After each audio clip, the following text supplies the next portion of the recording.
Alright, hello everybody, this is going to be a tutorial for Gimmick 2. I'm going to be covering both any percent and true ending. I'll be mentioning whenever there are true ending exclusive sections that you'll be able to just ignore if you're interested in just any percent.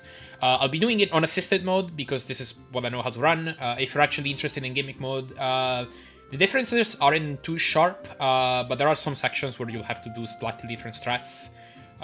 So hope you're able to figure it out on your own. It's not many.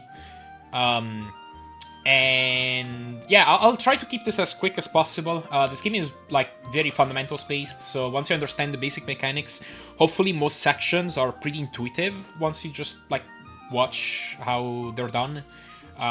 If you're having trouble with something, feel free to pause the video and go frame by frame and look at my input display that I have set up here on the bottom left. But yeah, let's get this going.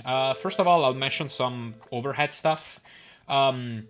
First of all, in regards to desync, you might want to check in your graphics card dashboard if it's actually off, because I know that in some circumstances it can fail to disable, so even if it's off in game. So go check that. Desync off can reduce input delay. So does full screen mode.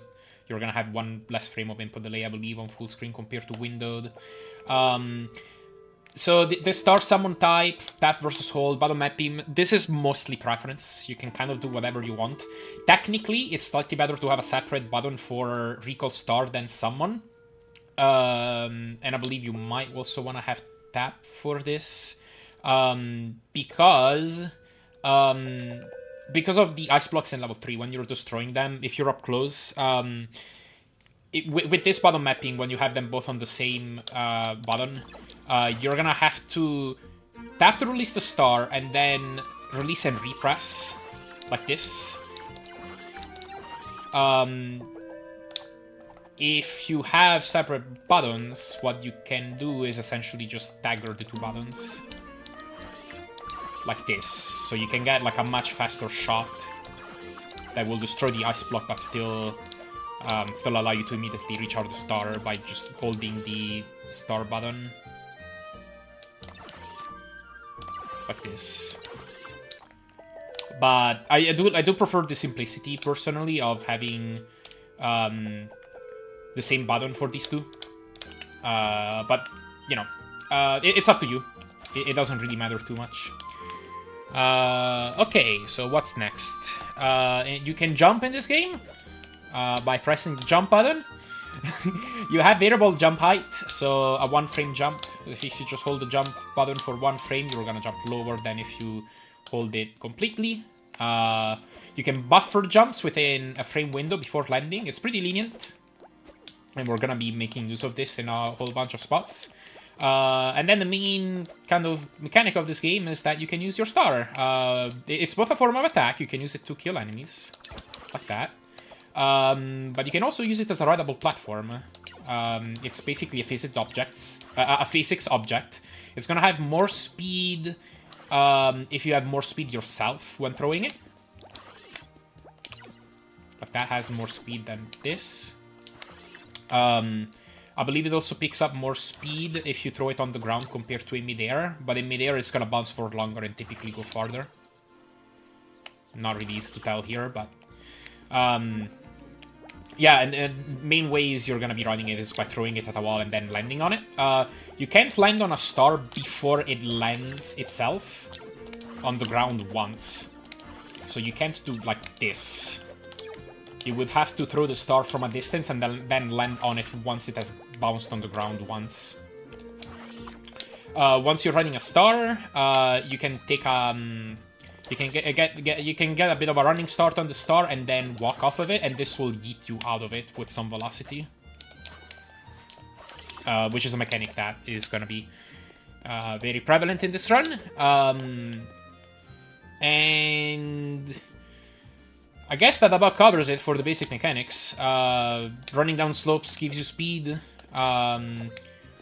If you have speed, you can typically keep it. It's a bit hard here, but if a slope leads directly to a ground, you're typically gonna keep some of that speed and slowly slow down. If you jump right after getting the speed, you can continue to also preserve this speed during your jump. So sometimes you're gonna continue to do that. Sometimes you're gonna continue to do that with a buffer jump. And that's it. By the way, another small mechanic about slopes. It's actually slightly faster to jump on the top of them than walking off of them. Because if you notice, there's like... if you're walking off of this corner where the slope meets the horizontal ledge, there's a part that kind of eats some of your Notaro speed, and you do get some of your speed eaten when you're jumping on the top of the slope too, like this, but less. This can save a few frames per slope that you do it on. Now, with this star, there are some special things you can do, and some of these are pretty tricky, so I'll be doing my best to explain these. First up is double star jumping. We're gonna demonstrate it here. So the way you do this is, like, what this is once you throw one of these stars and land on it, you can actually use this extra height that you got from the star to throw a second star, land on it, and the star is gonna go higher and allow you to also go higher. It's pretty tricky to do. The way you want to do it is typically towards the peak of this first star's bounce. You want to cancel the star. So that's step number one. You cancel the star. You can either do it with your dedicated cancel button, or in my case, it's the same button that charges the star. If you have a separate star cancel button, you want to hold the star charge button the entire time, so that you're ready to buffer a star charge as soon as you do that. Once you do that, you want to jump, and you want to make use of the coyote frames that you get after cancelling a star. There's, I believe, maybe 2 frames soon after as you have cancelled the star where you can still jump, and this gives you a bit of extra time to actually charge the star. So at the peak of your first star, cancel the star, then jump. Once you have this, go towards the wall and throw the star as soon as you can. And if you do this fast enough and with the correct spacing, you should be able to land on this. The actual techniques that you might want to do might change depending on the actual spot where you have to apply this, but these are the fundamentals. And you start to get diminishing returns after the second one.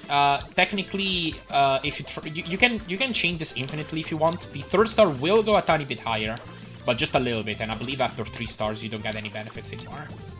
So I believe this is capped in high. If you're having trouble, again, slow down the input display and try to take a look at what I'm doing here. It can be pretty difficult, but you can get the hang of it pretty well after a while. Okay, so that's double star jumping. Next up, horizontal stars. This is something that you can do once you have a whole bunch of speed built up, and you can get the speed either from a slope or from a star. But once you do, if you have a situation where you're approaching a ledge that's higher than the spot that you're jumping from, you can essentially just chain a star off of this. It looks like not that. That's what a failure looks like. It looks like this. There we go. And you're gonna immediately be able to land on that star and ride it. Again, this requires you to essentially land in a, land in a spot where the ledge is higher than you're coming from, so that you're throwing the star towards the peak of your jump, where your vertical velocity is near 0. And you can change this multiple times too. Here, for example, you can do a buffer jump onto this platform, and then do another horizontal star over there. Let's see if I can demonstrate it, although I'll spend more time once I actually get there. No.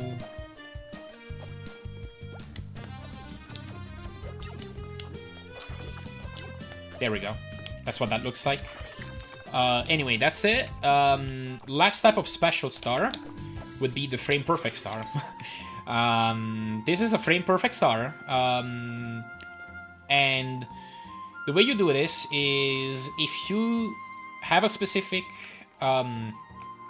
vertical positioning, and then you throw a star the frame before you land and you jump within a frame perfect window, you can land on the star as you do it. Like that. This is frame perfect. The frame perfect part is the star throw. So this doesn't... Technically, you could do it with any jump height, but pretty realistically, you're gonna want to do this by buffering your the jump that actually gets you onto the star. And on a plain ledge, it'll work between jump heights where you hold the jump button for between 6 frames to 10 frames, maybe even more. But you want to aim for kind of a mid-height jump like this, and then try to buffer your next jump. So practice just doing a mid-height jump like this, then start chaining it into a buffer jump if you want. And then once you're ready, start trying to throw in the star. Like that. This is frame perfect, very difficult. There aren't many spots where you actually are gonna wanna attempt this, but there are a lot of, there are a bunch of low risk or zero risk situations where you can attempt this with, and lose little or no time if you fail it. Okay, I'm recording a quick addition to the frame perfect star. There's something pretty important I forgot to mention. So when you're attempting this, there's a way to tell whether you were early or late. So if you attempt this and you throw your star, but the star bounces high, like the same way that it would bounce if you actually got the frame perfect star, but then you're not riding it, then that means you were early on your star toss. Meanwhile, if it goes more flat like that, then that means that you were late. Of course, it could also be that you had a bad jump height, and then you're not gonna be able to tell. But if you're assuming your jump height was good, then those are pretty good indicators. Holy crap, how many times in a row have I gotten this? Are you serious? Okay, there's final failure. Okay. Anyway, I didn't mean for it to be a flex. I just wanted to say that. So that's that. That's basically all of the basic mechanics and techniques that you're gonna be performing during this run. Anything else, we're gonna delve more into the specifics once we actually dive into the individual sections. So let's jump into level 1, I suppose. Okay, so the first thing you're gonna want to do is attempt a frame perfect star right here. This is precise, not just because it's frame perfect, but the star throw itself. If you do it too early like this and then fail it, you're gonna brush up against this wall. If you do it too late and you get it, the star is not even gonna reach past this wall. Like as you can see, it's gonna bounce back. There is a way you can attempt it. You want to basically do your jump at the start of these flowers here in the foreground. And then attempt it. And if you do it right, you can do it in such a way that you can cleanly make it past this wall if you fail it. And if you do get it, the star is going to make it over that wall like that. This saves a second if you get it.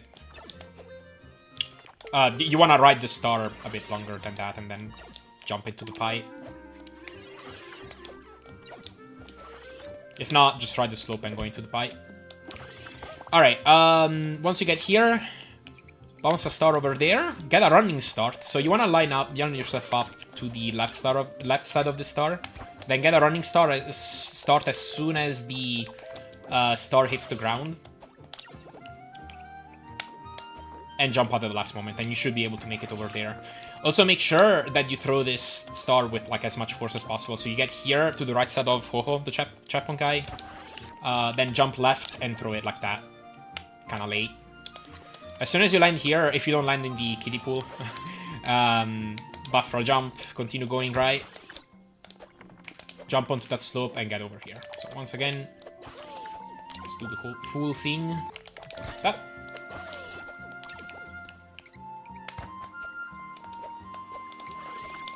Kill that enemy. I guess it didn't matter there, but okay. Once you get here, small jump. I use the middle of this present as a visual cue. Small jump, throw a star like that. And you want to run and land on that treasure chest at the top. And then do a buffer jump to get over here. Once you're over here, you can attempt another frame perfect star. You can do this one with a full jump.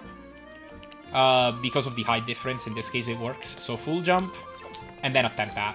If you get it, you can land on that top block and then go straight into the pipe. Otherwise, get over here. This enemy shouldn't harass you. And then jump into the pipe like that. I do want to demonstrate this at least once. This is difficult though.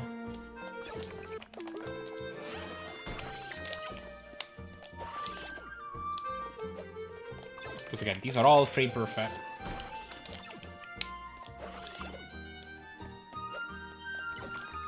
And you also don't want to do this so early that when you do your buffer jump, you fall into the water. Okay, there I got it. Wasn't ready though.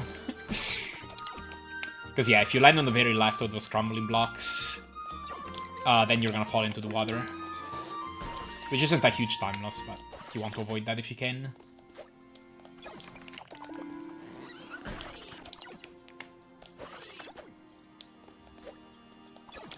There.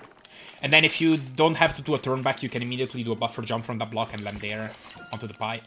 Okay, another star there, and then you can go for another frame perfect start like that.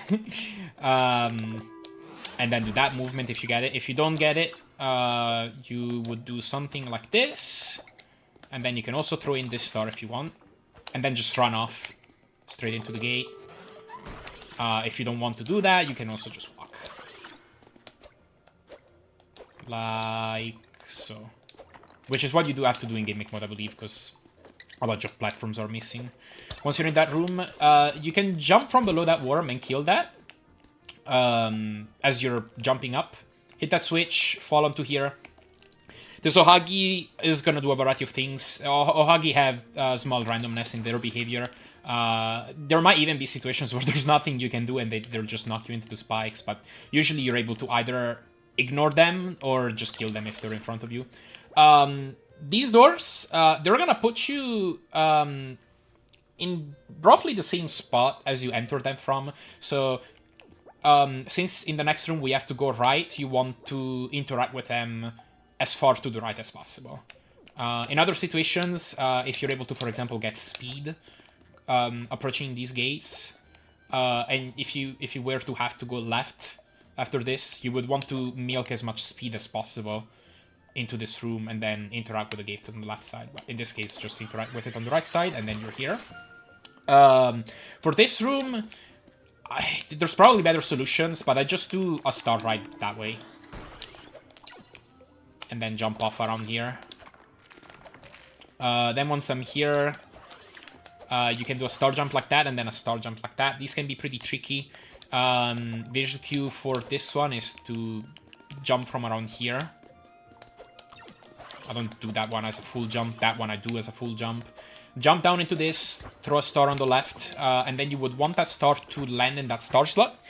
And then as soon as you get past this gate, as soon as you're like right under it, cancel the star, and you want to get boosted by the gate like that. So one more time, just to properly demonstrate that room. Whoops.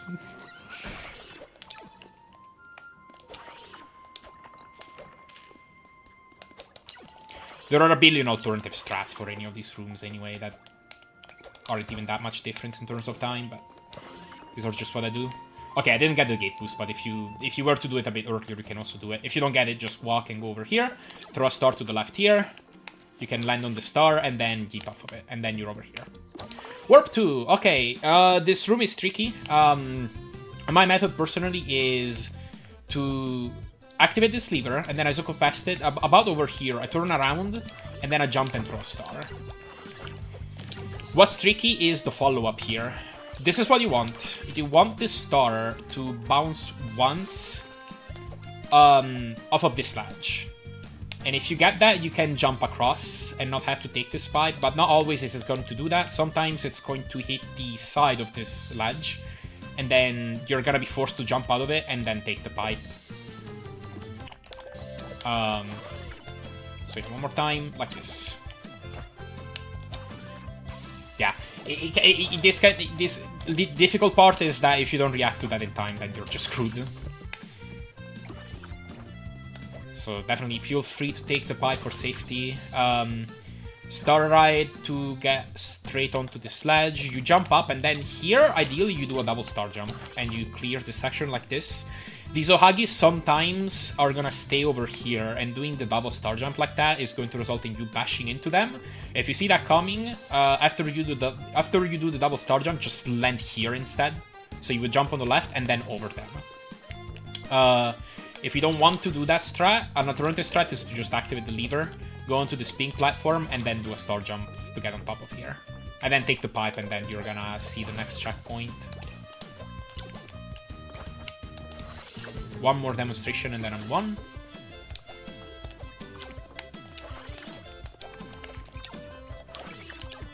Okay, in this case they were kind. But yeah, again, if you see that these Ohagis are lingering here, just land on the big platform and then jump over them. Okay, over here, sometimes an Ohagi will follow you into this room.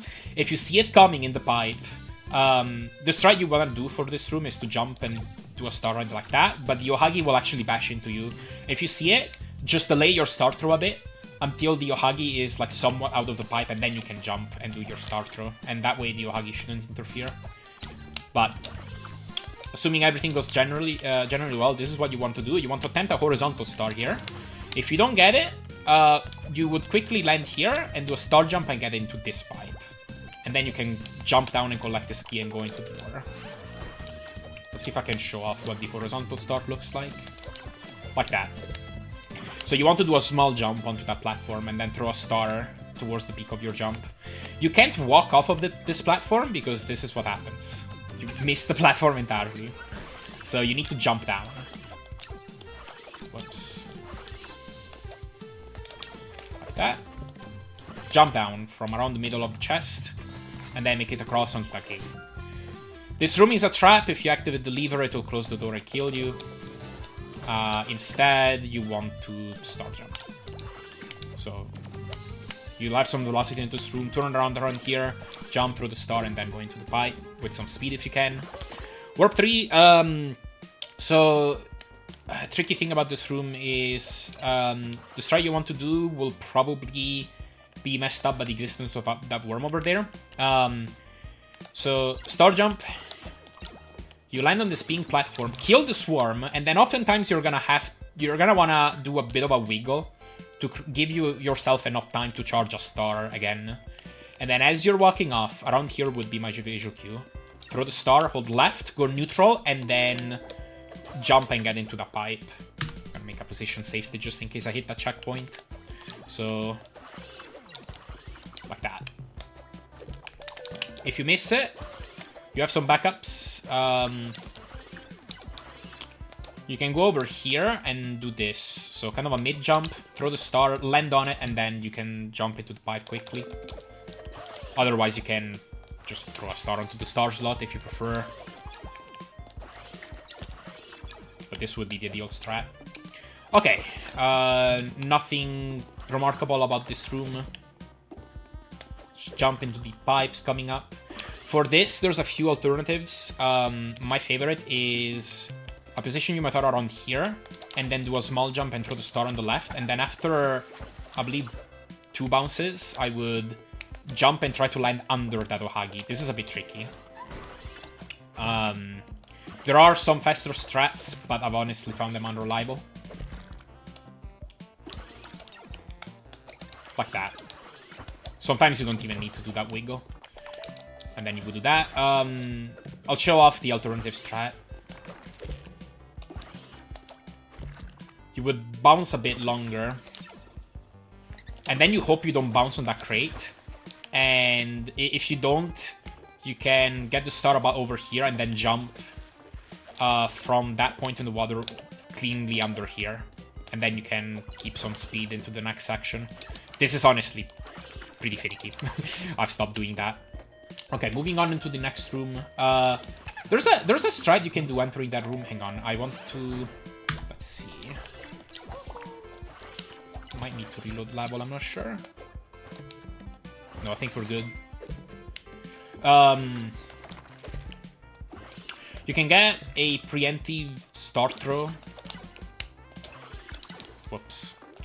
There are a few ways to do it. Either you do it grounded, so right before entering the room. I believe I have a position save state now. Either you walk and right before entering the room you press the start throw. Oh yeah, no, I did mess up the camera. You press the start throw button and then you jump and you get on top of that star. That's really difficult, however. Alternatively... No, this is messed up. Never mind. Alternatively, you can jump into the gate and throw a star. And then as you enter the room, that should give you a bit more time to jump onto the star. I don't have a very convenient way to demonstrate it, I guess, but I don't actually do that strat. As soon as I enter the room, I just throw a star on the left like that and then jump. Much more reliable. Next room, much of the same. Land on the star, get a bit of running speed, and then jump out of it. And you want to cancel the star right before you land here to create this platform so that you can actually land here. Then you get into this platform. If you're cheeky, you can do a bit of a... Really tricky, I've actually never gotten it, although I haven't spent that much time on it. You can do a small jump and throw the star and sometimes ride it. And that will allow you to skip a jump in this room. The strat I normally do, though, is like going to this room. I jump to preserve some speed from the slope. Then I get over here, jump here, and then jump and throw a star, making sure it lands on the crate, and then you should be able to skip straight to here. Jump and throw the star. You follow this path. I jump and throw the star to kill some of the Dohagis that are coming in. That wasn't exactly how I do it, but you would ride that star, do a high jump, and then right before you land on this pink platform, you would throw it, and it would land on that star slot. And then as this platform is rising, you can jump to this door. Let me see if I can get a more proper demonstration. Like that.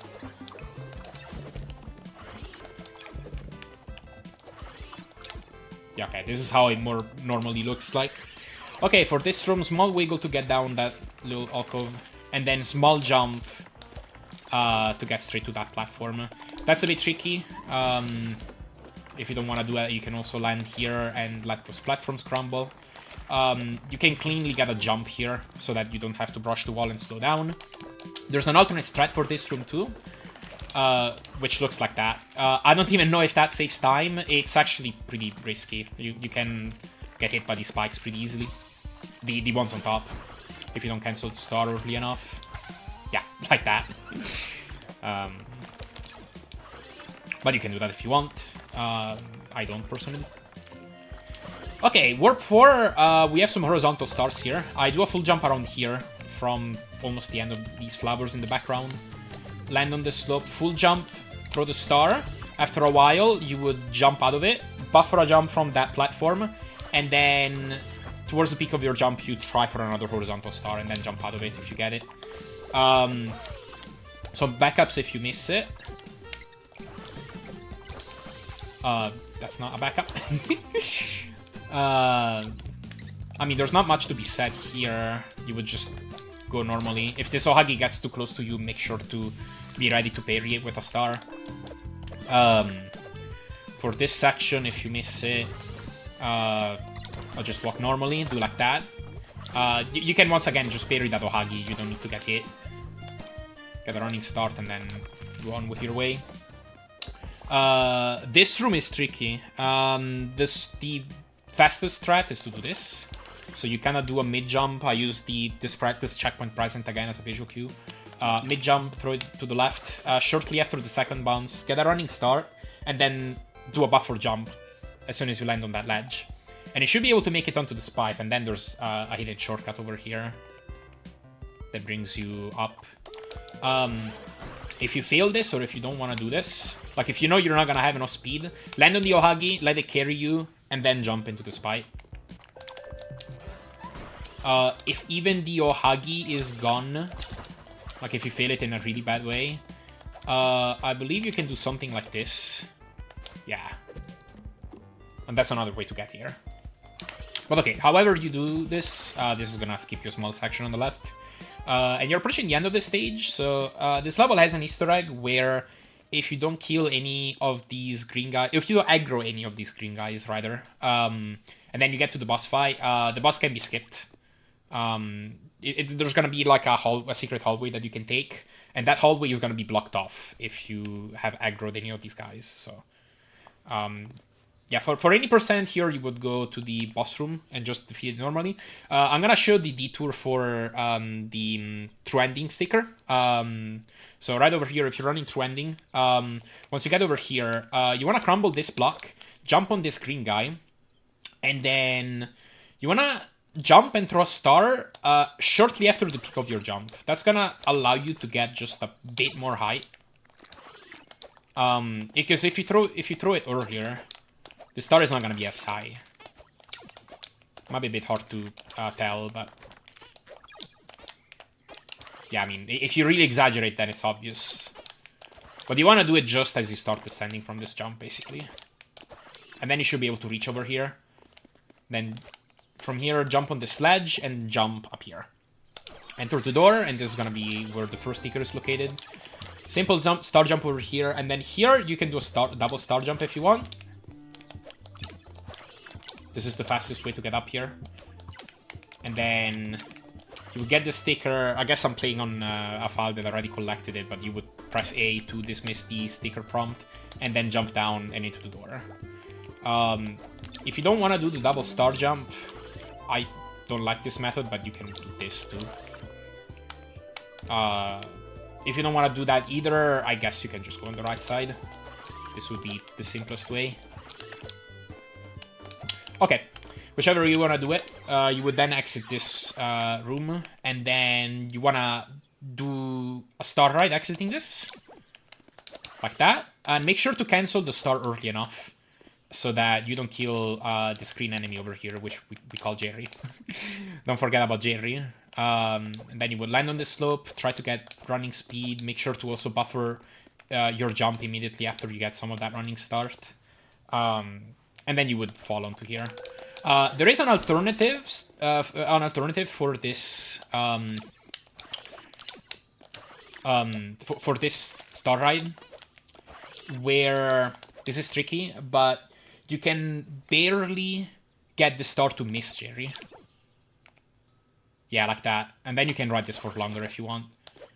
It's probably not much faster, and it's very risky. It can be very hard to tell if you're actually gonna hit Jerry, but that's an option. If you're running any percent, then there's a few options. It's actually faster to just take the bottom path. So you would run down that slope, jump over those enemies, do a small star ride to get up there, and then straight onto these platforms. If this jump seems scary to you, you can just do a wiggle, and then get to the end. You can also take a top path. So you would do it like this, I believe.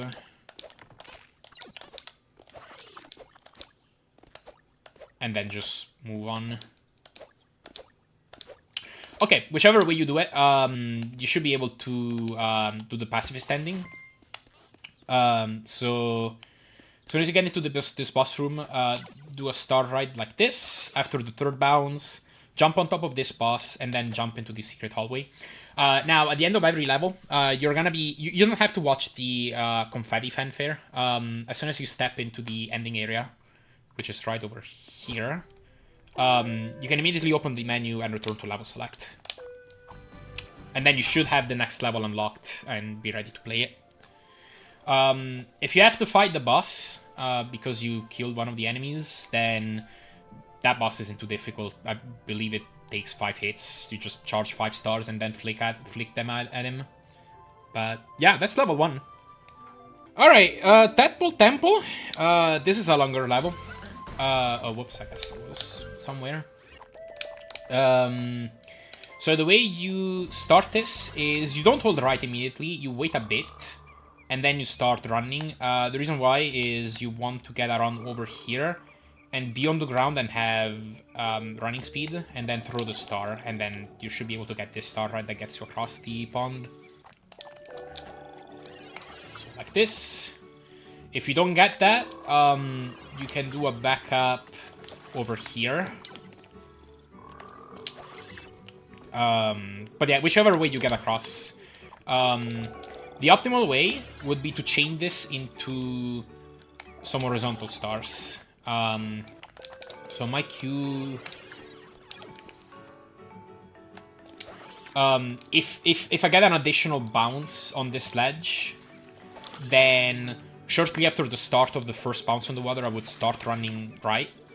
Otherwise, if I don't get it, if I don't get that additional bounce, I believe it's towards the middle of it. And you want to position Yumetaro with his kind of back foot towards the middle of the star. Get some running start, do that horizontal star with the help of a buffer jump. And then you do a buffer jump, and you do another horizontal star over here. So these are basically 3 chain stars. Whoops. If you do it right, you can do gate skip just with this star, like this. And now watch out for Herald. This is the enemy guarding the top of this gate. He can easily knock you off. Sometimes you are able to get over him, but it's really difficult and inconsistent, so I prefer landing to the left of him and then jumping over. If you miss that jump, if you get knocked off, there are a few backups you could do. The most consistent backups is to simply go into the pipe and play this room and get this key over here, but that's slow. That takes about 15 seconds. Another thing you can do is just restart the level, which is aggressive, but it works. Oh crap! I guess I have to replay this, which works out because I guess I can also showcase what you do if you miss one of these horizontal stars, which is, well, you would just walk normally, but then from here you would do this, and then land there. So that's your standard strat if you don't get the horizontal stars.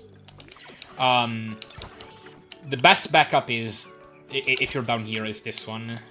So you would do a double star jump on the right, and then do a third star on the left. And then you should be able to land there again. This works even if Herald is over there. Quite tricky, but that works. Alright, moving on.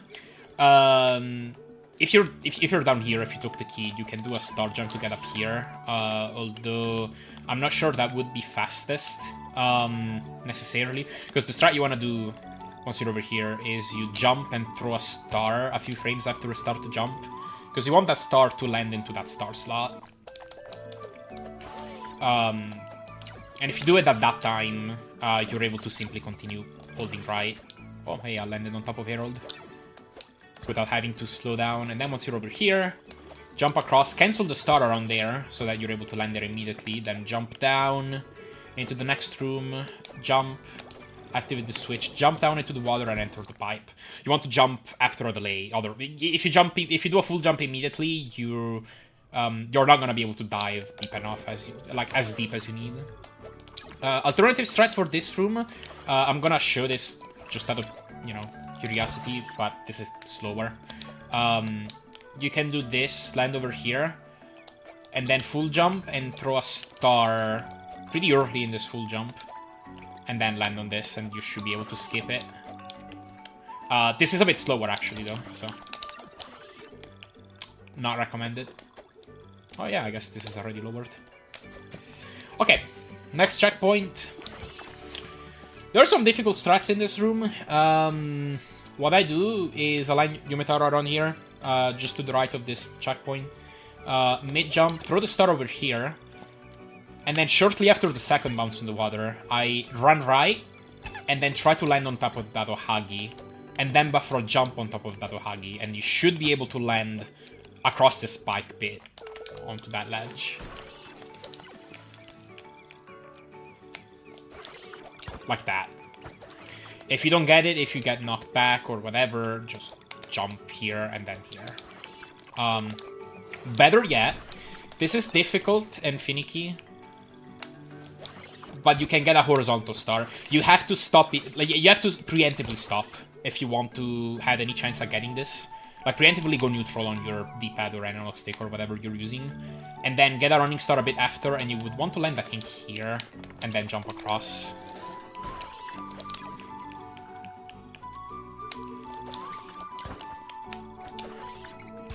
It's risky. It's a difficult play. If you don't get it, you can do this. Jump, land on that star, and then you would land there, maybe with the help of a wiggle. Ow. Yeah, this room can mess you up.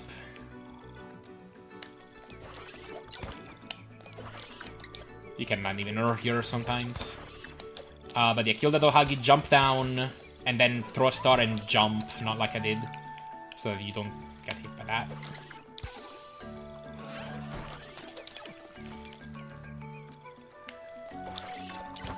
Didn't get it, so we're gonna do this. Like that. Okay. That would be the strats for that room. Don't really have anything else to show off. I forgot the star right there. Whatever. Okay, next up. I know actually there's a strat. I don't know it very well, but you can keep this Oagio alive, and then once you enter this pipe, it comes with you into this next room, and you should be able to step on it and jump onto this top ledge immediately. I don't know exactly what that strat looks like, but that's an option, I guess. If not, just what I normally do is just throw a star and get over here. There's a difficult strat for this room. I'm gonna make a position save state and see if I can use it. The difficult strat is the double star jump. Looks like this, and then you want to throw a star to kill this Oagi and then enter the pipe. And then you will be able to land on this star and use it to jump on top of the crumbling block on the right. Can I show off another? Yeah, okay. Because that strat is difficult. It's very easy to get hit by that Ohagi. What I normally do is a single star jump.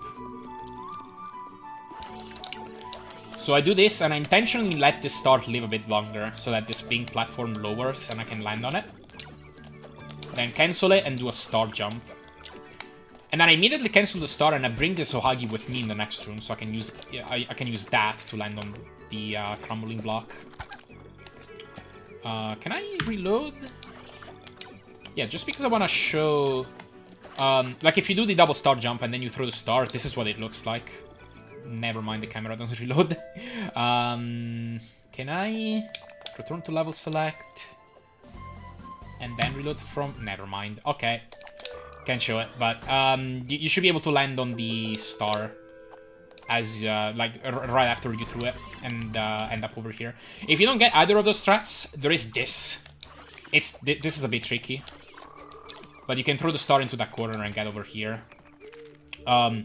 If you don't like that strat, there's also this to get on top of here early. Otherwise, just take all these freaking blocks. A long way. If you end up on that crumbling block, do a full jump towards the end of them so that you cleanly land onto here. Get into this pipe. Interact with this gate as far right as possible. Then the fastest strat for this room is to charge a star, get the key, and then do a small jump. Throw the star and yeet off of it, and make sure to also land as far right as possible onto this gate. Whoops. Ah! So, full demonstration. Like that. Then hold right, open the door, jump onto the sledge if you want. You can do this for this room. So you would throw the star around here. And then if you throw it early enough, it should bounce onto that onto this wall. I guess either too early or too late won't catch you that, but yeah, you want to throw it around there so that you're able to land on this. You might need a small wiggle and then yeet off of it and land onto this ledge. And then you're able to make your way into the next room. There are some alternatives, but they're all... There is one alternative. I'm not sure I remember it offhand. Oh yeah, you can do a horizontal star here. It's actually very precise. I can get it very rarely. I'm not gonna sit here and try to get it, but this is an option, and it's technically faster than this. But this is the best combination of reliability and speed that I found. Although actually I didn't find it. I think it was. I think I probably got it from backup. Anyway, for this room, you can do a star jump to land over here.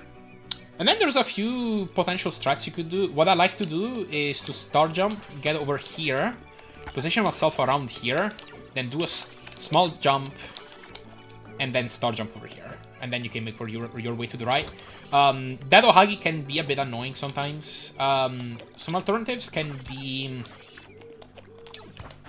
let's see.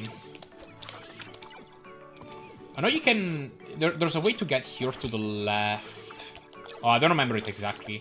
I think Backo does it in SPB. And then you can do a star jump from the left. It's a bit slower. This is fastest. If I restart from checkpoint, I can get the enemies to kind of be the same as they usually should be. The Ohagi doesn't usually get in the way, but he can.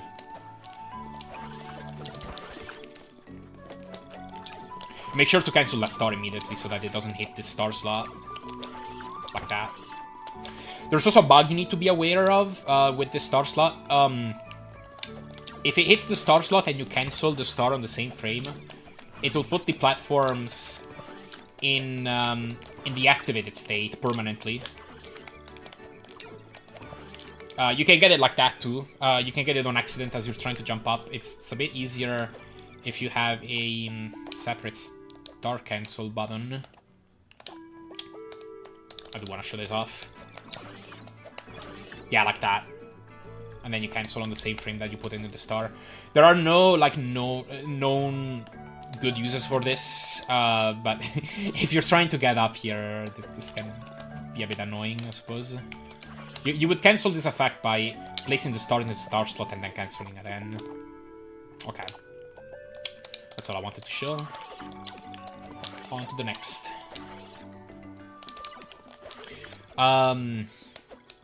Yeah, this is pretty simple. Activate the lever and then walk right. I like to do this little wiggle back and forth so that I have running speed as I'm walking off. For this section, there's a few options. Most consistent one for me would be this. And then as soon as the star bounces on this wall, you should be able to full jump up. Another option is this. This should be a bit faster. Come to a bit of a stop. And then try to star jump like that. I believe you need to wait a little bit for this star to get a bit more height to actually be able to make it up here. But anyway, jump down. And then start it over there. Kill that Ohagi. Star jump. Now, you can kill that Ohagi if you want, or you can also ignore it. There's a few options to get the star into the star roll over there. You can full jump and just throw it like that. And then hope it hits the wall quickly and then slides back down. Fastest that we know of is to do kind of a mid-height jump. You can get a bit of a running start, and the objective is to have this star just barely reach above the sledge. And then it should cleanly slide down, like that. That is faster. And whichever way you do it, you can jump down into here, do a star ride. Get some running speed and then run to open the gate. I want to try and show it with the Ohagi alive, just to show that you can ignore him if you want. Yeah, that's the risk of that strat. You usually just want to wait around and get carried by that Ohagi.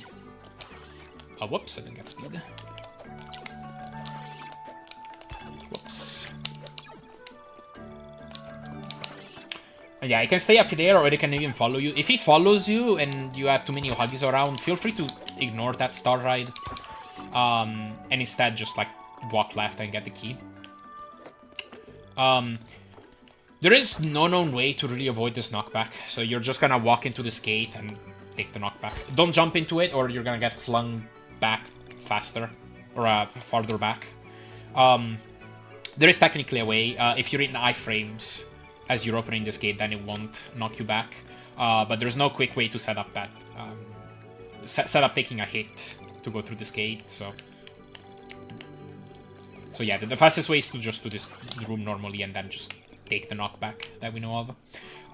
Hit the switch, and then right around this point, I hold left, and then right as the pink platform hits the bush in the kind of I don't know what to call it, foreground, background, like right where the ledge is, the wall is, I hold right, and then you can cleanly go into this area, jump down, hit the second warp, and then you can do a strat here, where around here you jump and throw a star towards the peak of your jump.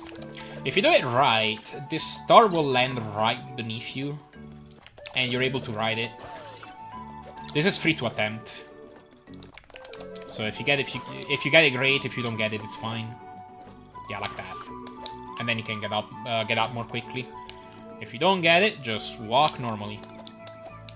Perfectly fine. Tricky strat when you're activating the switch. I do a very quick roll of my thumb between X, Y, and B. Or I guess, like, as it shows up on the controller. This is confusing, because X on my controller display is actually what the game is calling Y, because, you know, Xbox layout. But, yeah, I throw the star, then activate the switch, then do a very small jump, as small of a jump as I can make it, and turn around. If you get it right, you can land on that star. And ideally, you would even jump out of it, but I find it really hard to react, so I just hold right and hope I get the speed. I do want to demonstrate it at least once. It's not too hard, but it's definitely tricky. There we go. And then you can jump on it again, even. And then I just hold left and go into the next room. If you really want, you can do this too. But I actually found this kind of hard, especially to not get hit by enemies while trying that. You can even like get placed here as you're doing the star ride, so that can be tricky. I'll just hold left. Just jump around there. Jump around here, and then you can do a horizontal star around here. And then if you do this that horizontal star early enough, you won't bonk into the wall, and you'll have full speed coming into this room. And then you can start cancelling your star, recharging your next one, and do this star jump to land into that pipe. Normally, you're supposed to go down. There's a checkpoint. There's an extra room you have to go through, but we can skip straight to there. I think I want to show that section one more time. Didn't get it. We're just going to do it normally. Doesn't matter if you kill or keep those enemies alive. It's fine. Charge the star, jump. Didn't get it. It's fine. If you don't get it, just cancel the star and start charging the next one. And then for this room, slot the star into there. Get the key, small jump. Throw the star, get some... like, immediately start holding left, start holding right, and be ready to jump across that gap. If you don't get that... you can... There's actually a few ways you can fail it. I do want to spend some time there, because it's possible to fail it and then not know what to do. Ah, I got my speed in somehow. Okay, let's see if I can make a position save state.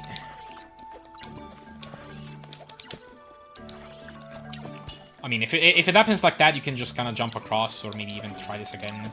But trying it again can be a bit dangerous, because this enemy is shooting at you and it can kill your star. Another way you can fail it is by either jumping too high or too late, and then you're up here. Don't panic. Charge a star. Let yourself, like, just lie down, and as you're falling onto the star slot, release your star. You should be able to land on solid ground and then move on. Small wiggle, you want to go on the right, open this gate. Small wiggle again, falling into that section. Hold left. Over here, you can do a star jump, land on the slope, and you can attempt a horizontal star. But you need to be ready to jump out of there quick. Because if you jump out too late, you're going to bonk into this wall. If you don't get it, very simple. Just ride the slopes. Over here, you want to do a full jump. Brush up against this ledge just a bit. The objective is to kill that Ohagi, but also have the star have low speed so that you can land on it and then get straight onto the sledge. If you are unable to use the star, jump over here and then onto the sledge. Simple enough. In water, the way water mechanics, like swimming, kind of works is when you're underwater, you can press B to swim upwards, and then there's a bit of a delay until you can press it again. So you would press B immediately once to start going up quicker, and then once you're over here, you would want to jump up and land on that Ohagi, and then the Ohagi should carry you to the left. If you miss it, you can use the Ohagi on the right still. If you miss the Ohagi on the right even, you can just do this and get across with a star. Let me show it cleanly.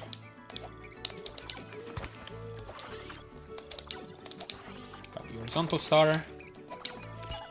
Ow. Okay, no big deal. Like that. And then if you miss it, you can still use the right side of Huggy. Jump down, activate the switch. I like throwing a star there just because it looks cool. But it doesn't really matter. Grab the checkpoint. Fastest way to do this room would be to do that. And then from over here... Yeah, there's a bit of explain there, because the way you do that star jump is a bit specific. So you land on top of the worm. You need the worm to be alive. And then you need to have some running start when getting off that star, but not so much that you get to this gate too quickly. Otherwise, you're gonna be too close to this gate when the star hits the star slot, and then you're gonna get flung back and fall down. If you don't get that, if the worm is not alive, technically you can do the same strat, but it becomes more difficult because you don't have the height. What I prefer doing in this situation, first of all, is there's no enemy. You can do another star jump like that. You can even do it like this, but this is kind of difficult and scary. Also, if you miss your ride over here, let's say you go for the star jump and then you bait the Ohagi, but you don't make it. Take the pipe, go on the right, and then you can land here immediately.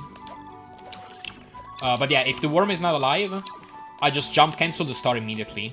And then you want to go for this. This is tricky, but at least you can retry this an infinite amount of times. Okay. So we made it to mini-boss. I jump down the stage as usual. Around there, I make a jump, land there, and then land over here. There's a few ways to do this mini-boss escape, actually. I'm gonna show the fastest way first. And then I'm gonna show some alternatives if this is too difficult for you. Because what you want to do is you want to do a double star jump and get onto that pipe. There is a problem with this one though, and it's that if you notice there's a ceiling right above that pipe. And if you just normally try to go for this double star jump, you'll run into the problem that as you're starting to try to hold left, you're gonna bash into the ceiling. Whoops. Come on. Yeah, like that's a bit that's a bit more difficult. Additionally, when you're going for this double star jump, this applies to a lot of these, but like more so with this one since we're doing it in the same direction and we don't have much spacing here. Make sure you don't have a running start. Like you don't want to press jump before start cancel, otherwise you're gonna have some momentum and it's gonna make things more complicated. But the way I do this, finally getting to how I do this, I cancel this first start early so that I have a bit less height around there, and then I go for this. It's hard to describe, but I wiggle around a bit just to line it up. So I guess I stay put a bit, hold left after a delay, wiggle, and then start holding left again, and hopefully jump at the edge of this star and make it. So this is difficult, but the good thing about this is that you can attempt this as many times as you want. If you don't like this, there are some alternative strats, but these are gonna have some time constraints, because as soon as you get, you can do this on the right side, but as soon as you reach the middle of this room, the mini boss fight will start, and you're gonna have to deal with these enemies. Simplest way, just use Ohagi to get the extra height, and then simply throw a star.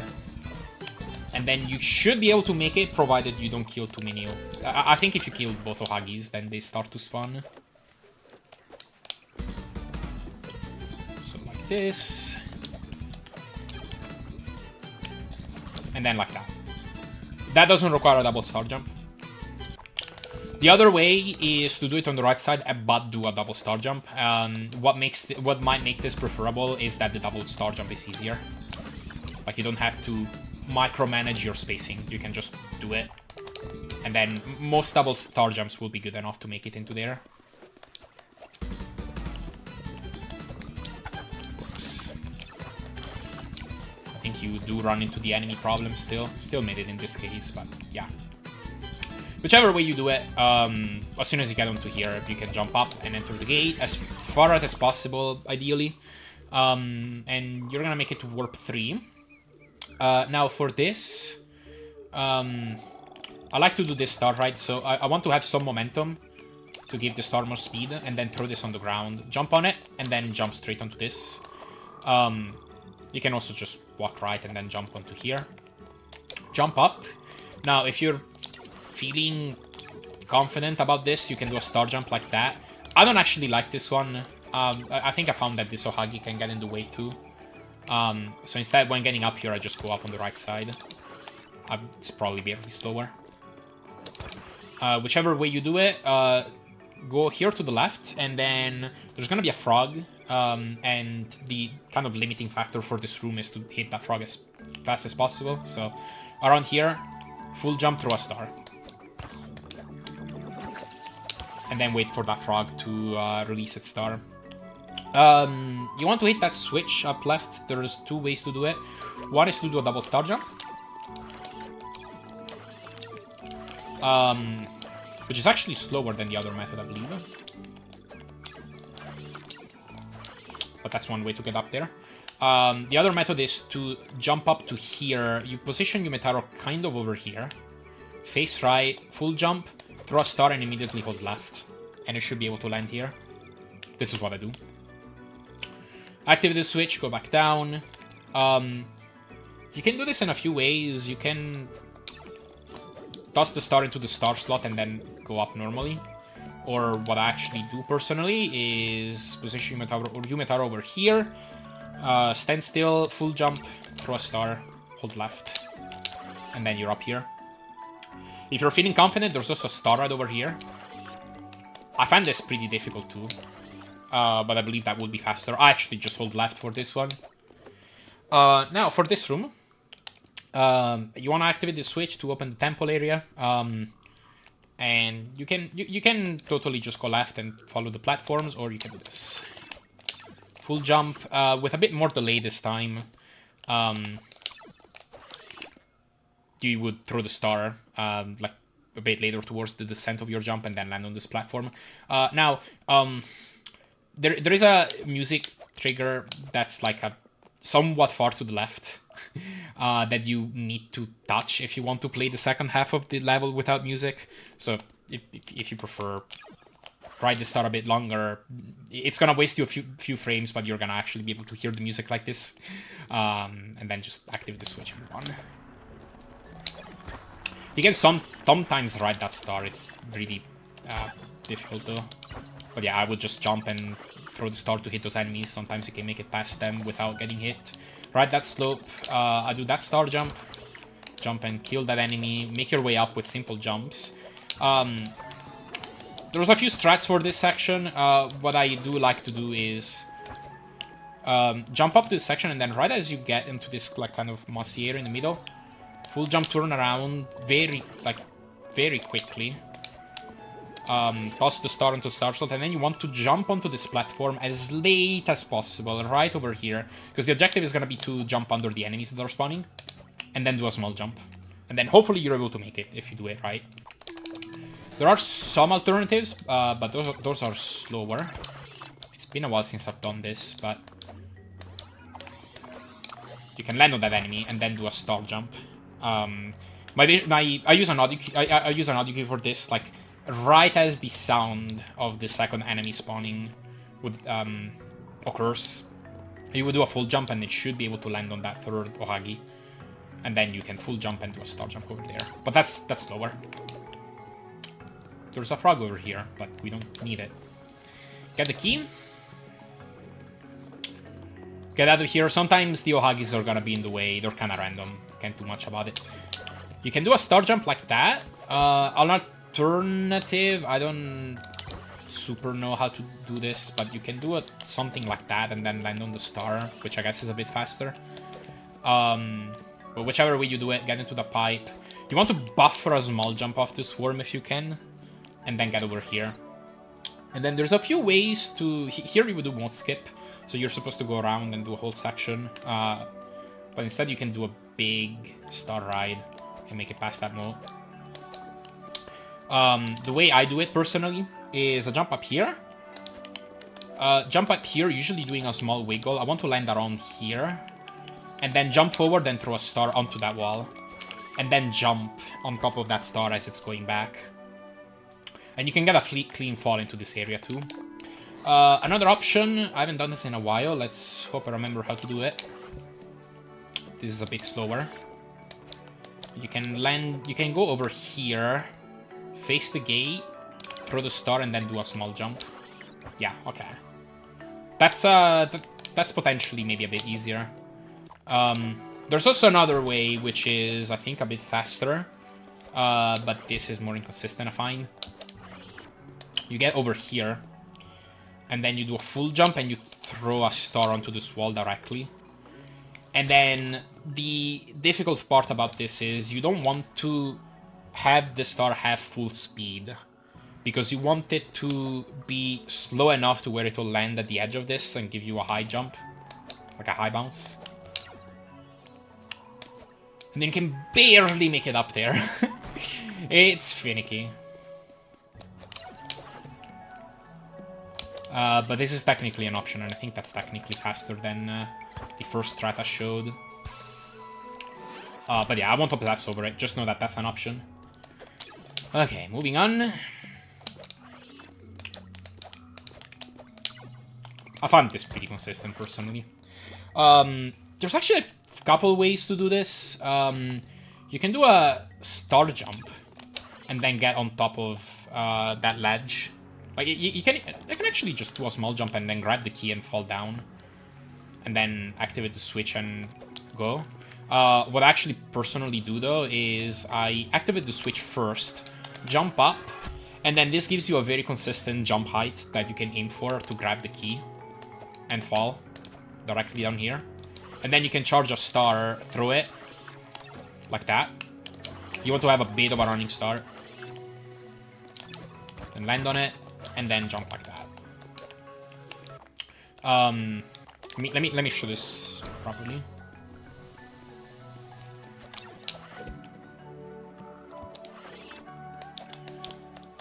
Like that.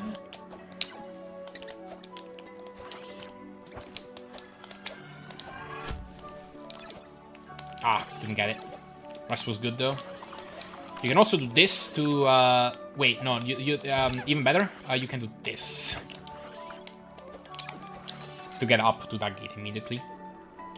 Once you're here, jump onto these platforms, kill that worm, charge a star, and then star jump up. There's technically an even better way, but it's really finicky. If you jump up to this gate, then you can do a star jump, and then sometimes you can barely clip onto this worm and get up on its side. And then you can do a star jump on top of it. But I found it really inconsistent. So I transitioned over to doing the jumps on the right side. Once you're in this room, best way to get up here is to do this. Small star jump, and then fall onto these, or land on these pink platforms. And then you want to do a full jump and smack it on top of one of the following pink platforms, and then move on. Another way to get up is to do this, but I don't really recommend it. Like right as a pink platform is approaching. There's also this strat. Yeah, I don't like doing it. It's difficult.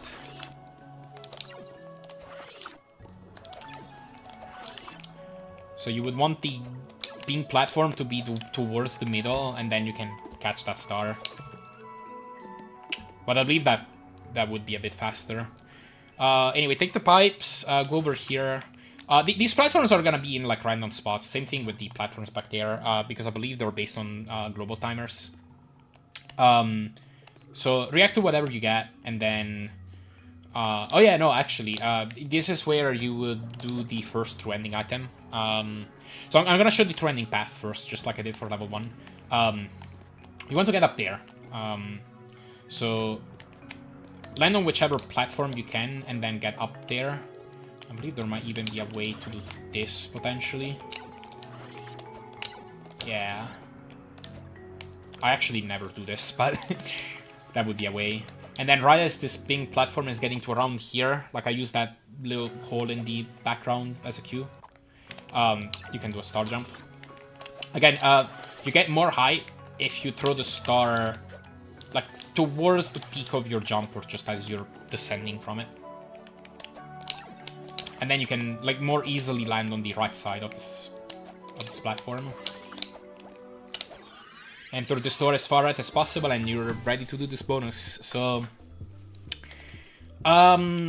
you're supposed to be carry this frog for this entire bonus. You can actually skip all of that. So you do need to throw a star into that frog like that just to get up here at first. But to skip this first section, all you need to do is full jump and then do a star jump like that. So you don't want to have much velocity if you just like if you're just coming in using your entire momentum, that star is just gonna miss. So you want to either slow down a little or slow down completely. And then as you're over here, to get past this section, as soon as you're past this gate, start recharging your star. And you can do this without stopping, but you would do this. That's a bit difficult. You need to aim your star above that pipe on the right. You can throw it and have it land in here, and then it's just gonna go back into the previous room. If you fall down here, I am pretty sure... I don't know if you can star jump like this, actually. You know, I've never had this idea. But, yeah, maybe not. Maybe you can, but that looks difficult. You would just go back to the previous room and try this again. And then do it like that. And then once you're over here, you can't reach that unless you do this. So that requires 2 stars. You jump, throw a star, and then right as the star is about to bring you up, you would cancel the star, coyote jump, and then hit that star slot. There's a mechanic you need to be aware of. You want to cancel the star and have your Metaro land on the very corner here. Because for some reason, if you land right where a wall and a ledge meet and you have 0 speed... Actually, you just need to have 0 speed, I'm pretty sure. But the wall is a good way to reduce your speed to 0. If you start running after you land, you can get instant full acceleration. You collect your item, dismiss it, jump down, and then enter the gate, and you're done. And then exiting this bonus, the way... Let me start from... Oh, I got this checkpoint. Oh, how do I... Alright, just a sec. We do have a checkpoint select feature. Just need to get lucky on the ladder here. Let's see.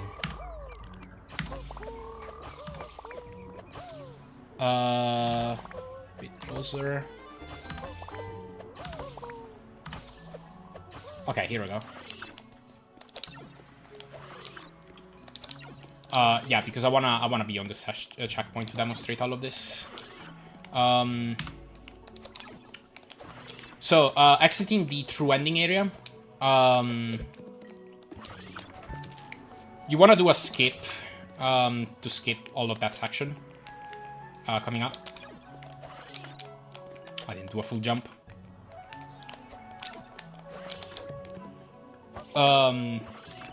Oh, I hit another checkpoint, I think. Anyway, once you're over here, the easiest way to make it up here, you want to land on that ledge here, there on the right.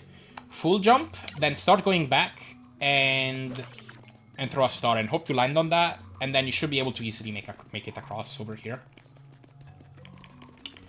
Okay, if you... Oh yeah, I did hit this.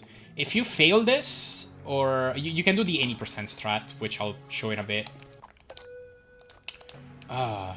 Position, safe state... Okay, I can redo it from here. That's good. I'll show the 80% section, and then I'll also show you the backup. Now, if you don't like the method that I'm about to show, you can go the true ending way. So you would do a full, like a full jump, go into that where the gate to the first bonus is, but then immediately take the pipe and then do the star ride that you would normally do in true ending. But if not, just go across this room. If you fall into the water, you need to take this pipe and go back. You can spot some cheeky cycle skips like that sometimes. But the way you do this, and I don't find this too hard, but it can be tricky. Get to about here. You want to get full running speed. And then right over here, right where the kind of hole in the wall starts, small jump. And you want to make 3 bounces on that floor. Position your Minotaur to the left of the star. And then right as the star is approaching the peak of its slide upwards, you want to start running forward. And after a bit of a running start, you would jump. And hopefully make it up there.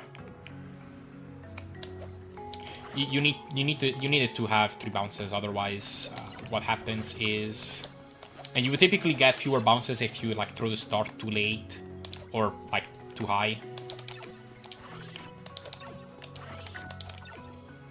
It's just not gonna slide very far. So you need to have that 3rd bounce. And then you should be able to make it up here. If you have enough of a running start off that start, that's the key. You want to have enough of a running start. So that even if you get, like, even if you land right at the corner of the sledge, you should barely just have enough momentum to jank yourself up to here. So, that's how you do that skip. It's worth spending some time learning how to do this, because the section that you would have to be playing is very long. If you fall down here, and you really don't like that backup, well, first of all, you can make it up there like that, or you can also just open your menu and restart from checkpoint. If you fall, like, in this area and you don't like this backup, you can do a double star jump and make it up there barely. This is difficult too, so I don't really recommend this. But you can get up here, and then you can try the true ending ride again. Actually, you might need 3 star jumps. Yeah, I think so. So a 3rd one does get you a bit more height. I'm pretty sure you can land up there, but it's difficult. And then you would do that again. Okay, I'm not gonna dwell on it. Let's just move on. There is a bit of a risky section coming up. If you don't feel confident, just grab this checkpoint. But otherwise, you would just jump up like that. If you want, you can do this star ride. I don't like it very much, but that's an option. And I believe it would be a bit faster. But you would just go right, kill that Ohagi. Jump down, do a bit of a wiggle. You want to kill that enemy if you can, because it can snipe you here on the right if you happen to make a mistake and have to do some backups. Star jump over there, kill that Ohagi, jump down, do a small jump, get that key, and then you would yeet across and land over there and then into the door.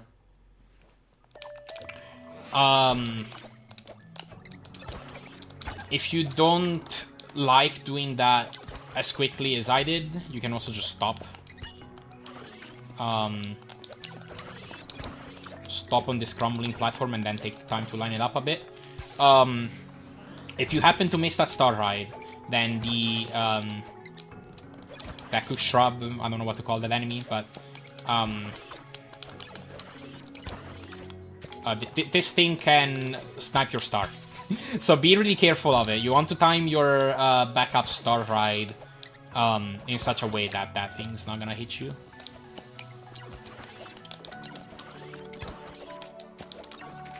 So, okay, move on.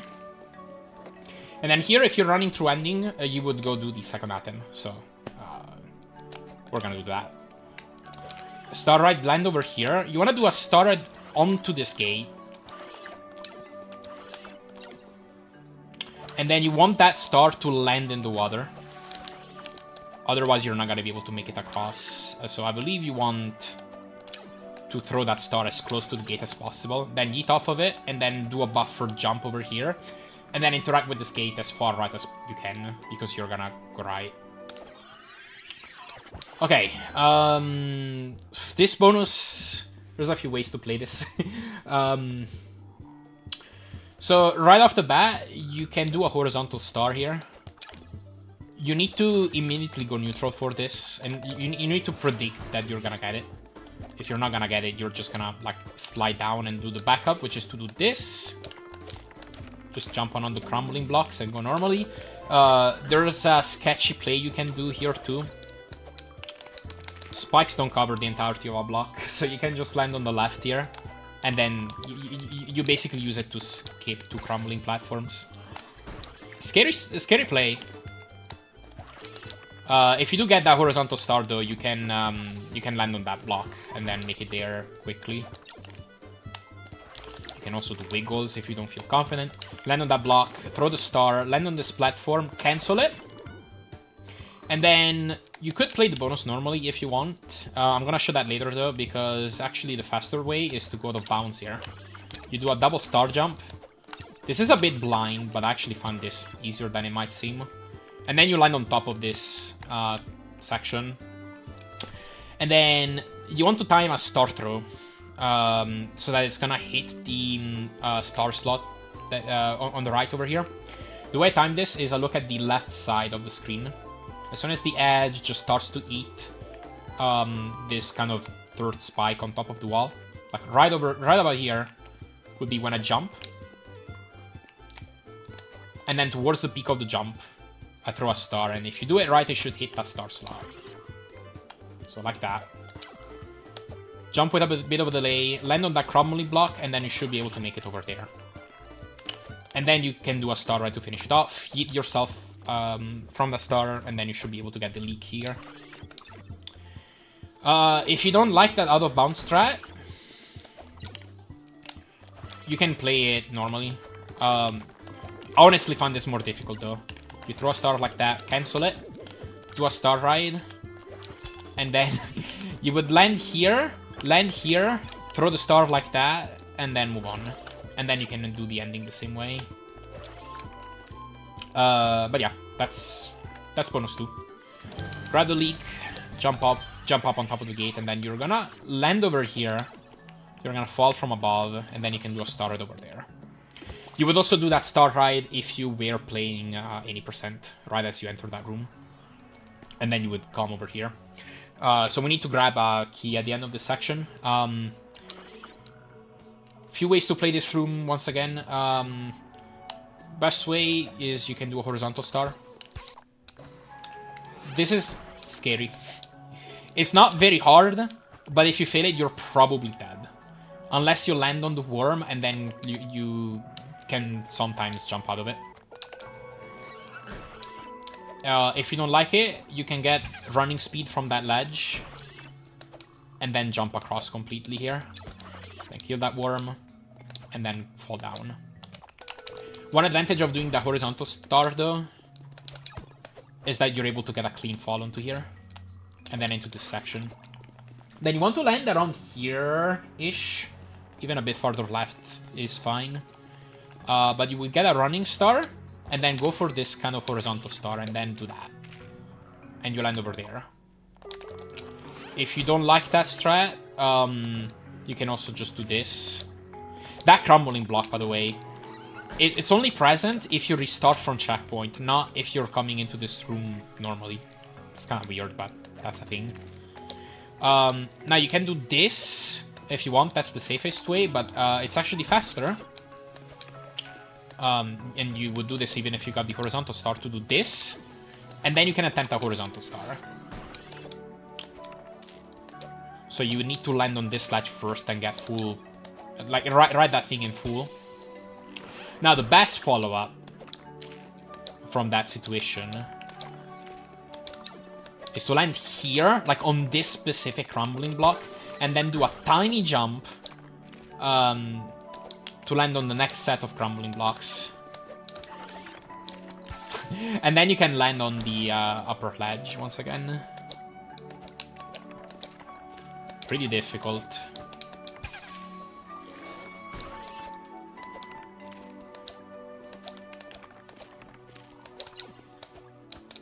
There we go. And then you charge a star, and you can do a variety of follow-ups. You can do this.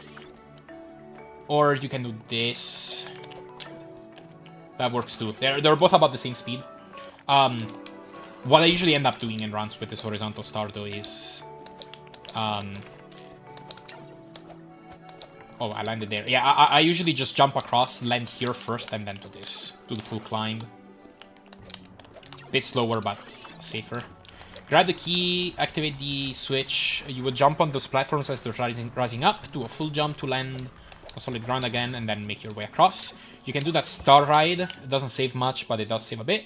And then you can walk across normally if you prefer. But it does technically save a tiny amount of time to do this star ride. It's a bit difficult, but it is faster. And then you can make your way to the boss. You can throw a star right before entering the gate, and then land on it and get a bit more speed. If you don't just ride this slope normally. Jump right after you finish riding the slope. That way you can preserve speed all the way up to the boss interaction box. Once you're over here, you can press X to throw the... Well, yeah, X in my case. Or Y, sorry, getting confused. Y to throw the star, and then X to interact with the boss, right, like one after the other. So that star hits him the first time. Then you would start charging your second star and do your second hit. I'm just gonna show the boss fight in full. Like that. Stand on the left, because you want to bait the boss on the right. And then do 2 star hits like that.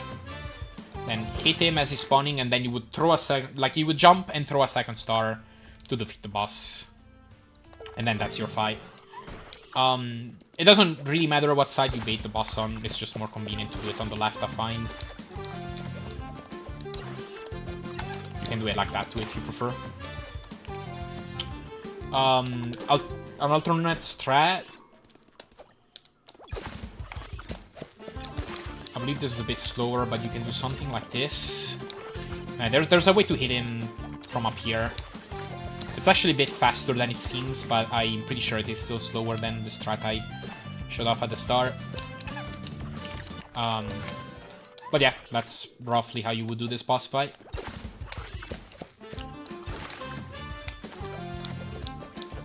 One, two. Whoops, too early.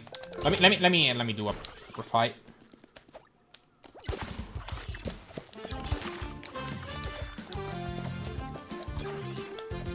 There we go. Actually, you can actually use the spikes as a visual cue to know when to throw your star. But yeah, right shortly after your last hit, you can open your menu and immediately return to level select. And there you go. That's the level. Don't do it too early. I believe there are some frames right after you defeated the boss where the confetti isn't gonna fire. And you can still open your menu, and like if you're just mindlessly doing it, you can return to level select and the level won't be beaten.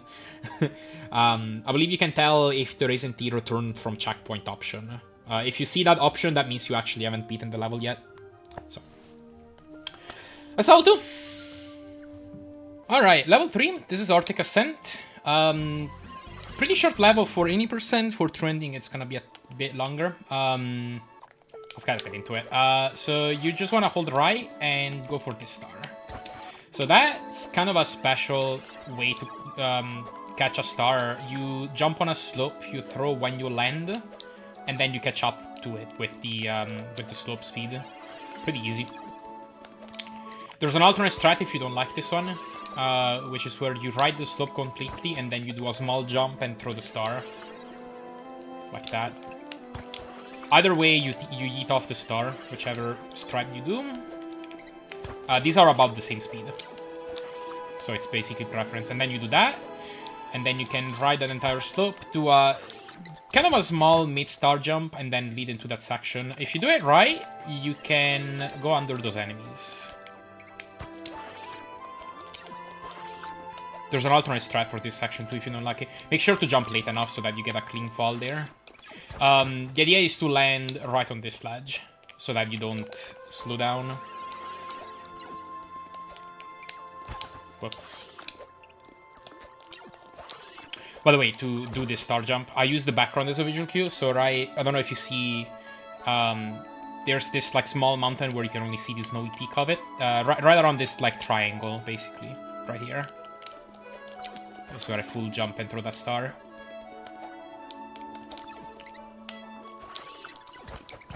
Okay, that time I overshot, but yeah, you should be able to carry a lot of speed that way. Alternate strat if you don't like that. I don't do this. It's been a while since I did it, but you can do another small jump into a star right there.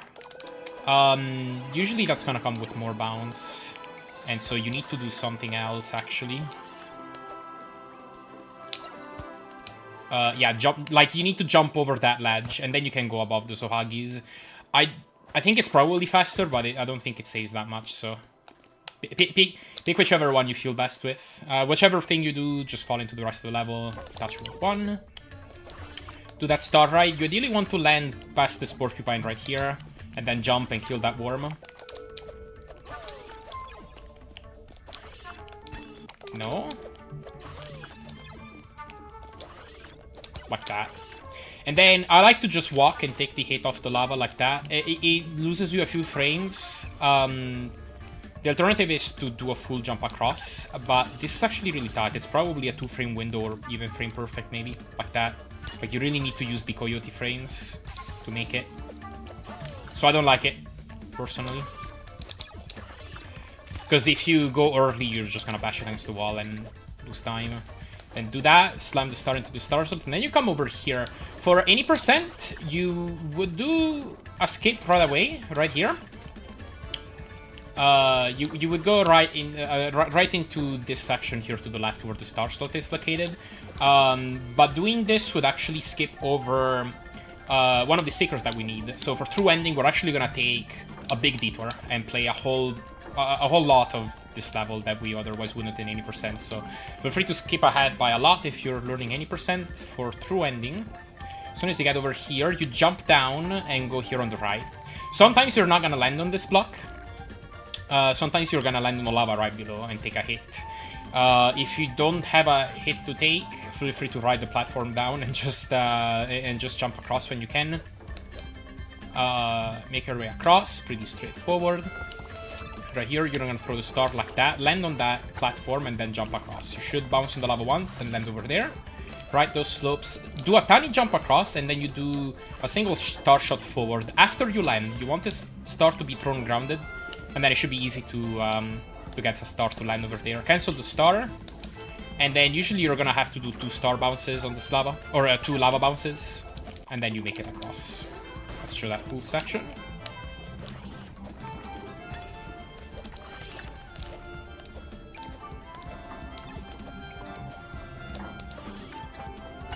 Now this wing might not be over here. I think on a fresh run of the level, you're actually gonna want to jump a bit past this because the platform is gonna be rising on the left side, and you actually don't want to land there.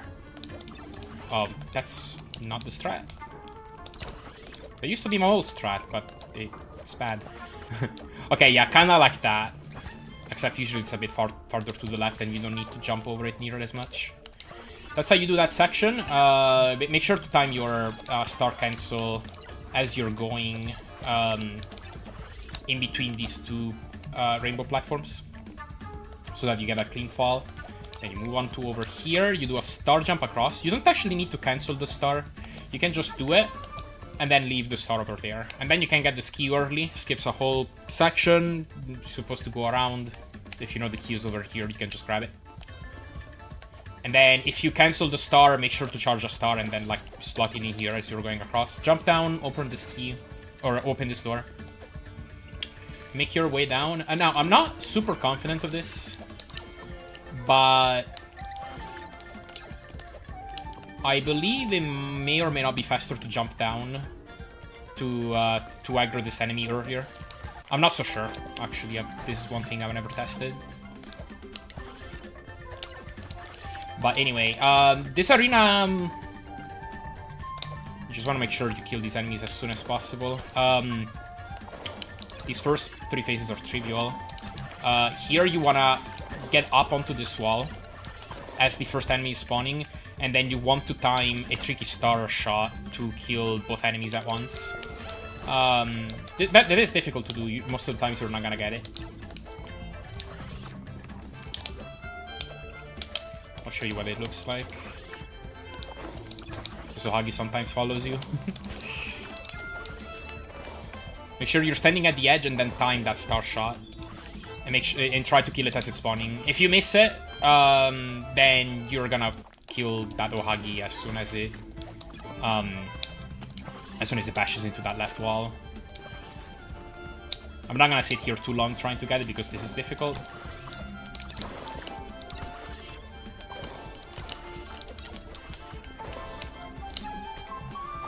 Yeah, that's roughly the timing. I was just a bit too early. Oops.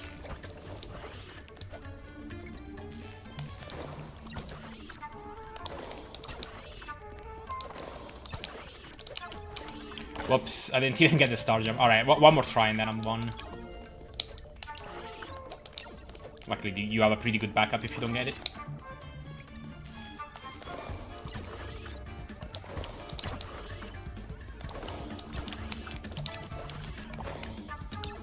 That might have been early still. Yeah, okay. Never mind.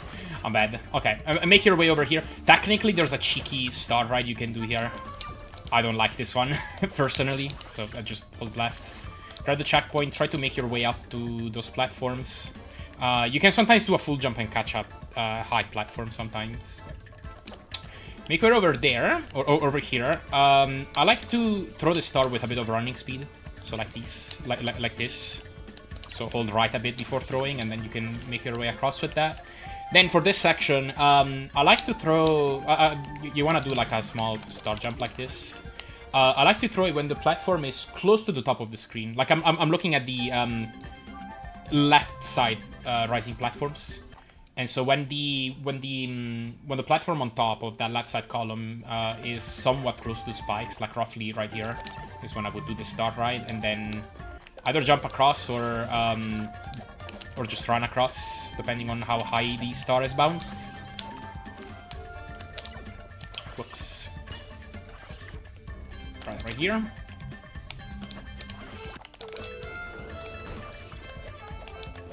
I believe you want to run across if you hit the second platform.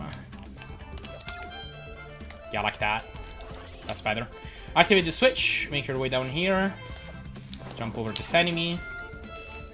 And then I use an ADQ to jump over this enemy, as it's like charging its flame. Shortly after the sound of the second flame, that's when I jump over it. Make my way over here. I throw a star right before I enter the pipe to topple that the porcupine. And then you can just jump through it and make your way across. Now let me show something. If you have full health, if you didn't take a hit in that section with the 3 columns of moving platforms and lava at the bottom, if you didn't take a hit, well, there or anywhere else, you need to be at full health. Then what you can do is just boost across. So you want to land over here and then just walk. That's gonna completely decimate your health, but you have a checkpoint coming to completely heal you immediately. If you don't have the health for that, then the alternative is to do a little something like this. Charge your star slot it in here. You're gonna take 1 hit and then just walk across. Okay, touch that checkpoint, ride that slope, make your way down, and you need to do a star ride kind of like that to get over here. You want there to be a bit of space between the platform that you're currently on and the left side wall, like the end of the left side wall. Right around here is where I would do a full jump and jump across. Now, you don't want to be close to the edges of this star, I believe, because then as you're bonking onto the ceiling, I believe it's easy to actually fall off of it. So, do keep that in mind, and then make your way into the bonus. Touch the door as far right as possible. Now, there's a few strats for this bonus. I'm gonna show you the faster strat, but this is also riskier and finicky. to open up, just walk down and then turn around at the last second and throw that star. So it's gonna bounce on the crumbling platform that you're standing on, hit that star slot, and then it will just allow you to get across. Now, the faster strat here is you wanna walk down and grab this key and immediately start holding right to take a lava boost. Like that. That's not too hard. The harder part is making it up. And there's a way to use the gate to do this. You want to position your Meteor roughly around over here. You're going to have iframes, so you're going to have some time to line this up. Then you want to do kind of a small jump. About this height.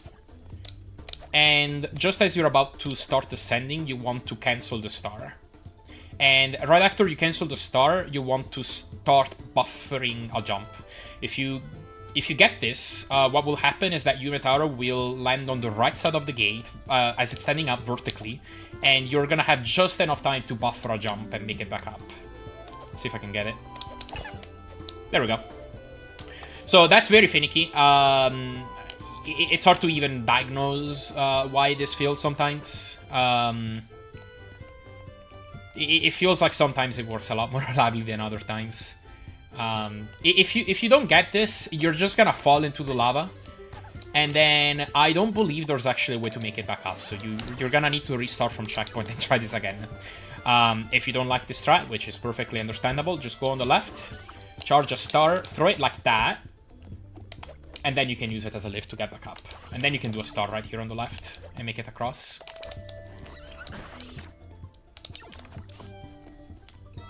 Whatever you do.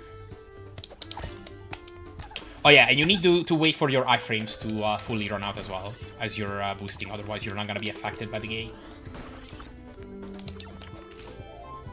But yeah, you're going to make your way to the right. Okay, I'm just going to do the standard strat to make sure I get this.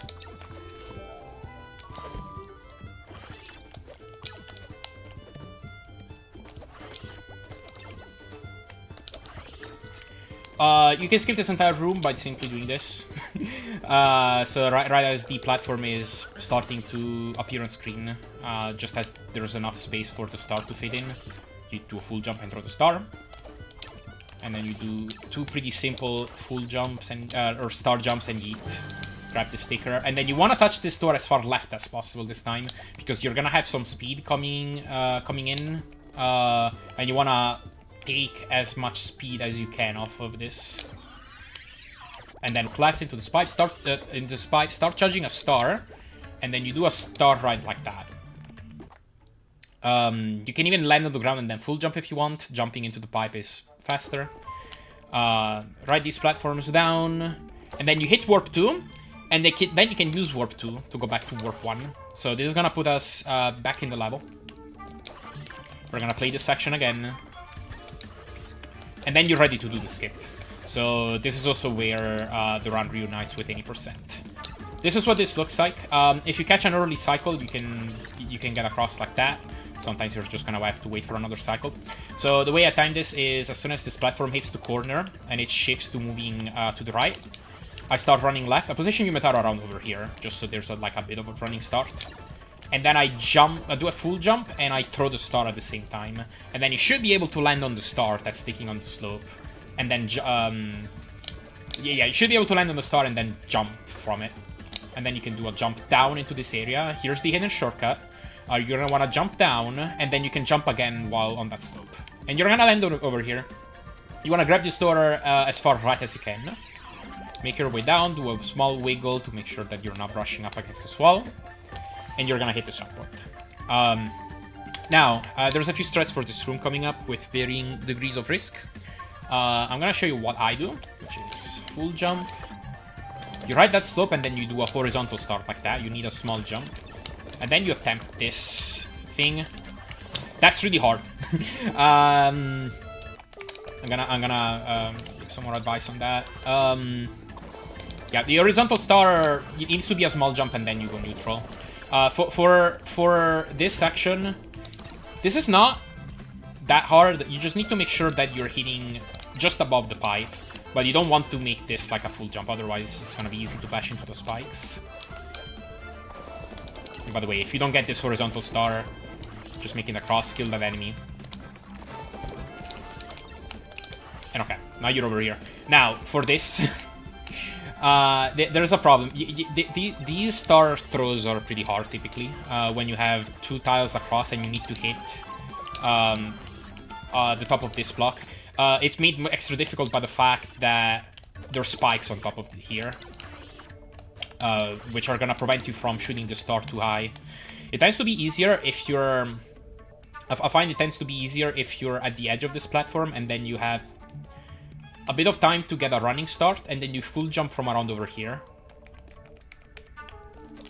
And then you can time the star. Can I make it back? I've never tried. Oh yeah, you can. Okay. So yeah, this is kind of how I would attempt it. Doing that all saves about a second over just hitting the star slot and walking across. But only if you're doing the horizontal star, because if you're doing this horizontal star, there is an extra problem where I'm gonna attempt the safer strat,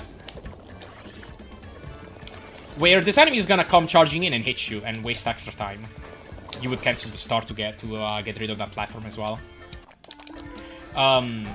So it's only gonna save a second in that situation. It's gonna save even less if you don't do the horizontal star coming into this room to begin with. The alternative strat for this is you would do a full jump on top of this slope, throw the star, and then catch up to that star. Also, you need to make sure that you don't have speed coming in. Whoops, I did the horizontal star out of muscle memory.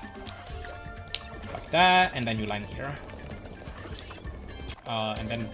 I'm not sure why I didn't make it across. It's been a while since I did this. Hang on. What I want to show is that if you use this strat, then you're not gonna be affected by this charging enemy.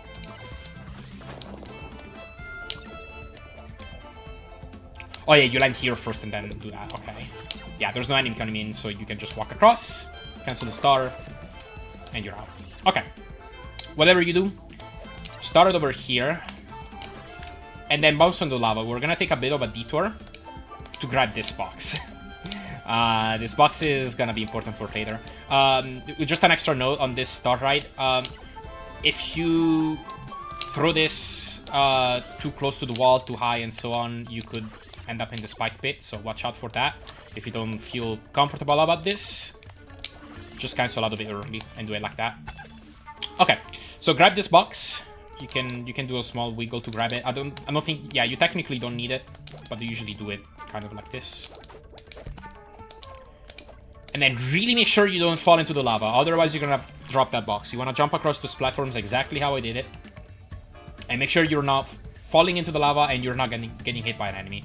Otherwise, what's gonna happen is you're gonna fall into the lava, and as soon as you get hit by the lava, you're gonna drop the box and you're not gonna be able to pick it back up easily. So, just keep that in mind. Jump over here. You can make it on top of this platform early by jumping around where this mushroom in the foreground is. A bit later.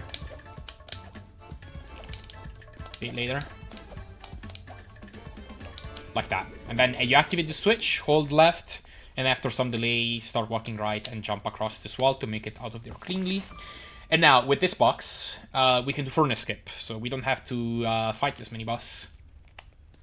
Now, you only have one shot at this. If you fail, well, if you position the box in the right spot, you can try this as many times as you want. But if you if you enter this room and lose the box, or if you enter this room and then die, you're not gonna be able to try this again. So, I'll show you what it looks like, and then I'll also show you some how you would do the boss fight if you have to fight it.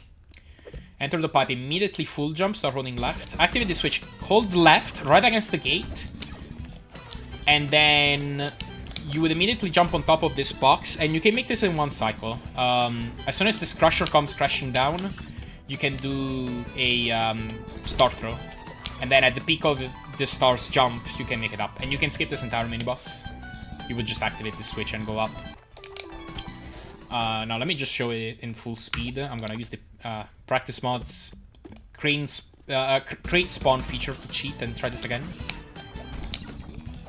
And there we go. That's how the furnace 1 cycle looks like. If you don't like this, you can also do this in 2 cycles. You can jump... Whoa. Maybe not like that. You can jump if you don't like hugging the gate like that. It's been a while since I did this. I know this is what I used to do. Whoops.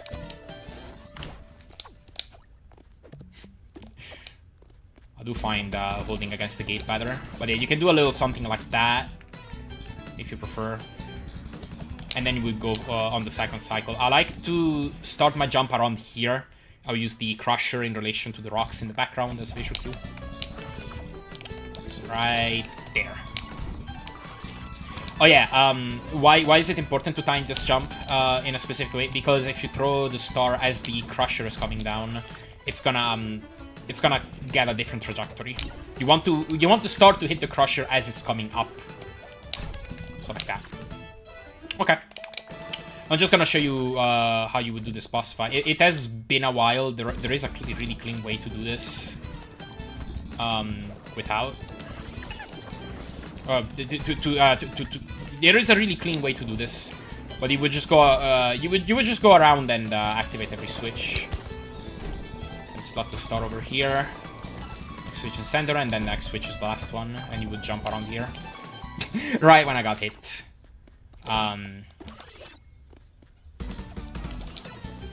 I think, yeah, there's a lot of details to this fight. Unfortunately, it's been too long and I can't really explain it.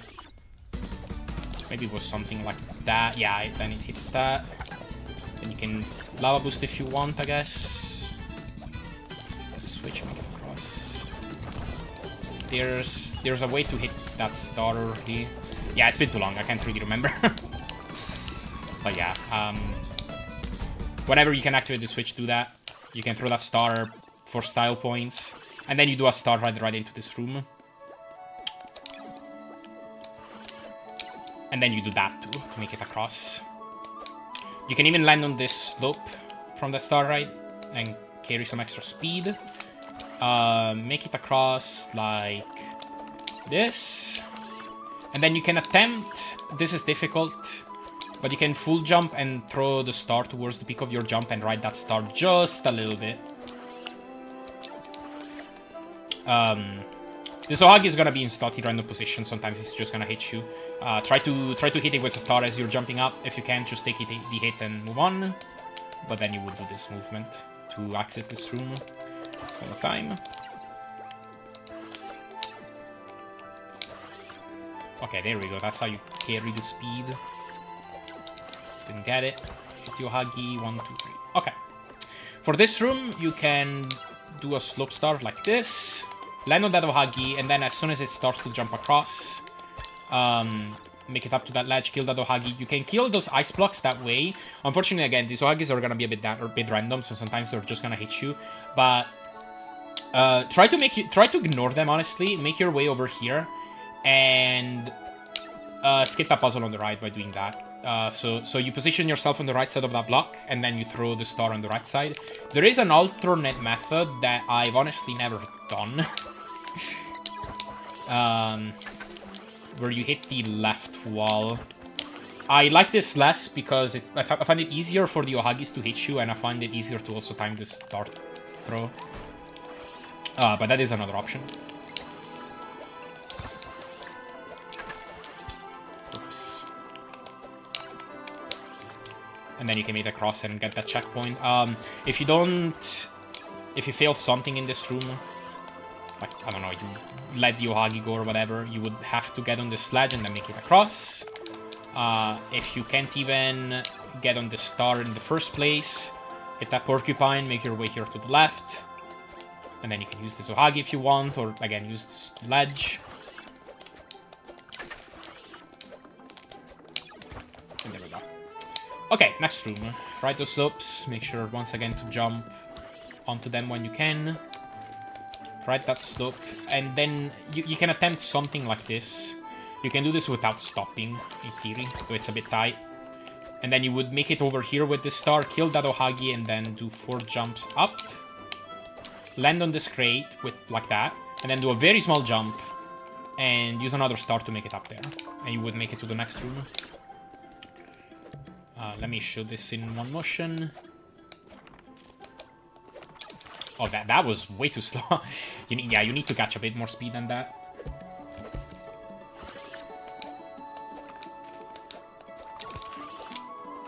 If you don't, you can also just wiggle a bit to stall for extra time. Oh my god, I'm usually a bit more consistent than that.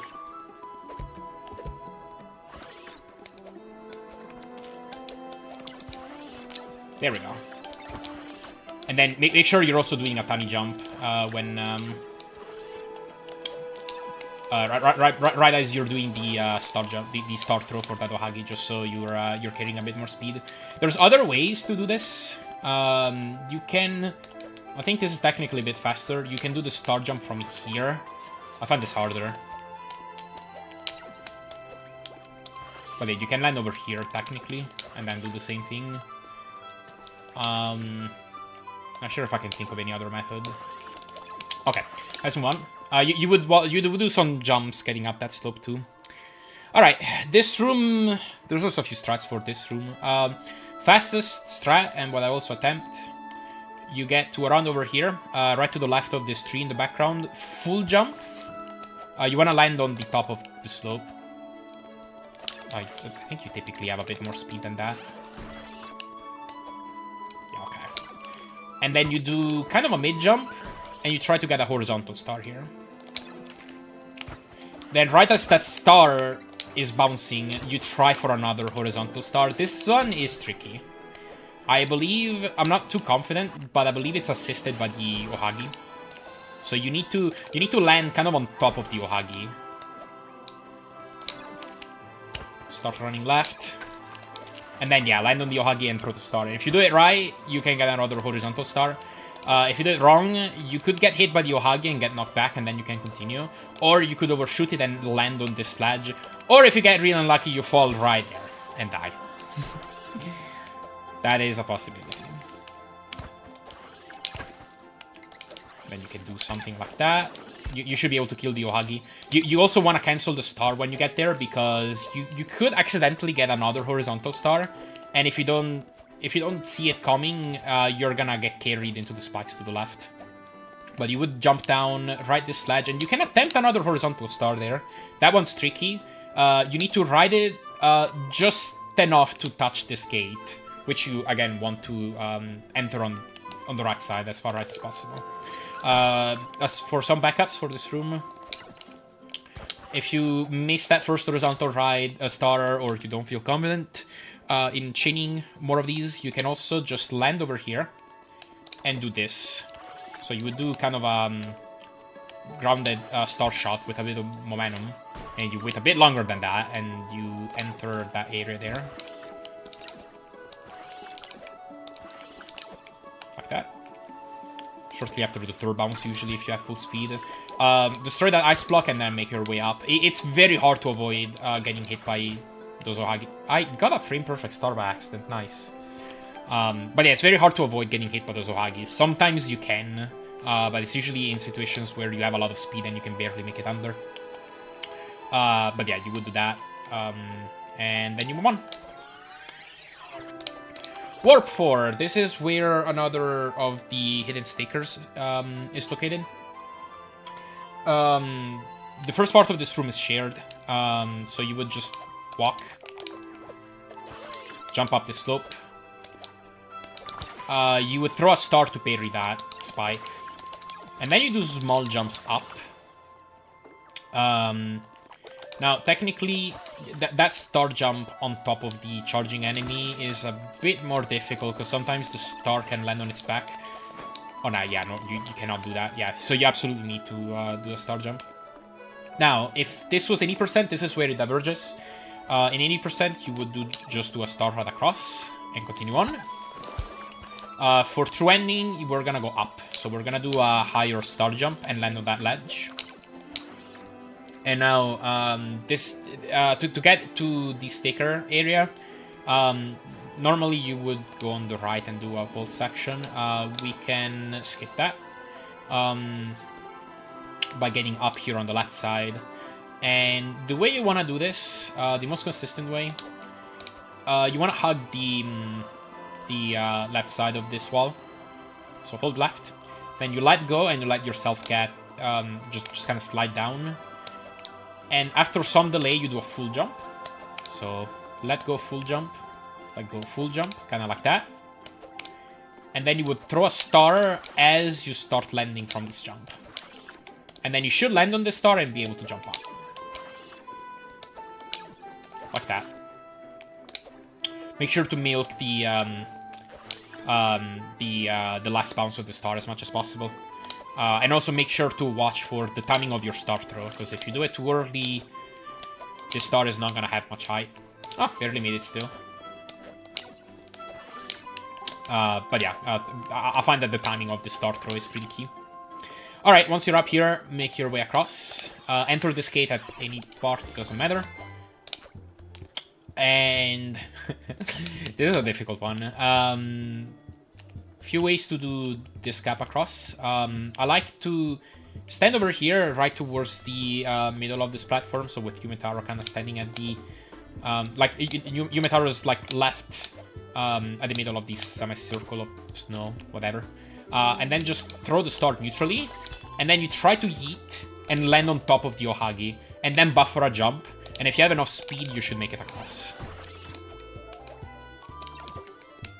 I didn't. You also want to land far enough left on the star so that you have enough enough room to prepare a running star. Like that. Okay. You really don't need much speed. You just need to have a little and then buffer your jump. If you don't get that, there's a few backups you can do. First of all, you can just use the Ohagi. Let it jump forward, and then as it starts to jump across, you also jump yourself, and you should make it across. If the Ohagi dies too, because that would be the easiest way, then you would land on this block and do a very small jump, and then do a star jump. I think technically you can do it like this too. Whichever you prefer. But yeah, once you make it over here, now we're gonna skip the second half of this bonus by making it up there. This is difficult. This is gonna be the same star jump that that you can attempt in the area right before the furnace mini boss. That would save like a second. So you would position Yumetaro towards the edge of this platform, right around here. Then start running left, and as soon as you reach the middle of this platform, you full jump, and you throw the star within a timing, and then you switch to holding right, and you should hopefully land on this star. Play. There we go. And then you would try to land over here. And then land across and grab that sticker. It is difficult. I definitely recommend taking some time to land yourself up. Because I do find that the position in which you start is pretty key in getting this reliably. And then the timing of your jump and start throw are pretty important too. So yeah, that's pretty difficult. You can attempt this pretty much as many times as you want. But yeah, if you... I honestly haven't played this section in a while, but... The section that you're skipping isn't too long, if you prefer playing that. So you could probably do a little something like this, and then a star right across. I think you need 2 bounces. Maybe not. Oh no, yeah, you definitely need 2 bounces.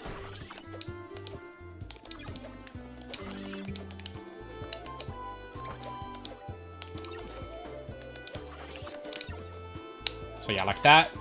And then I guess you would use the Ohagi. There. I'm sure you get the concept. I don't... I definitely much prefer doing this skip over here. Even if it takes a few tries, it should still save time. Okay. Grab the sticker, then go left, touch the door, whatever. Ride that slope down a bit, and then you can make a full jump using Coyote jumps to make it cleanly under that.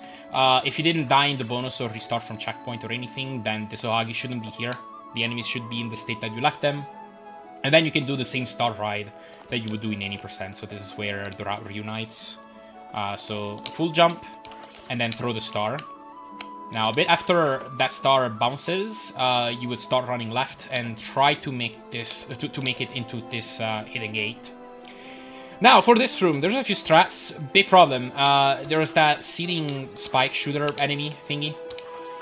If you just try to walk across, you're gonna need to parry its spike, and it can be in really obnoxious positions at times.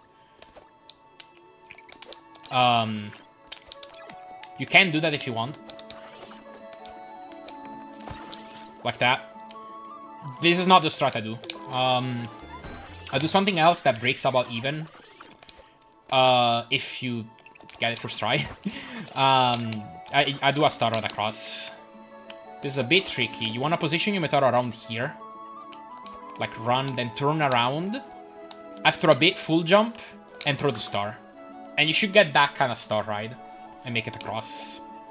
This doesn't really save time, but it completely removes this enemy from the equation. What you need to watch out for is sometimes if you throw the star wrong, it's not gonna land on this crumbling block and you'll die. But I find that pretty lenient. So okay. The other thing you need to watch out for, right before you enter this pipe, you need to charge a star. So it's immediately after you jump out from the star, if you do that strat, start charging the star and then throw it right before entering. And you're probably gonna need to do a wiggle to have enough time to charge it. And what that does is it's gonna enter this room and destroy that ice block in front of the pipe entrance. Right before you enter the gate, start charging another star. By that point, the star that you threw will have hit the ice block, and you're free to start charging your next one. And then you can do this, run off, and then enter the pipe. If the ice block is over here, I think you can do something like that. I forget. This is a strat I used to do. Yeah, no, I think you need to jump. Yeah, like that. Or just jump past it. Anyway, when you enter this room, you do a little something like that. You wanna... Okay, good, I didn't grab the checkpoint. You wanna jump right before you throw each star. And then this is where having a separate star cancel button would save a bit of time, because then you just need to... press the throw star button, and then like immediately cancel while holding the star button. Then you can do this a bit quicker. Let me show it actually. Why not?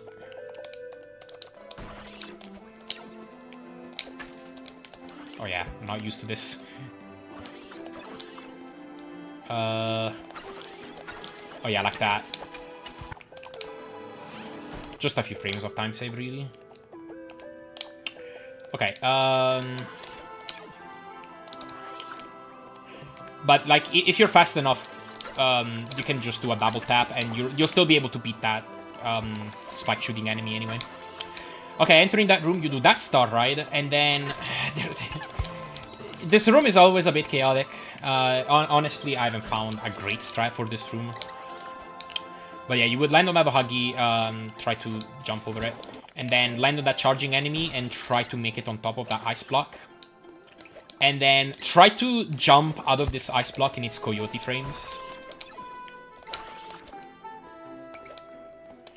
And then throw a star kind of landing. And if you do it right, you should destroy this ice block. And then, if you're lucky, you're able to also land on an Ohagi.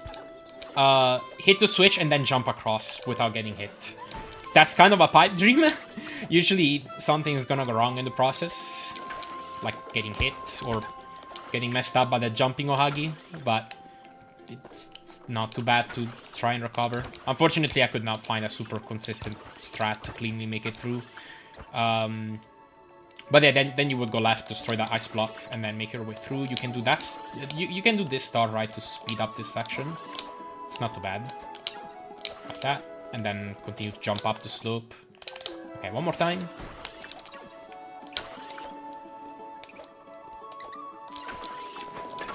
If you miss that, you can destroy the block from the back.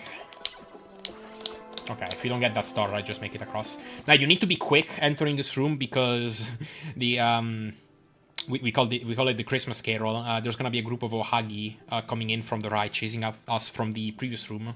And we wanna do a double star jump to get on top onto a secret chest that's gonna allow us to skip a small section.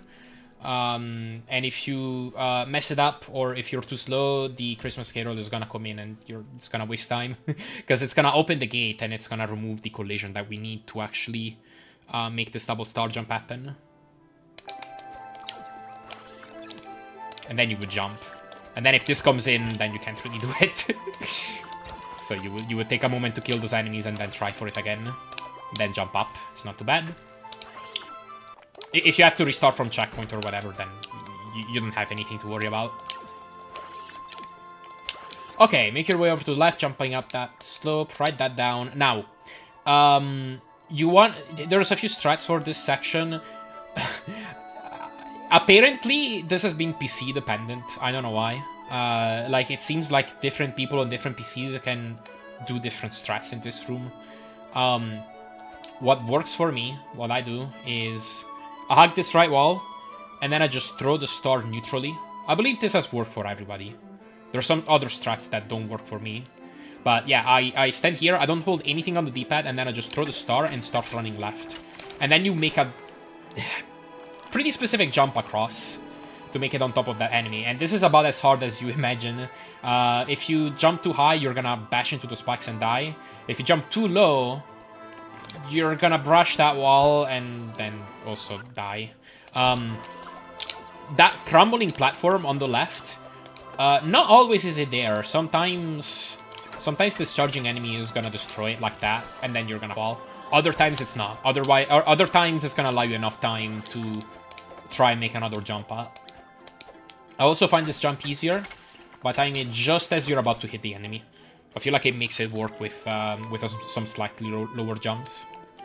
I know some other struts that work on... This is a bit easier, but it doesn't work on my PC.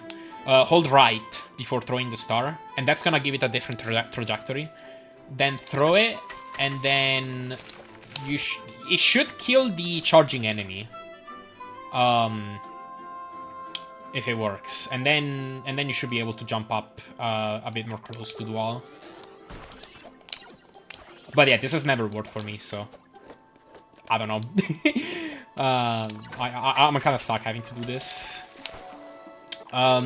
If you want to play it really safe, I believe you can dig here. This doesn't work, right? Wait. I'm not supposed to just be able to make it across like this. I think this is a practice mod quirk, probably. Maybe, I think. But yeah, I know there's a way to dig under the ice. I haven't done it in a while. It's probably gotten some more difficulties here. I don't know, honestly. It's been too long since I've done any other strat here, but you can probably bait the enemy out and then do something with it. Anyway, once you do make it across, you can do a small jump here. It's better if you don't hit the ceiling so that your jump goes a bit farther. To conserve your speed. Then enter this pipe and you can attempt this. Hold left, and then right around there, you do kind of a medium jump and throw the star kind of early in your jump, holding left. And then you do a wiggle, land on the star, and then jump back up. If you don't like that, you can take all the blocks across, or you can even use the enemy from the previous room.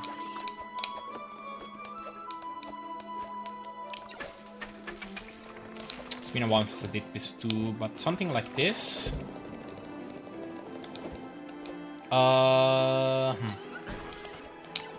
You should be able to... Oh, I think you have to stand farther left, yeah. Like over here, and then go. This enemy should stop before the spikes, and you should be able to jump on it, and then land on this middle platform. Maybe you needed to get hit. I'm sorry, it's been a while.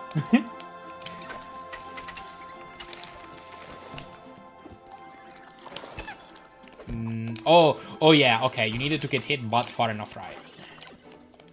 I remember now. So that the enemy actually enters the pipe. So something like this, maybe? Yeah, now you can do this. Okay. This strat is fastest, but then the problem is you could miss and land in the spikes. So it has some risk. But okay. However way you make it through that room, you just have the final section left, if I can not have skill issues.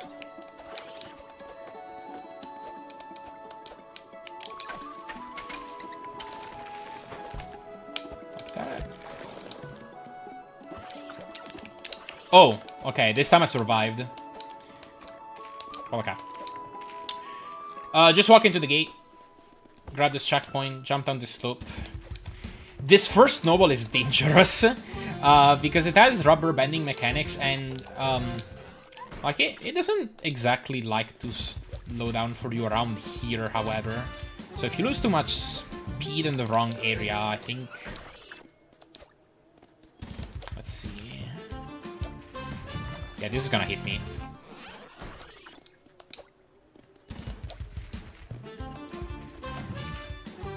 So yeah, this can hit you sometimes. Anyway, jump down, destroy that block. Jump down there. Now, I know there's a strat that used to work that was faster, but I think it somehow broke in a patch. But yeah, you would full jump down here, hold left a bit and throw that star to destroy that block, and then you do a small jump and destroy... You're primarily interested in destroying the block at the bottom, so you dig through the ice like that. I think you can do a small enough jump to make sure that you hit the block below first. Yeah, like that. That's better. Make your way across like this. Immediately start tuning left. Don't brush against any walls if you can help it. Right down these slopes. And then you want to destroy that third block. So you make use of the speed that you have as much as possible. So make sure you have a star charge, destroy the block. Make it down there, down here with a wiggle. And then there's like a small shortcut you can take in the upcoming section. Jump down, and then right before entering the spike, shoot a star. And you should land on this and make it behind the snowball. And then you can just start it over here, walk off. And if you have really good timing, you can make it through that little corridor cleanly as well.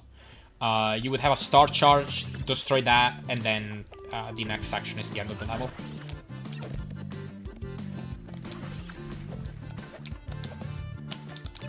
You can open the menu to exit to level select pretty quickly.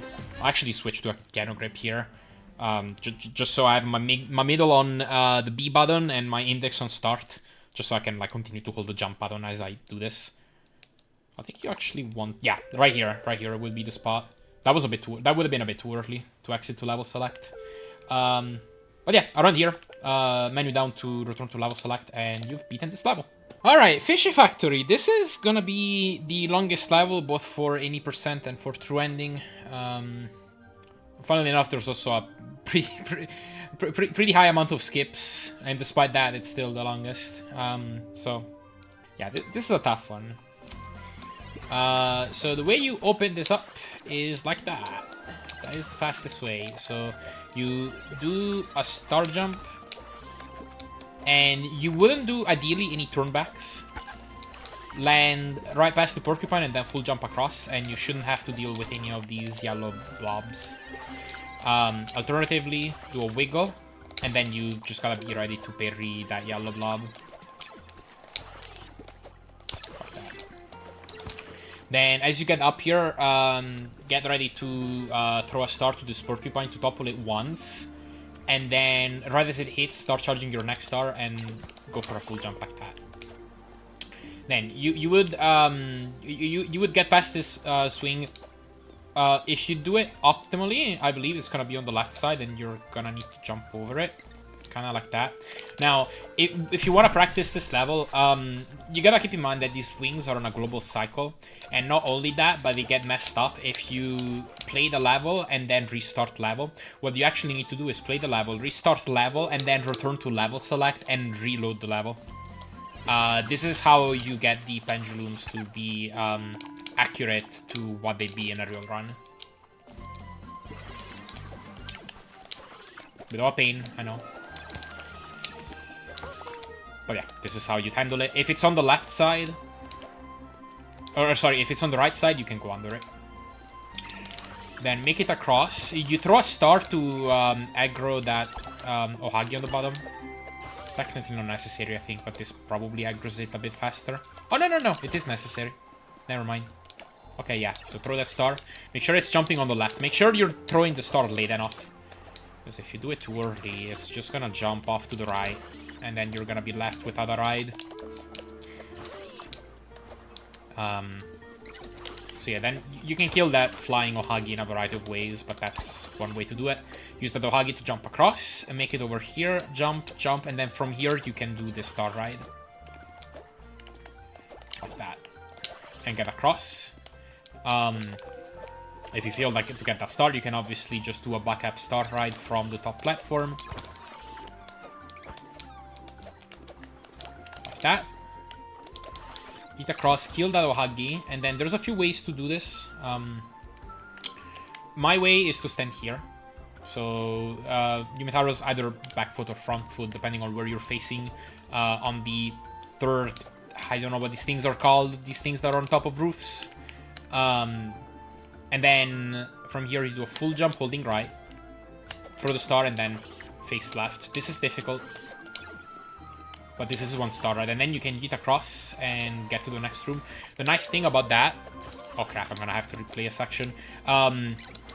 Is that you're gonna be able to handle the swing regardless of what position it's gonna be in. Let me grab this checkpoint. Because if it's on the left... Well, if it's on the right, you just jump past it. If it's on the left, you can... Let's see. Wiggle below it. So yeah, you do stuff kind of like that. Another way, if you don't like the star, is to do this. But you're gonna be a bit more susceptible to the pendulum's position, because you're not gonna be able to make it all the way to the left. Or I guess you can, but like not as far. So I believe if the pendulum is on the left side, then you're gonna have trouble. Yeah, a bit later, and then that would be problematic. Let's see. Yeah, that was really close. Alternatively, I guess you can land here and then jump above it. Yeah, there's a few sketchy maneuvers that you might be forced to do. Anyway, once you get over here... This pendulum can also be in a variety of positions, depending on... If you've played the level cleanly, it's always going to be in the same position, but... yeah, if you wanna ride down this slope, and then jump up like that. If it's here on the right side, you want to wait for it and then go. If it's on the left... Oops.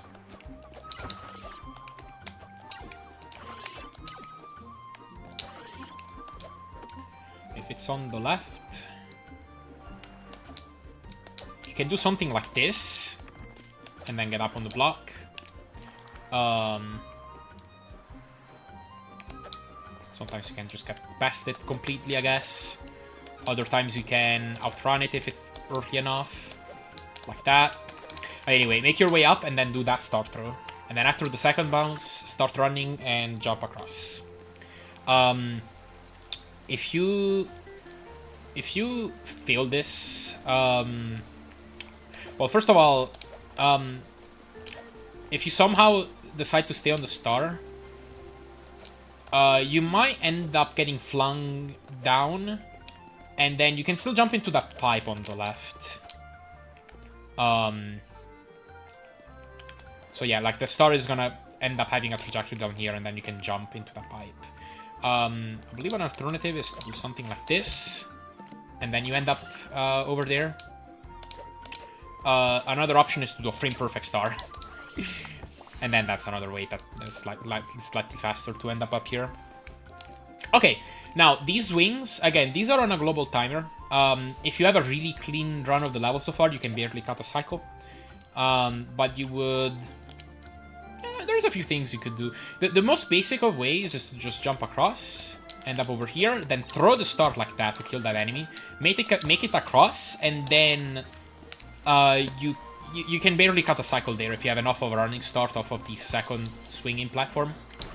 Now again, if you're gonna be retrying from the checkpoint, this platform is gonna be in a different position. Coincidentally, it was good again, but yeah. If you have to wait a cycle, you can do it like that. But yeah, either way, like you would just improv and react to the position. You can stall on the middle platform if you need to wait for the yeah, in this case I need to wait for really long, so I can wait for these all to crumble and then go over here. If you have a good opportunity to defeat a flying enemy, you can just turn back and kill it like that. And that's one way. Now, I'm not gonna have a very convenient way of showing this, but you can also attempt a frame perfect star on this first platform if you have time to line it up right around here. So I position Yumetaro like around here, right where the wall in the background stops. And then right as the platform, the first swinging platform goes past those like two sea urchins that are peeking out at the bottom, like right around here, start running, do a full jump. And then as you land, you can attempt another frame perfect star. You can do this one with a full jump. Like that. And if the platforms are in a good position, that star should bounce on the second moving platform. Don't have a great way to demonstrate it, but if not, I guess you can jump across like that. And then make your way. You can attempt another frame perfect star over here. Ironically, I'm gonna need another frame perfect star to make it back up. Let's make a position safe state now. But you need, I believe you need, oh, whoops, I made another position safe state instead of reloading. But yeah, I believe you need kind of a mid jump for this one. Oh, whoops.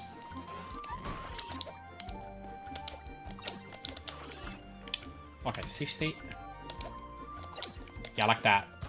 And then, don't cancel the star immediately. Like, watch if you got it, and then if you didn't get it, you can cancel it and charge another star. If you did get it, then make sure to jump out of it.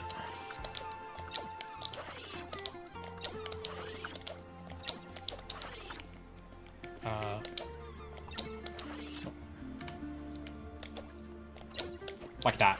And then land on that ledge. If you don't get it, if you have to do this section normally, you can just do a jump from there and topple that porcupine. Alright, this is where any percent in trending diverge again. If you're running true ending, we're gonna talk about what you do in any percent later, but if you're running true ending, you would get across here. You need to activate the switch, and then we're gonna need to dive into this water and reach that star slot there at the bottom. So you activate it, you watch the water, and then the visual cue I use is I watch the water level, and when the surface of the water reaches... I look at the right wall, to the left of that pipe on the right, and then when it reaches a specific crack, right there, a bit earlier, this is where I full jump and dive into the water, and you should be able to make it here on the left. Then dive back up. As soon as you're surfacing from the water, start charging the star, throw it, and then right around now, just a bit after putting it in, is where I would full jump and then fall into there. Once the water level is lowered, you need to keep the star into the slot to allow yourself to reach the first bonus area. So we're gonna do all of this startless. So jump up, you enter that pipe, make your way to the left, ride that star, buffer that jump, jump over here, and then make your way into the door. If you want to grab the checkpoint, which I recommend, you would grab this door as far right as possible. If you feel like you don't need the checkpoint, you can grab it at about any time. And ideally, you even cancel the star before entering the door. But you need to do it quick, because you need to enter the door quick. Because if you wait too long, you're not gonna be able to enter the door. Like now, because you can't enter the door underwater. So let me go do that again. But yeah, whichever way you decide to do. Oh, whoops! I was dumb. Oh crap! I'm gonna have to get back out.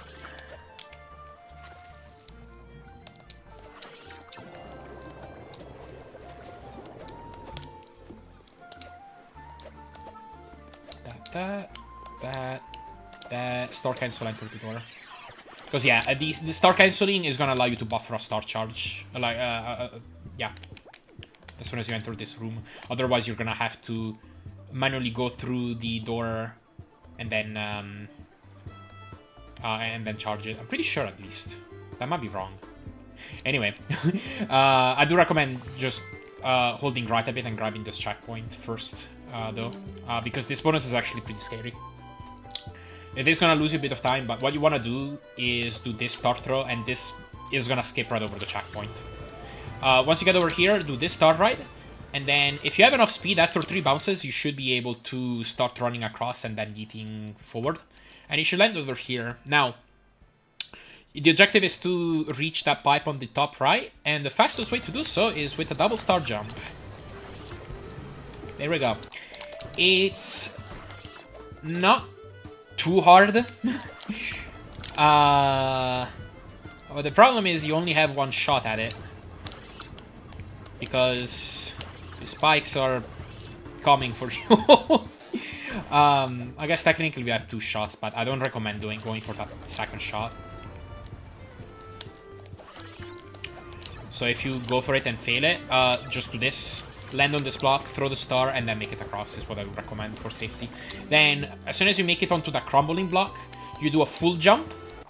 Throw the star towards the peak of your jump, and then you want to do a jump forward at a visual cue to land on that star. Oh, whoops.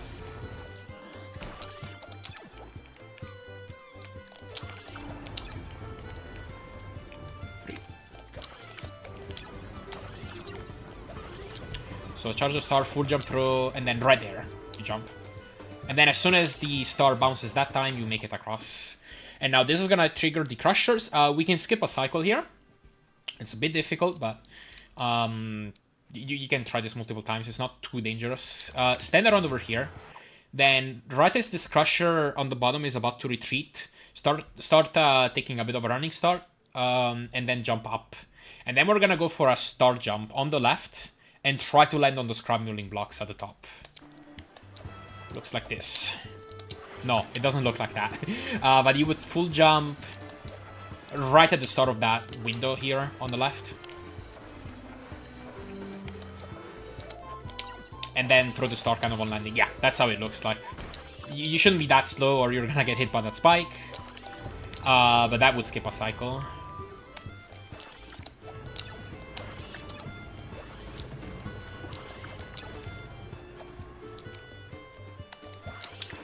See if I can do it again. And then quickly jump up and do that star jump. I'm gonna have to restart from checkpoint again to demonstrate it, but there is an alternative if you don't want to do that. You just take the extra cycle.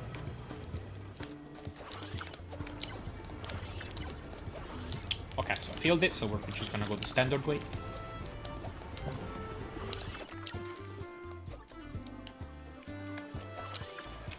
Okay, so the way this looks like... You can do a star jump and land over here. And then you would jump right at around this moment and make it up like that. Okay, grab this wooden horse, enter the gate at about in position as far right as possible is better.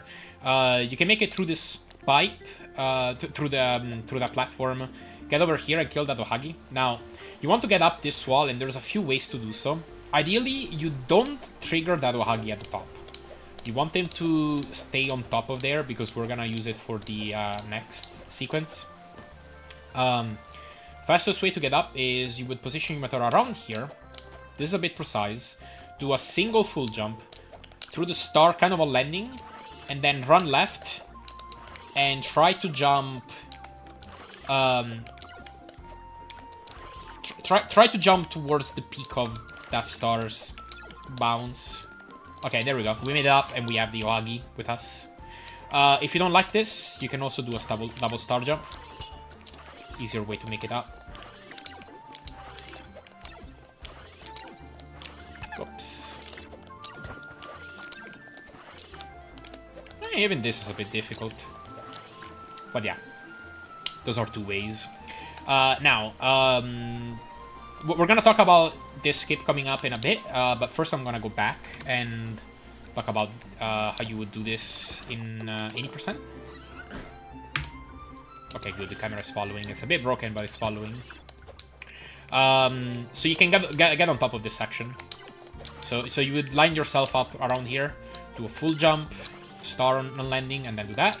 Make your way towards your scrape. Throw the star and try to jump as late as possible. Even if you land down there, it's fine. And then you do a star right over there.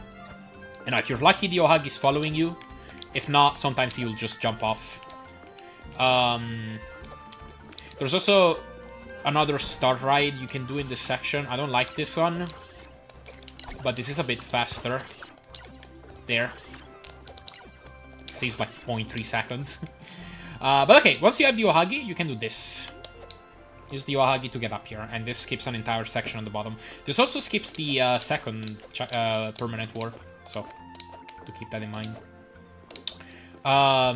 Now, while you're waiting for the Ohagi to get to you, you do have a bit of time, actually. You can attempt a frame perfect star. Once or twice. And then once it gets late enough, just get on top of the Ohagi and get there. If the Ohagi jumps off and you don't have it, you have the option to either obsess over this frame perfect star and go for it, or you just restart from checkpoint to respawn this Ohagi here on the left. And then you can use it. You would throw a star to trigger it a bit faster. And then, yeah. However way you make it across, you can actually attempt another frame perfect star here. It probably doesn't really save much. But you would do this and then cancel it as soon as you get far enough left to fall onto this wooden platform down here next to the chest. This is where you want to end up. And then we're gonna attempt a star right across. There's a few follow-ups from here. All of them have their downsides. I'm gonna show you what I do, and then I'm gonna show you some alternatives. So, you full jump and throw the star like this. I think if you have too much speed, it's gonna miss that platform and it might be kind of bad. But line yourself up on the right side of this star, and then right around here, right around as the star reaches the top of the tree where the top platform is located, start running forward, and you want to land on that ledge. Then land on the other kind of concrete slope. And we're going to attempt a horizontal star.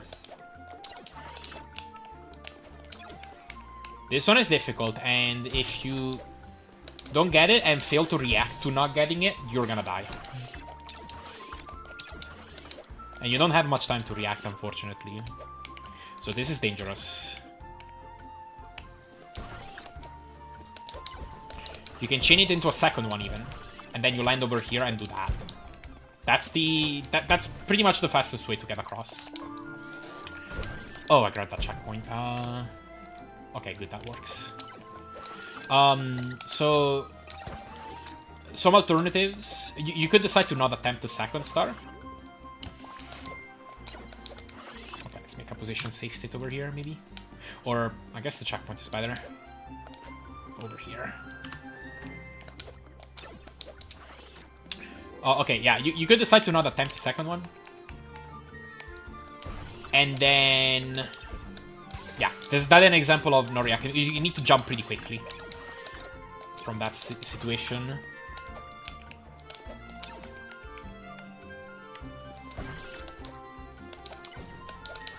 And then you would do this.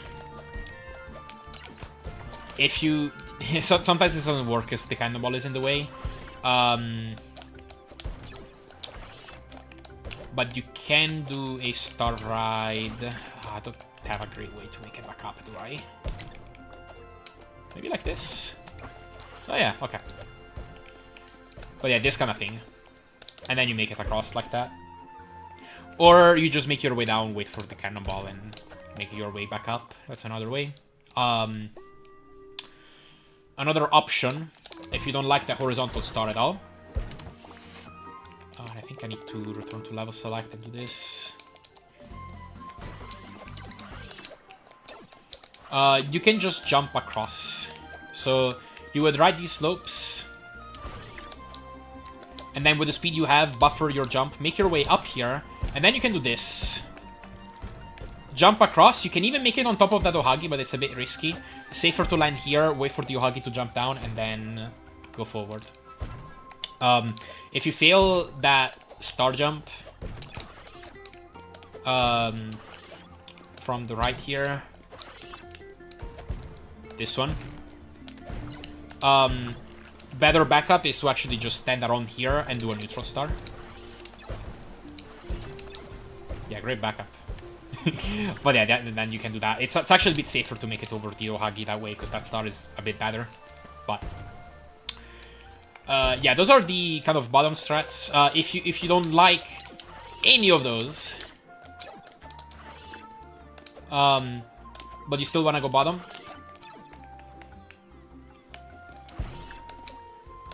you can also just land on this platform, avoid using the speed. You can avoid doing any star rides, make your way on the bottom, and then make your way across. Okay, there is a top strat too. I haven't done this in a while, but this is lower. You can land on top of the trees here. Oh wait, no, you still need to bounce there.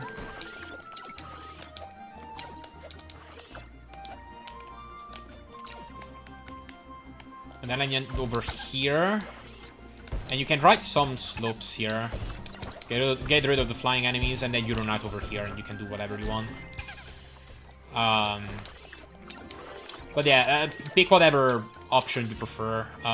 The bottom strat with the horizontal star is fastest, but this is also pretty risky.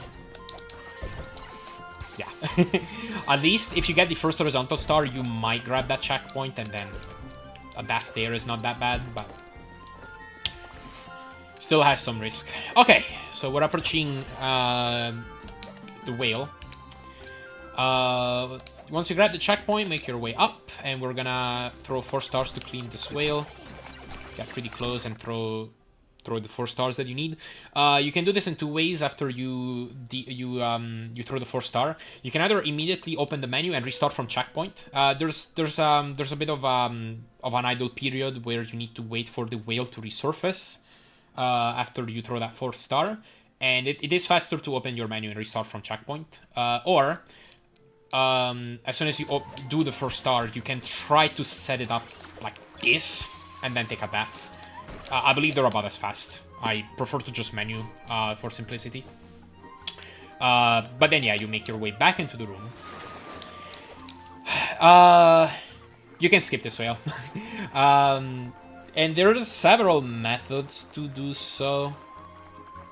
My favorite method is this. Write this down, touch the whale, and then go on the right and hug this gate. So you want to hold right against this gate. Now you watch the whale on the left, and I watch the 3rd blue stripe on this whale. As soon as this starts to get off screen, I release right, and that's gonna make Yumetaro's start to slide down this slope. Now, once Yumetaro's back touches the right side of the tree in the background, that's where I throw my star. And then I start running down and try to land on the star. Like that. Okay, so now we're on the star. Now you want to position Yumetaro as far right as possible on this star, because you want... the star is going to hit a yellow blob, and if you're too far left on the star, it might hit it. Now, this is gonna be a bit jink. Sometimes the star is gonna stop on this whale, or it's gonna lose a lot of its speed. What you want is for this star to make it cleanly over this whale and conserve a lot of its speed, which is kind of random, depends a lot on how exactly you threw the star in the first place, but let's see what I get here. This isn't good. Okay, so if you see that you lost a lot of your speed, you can just cancel it. And then you can either finish the whale ride normally, or you can attempt a backup. You can attempt a frame perfect star, which I got immediately. And then as the star starts to lose a lot of its speed and a lot of its height, you can start running right and enter this area. And then you need to jump over those urchins. Now, you can do some jumps in the water here. I don't believe these are completely safe. I think if you make them low, like if you just really tap the jump button out of the water, and then also immediately try to swim upwards as soon as you land in the water, like they might be safer. But I don't make any guarantees. I've died like this before. But this would speed it up. You just need to... it's only mandatory to jump over this last one at the end. And then you win... Can I make it up? This whale is spotting kind of an annoying spot. I never knew this. Okay, great. Well, you would just be able to make it across. That whale shouldn't be there. But alright. I got that set up from backup, by the way. So, credits to backup for that one. I do want to show off a successful whale skip. The whale skip. The whale skip setup is from backup, I mean. Okay, so if you have enough speed, you feel free to stay on the star. And I use the background as a visual cue. If you watch that boat in the background, once the cabin on the right side goes completely off screen, so I'm still trying to stand as far right as possible on the star. Once that cabin goes completely off screen, I start holding left and then run off the star. So right around now would be when I start holding left. And then you should make it over into this section and then jump over that urchin. You can avoid doing those jumps if you don't want, again. They're optional. So yeah, if you don't like any of those things, just ride the wheel normally. That's jank too, though. You definitely want to make sure you're standing as close as possible to the center of this whale, because it has slopes on its side. So, yeah. I know there's another backup where you throw the star like this and then try to catch up to the star. Honestly, I've never been really good at that. I prefer doing the frame perfect star as a backup. So, mid-jump, and then buffer your next jump. And then hope you time the star at the right time. But anyway, that's for the whale section. You're at this checkpoint, and we're still not even halfway through the stage. Swim upwards as fast as you can. Once you're close to the surface, you should be able to just make it up here. Position your Minotauro around here. So, third line from the left on this floor. Throw the star while neutral. Jump on this star. And then make your way to the right. The star should hit the star slot and allow you to use this platform. Hit the switch. Make your way to the left. And then you want to slow down a tiny bit, because if you're too fast, you're going to enter the next room, and it's going to be partially underwater. You want to have a star fully charged when you enter this room. Because what you want to do is run left a bit and immediately throw the star. And then land in this water. You want to make it cleanly under this sea urchin if you can. Grab this box, and then jump forward, drop that box, go back a bit, and then land on that. And then you should be able to make it across. So this skips having to lower the... raise the water level one time.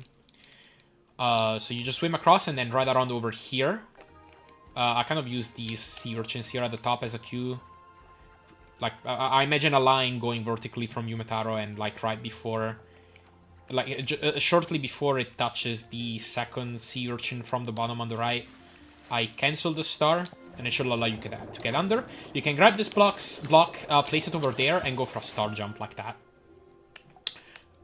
If not, just wait over here and do the manual jumps. I wish... I guess I can go back a checkpoint to show the intended strat, because that box strat is a bit difficult. It's not terrible, but... I think for completeness it would be fair. Let's see... okay, this is good enough. Oh, actually, this is perfect. Yeah, okay. Oh, that box is in the wrong spot, but okay. You would do... Yeah, you would try to get on that rainbow... Oh, I guess the practice model is messing it up, but...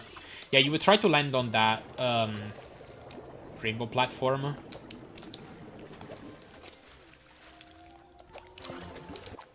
And then throw a star from there. Maybe I can fix this.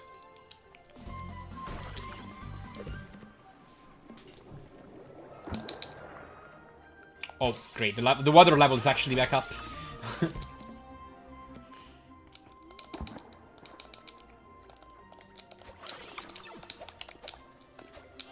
That. Slow down a bit. Star. But yeah, like that. And then you throw it like that, except you don't, you know, hit the sea urchin. Honestly, I found this more difficult than using the box, but if you're having too much trouble, you could consider looking into this. Like that. Okay, anyway. For this next room, you can cut a cycle by immediately charging a star and then doing a small jump. And then you land in the pipe like that. Oh, I got the checkpoint. If you don't get that early cycle, you can... yeah, let's go through this checkpoint ladder again. Oh, dude, that was the checkpoint. I had it. Wait, can I go back? Okay, yeah, that works. Okay. If you don't make this cycle, you can just jump on top of the second cannonball, like that. Okay, that's it. Hold left, turn around, throw a star to the left. That room is pretty simple. And then you just use some of that speed to jump across into that pipe. Okay, we're finally approaching the mini-boss. And this is just gonna be about half the level. You can do a star ride into the pipe. Okay, hold right. You can make it over this mini-boss. That cannonball wasn't right. Hang on.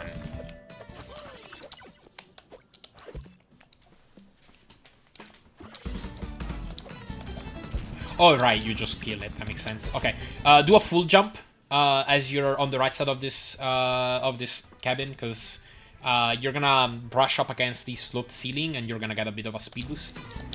The camera should catch up around there, so be ready to jump and fit that star in the star slot. And by that point, you should be well past the mini-boss.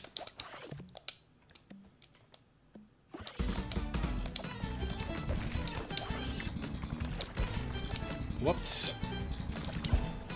Anyway, make it across, keep charging another star. And now you have a few options here. Honestly, safest way is to just not do anything. Just keep holding right, make it through these platforms, land on that slope, jump, fit that star in, and you're done. But you can do a star ride if you want. These have some inconsistencies. The best way, like the best way I've found is to jump and throw it like this, and then land in the water and jump up.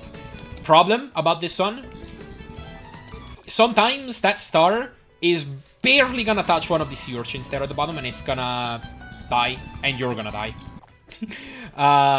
It's kind of random when it happens. It's rare, but it can happen. So, yeah. Also, I guess if your position's slightly wrong, you could barely clip onto this platform. But, most of the time you're fine, and you should be able to jump across. Another option. This is more inconsistent, technically faster. But you can make your throw grounded. Oh yeah, If you're barely off screen, it's harder to make that star fit in.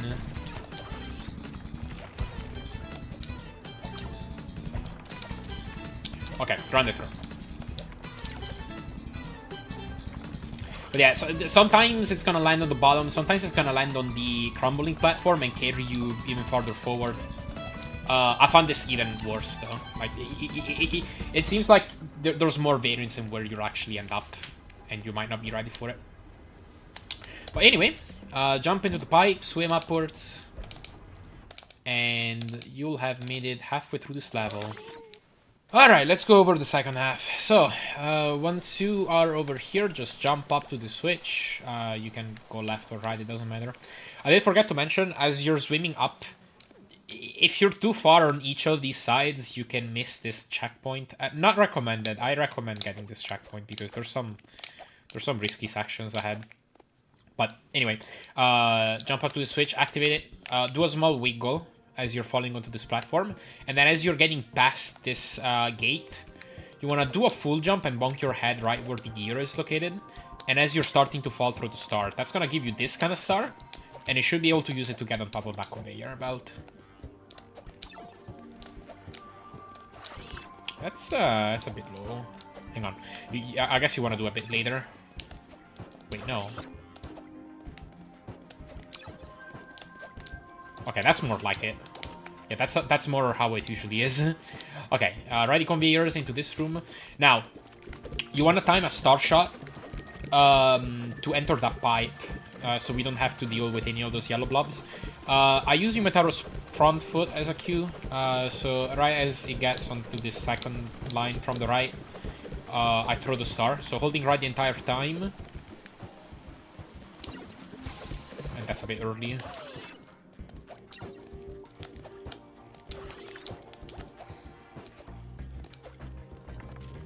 Right there.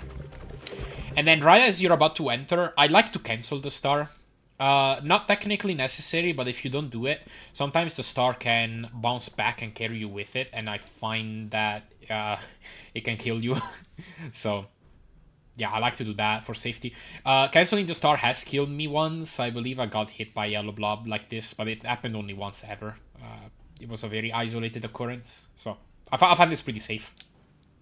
Anyway, hold right into this room. Usually you'll get hit by a blob, rarely you won't. I don't know what causes it. But you want to land on this block, stand still, and throw the star. If you miss this, you want to hit the star slot on the bottom. If you don't get this, you can use any of these other ones. So long as you hit it. And make your way to the next room, making sure that you're canceling the star after getting past the gate. So you don't get knocked back. Oh yeah, if you miss the star, just do this. It's fine.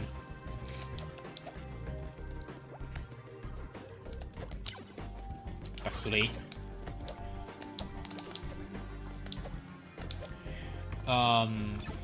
Yeah, next room. Oh, whoops, I forgot. Okay, start turning the star and then jump and throw the star at the same frame. You want to hang around in here and then try to jump over those enemies. If you make it through, you can make that yellow blob cycle and then do that horizontal star onto the slope. Continue to hold right and then make it onto the pipe with the speed that you have. So let's do that. Let's do that all in one smooth motion.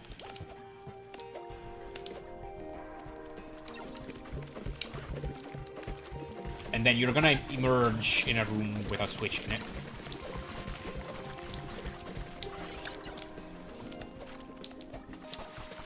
Okay, like that. Like that. Okay, start swimming upwards. You want to hit the switch on the very far right. And then make your way forwards. If you did that fast enough, you can land on that platform beating the yellow blob. If you feel like it's going to hit you, you want to throw a star and kill it. I could technically go right immediately, but if I did, the yellow blob cycle would be different. So I'm replaying this section.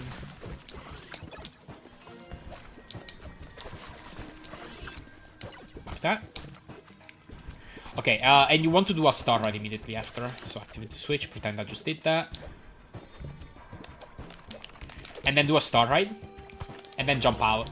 Right, shortly after the yellow blob that you just made it over lands on the conveyor belt, jump into the pipe. And then you should make it over the yellow blob that's coming up, like that. And then you can do a start ride from here. You don't want to have much speed. If you have too much speed with this, that star will make it over the last conveyor belt. You want a third bounce from this. Stand towards the middle of the star. And when you get hit by this flying enemy, you shouldn't take knockback. Never mind. I don't know why that happened.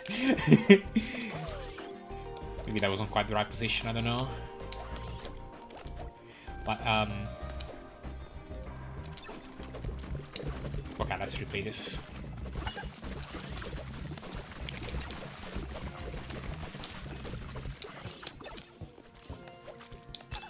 Whoops. Okay, if you get hit here, I guess you're fine.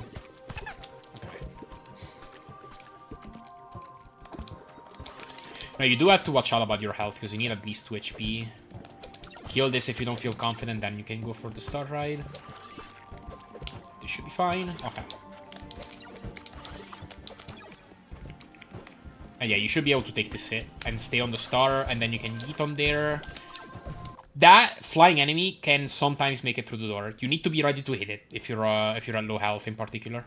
So do keep that in mind. If you don't get that start ride, I'm just gonna go across this time. If you don't get that start ride, you're gonna have to deal with the cannonballs coming at you from the right. You can just do this. Don't need that. Oops.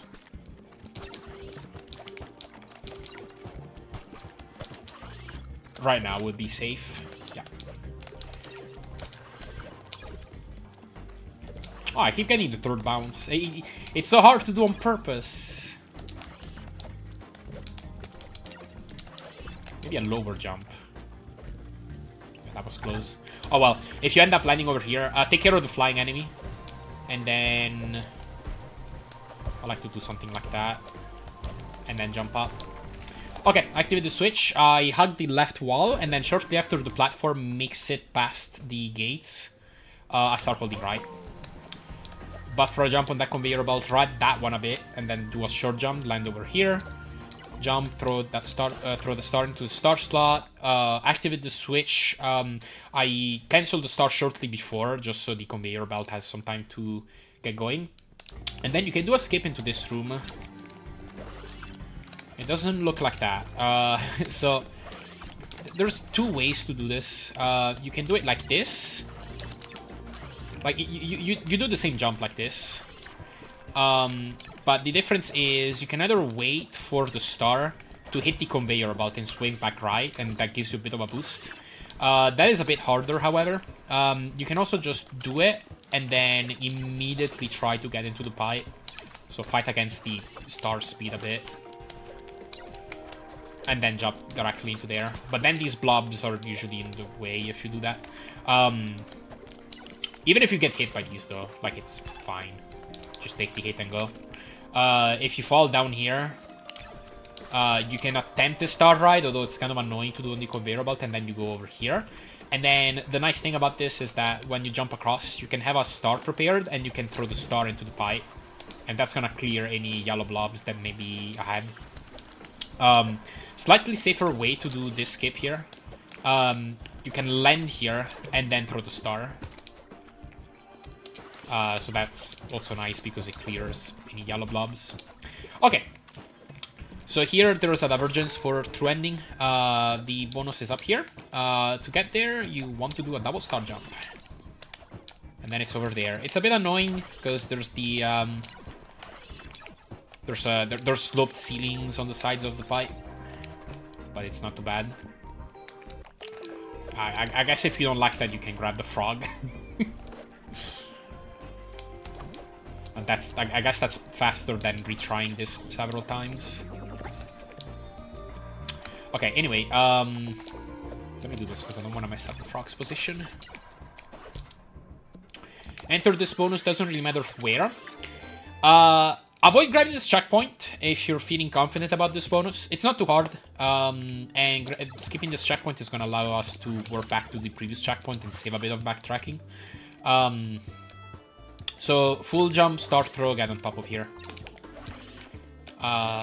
Start jump across, and then for this section, you do it like this. Not too bad. This is the hardest part of this bonus. You want to full jump and aim a star like that. Now, that star sometimes bounces an extra time on the ledge on the right. Sometimes it doesn't, and you need to be ready to react to it if it doesn't. In this case, I didn't, and I died because of it. But you would just try to jump from the star, grab the key, and enter the pipe. If you don't get this, like let's say you throw the star and you miss it, you have a lot of crumbling platforms here to just kind of stall for time. So you want to wait for the second crumbling platform from the right to be alive again, so you can make it back up. And then you can try this again. And then jump across. Okay, as you're making your way down, make your turnaround. It doesn't need to be that tight, but make it kind of tight, because you don't want to hit the checkpoint on the way down if you skipped it. Grab the item, and then you can just open your menu and restart from checkpoint, and you skip having to backtrack. If not, I mean, the backtracking is pretty trivial, but I'll show it anyway. After you grab the item, walk right, doesn't matter where you hit the gate, jump into the pipe, and you're done here. Okay, and now this is where it would converge back with 80%. Run left, hit this switch, jump from around there to jump down. You want to immediately do a star ride into this section. Try to kill that ceiling enemy, if you can. It's not that dangerous if you're not doing anything too fancy around here. So once you land on this platform, you jump here, jump right, get the key, and then backtrack. Let me show that a bit better. You can parry that, and then kill it. This enemy is a lot more dangerous if you're trying to do any star rides here. So for example, you could do this. But then you're coming dangerously close to hitting that.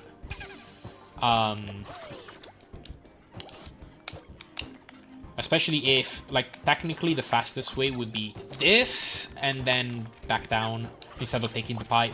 But yeah, in my experience, this enemy can just hit you either into the sea urchins or on the spikes down here, so do it at your own risk. I prefer to just walk across.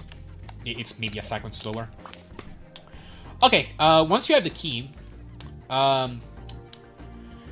what I do is I just grab the frog, place it on the conveyor belt, charge a star, and then make it up here. Throwing the star onto the star slot and making it across. There are some alternate strats you could do. You can do this, wait a bit, and then star jump, and then do that, and that. That is slower. That is like 0.3 slower, not much, but I think it's kind of pointless. It's both more difficult and slower to find, so don't recommend that. I know there's technically a faster strat. It's a little something like this, and then somehow you can make it up there. I have a lot of difficulty with that strat, but that's technically an option. So yeah, I just prefer using the frog. If you're grabbing the key on the right side, like you usually would be, this frog should be ready to be used here. Nice and simple. Okay, once you make it across here, as you get past the gate, switch to right and cancel the star. You should get boosted. Then you can get hit by the side of that mine. Not directly. You don't want to stand directly under the mine. You want to get hit just by the side of it. And that should yeet you across. Start charging a star after you get hit. Jump up here. You want to stand right around here, idle, and then do a star jump and get on and get up to this next gate. Doesn't really matter where you activate this gate. Just do it as fast as you can. And then what I do for this room, there's a few strats. I like to do something a bit more consistent here. I'll line up Yumetaro directly on top of this present, and then do a grounded star throw from idle, and then jump on top of it. I find this pretty consistent. You just stand still on the star until you're almost at the end, and then you jump across. You can also do this, so you jump and throw it. Like, just do a small jump. This has some issues, I find. Like, first of all, it can hit the spikes, or you can get, you can dismount the star sometimes from extra collision. There's a bit of variance with how exactly you jump here, so I don't like it very much. I like the consistency of this personally, because this room can be kind of a nightmare. Okay. Few strats for this next room. I like to attempt a horizontal star here. So, right as you're at the end of this ledge, try to land on top of this next ledge, and then right where this little crack is, you would do a small jump and do a star throw, and you should be able to get a horizontal star. This one is not that bad. I say as I miss it. There we go. And then you would just run on it a little bit and try to land on those crumbling blocks.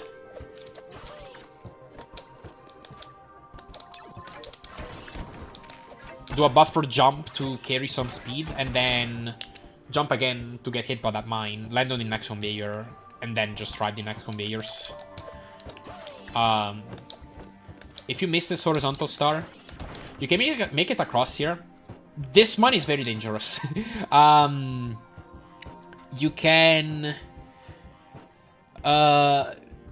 You can sometimes run right past it, like that.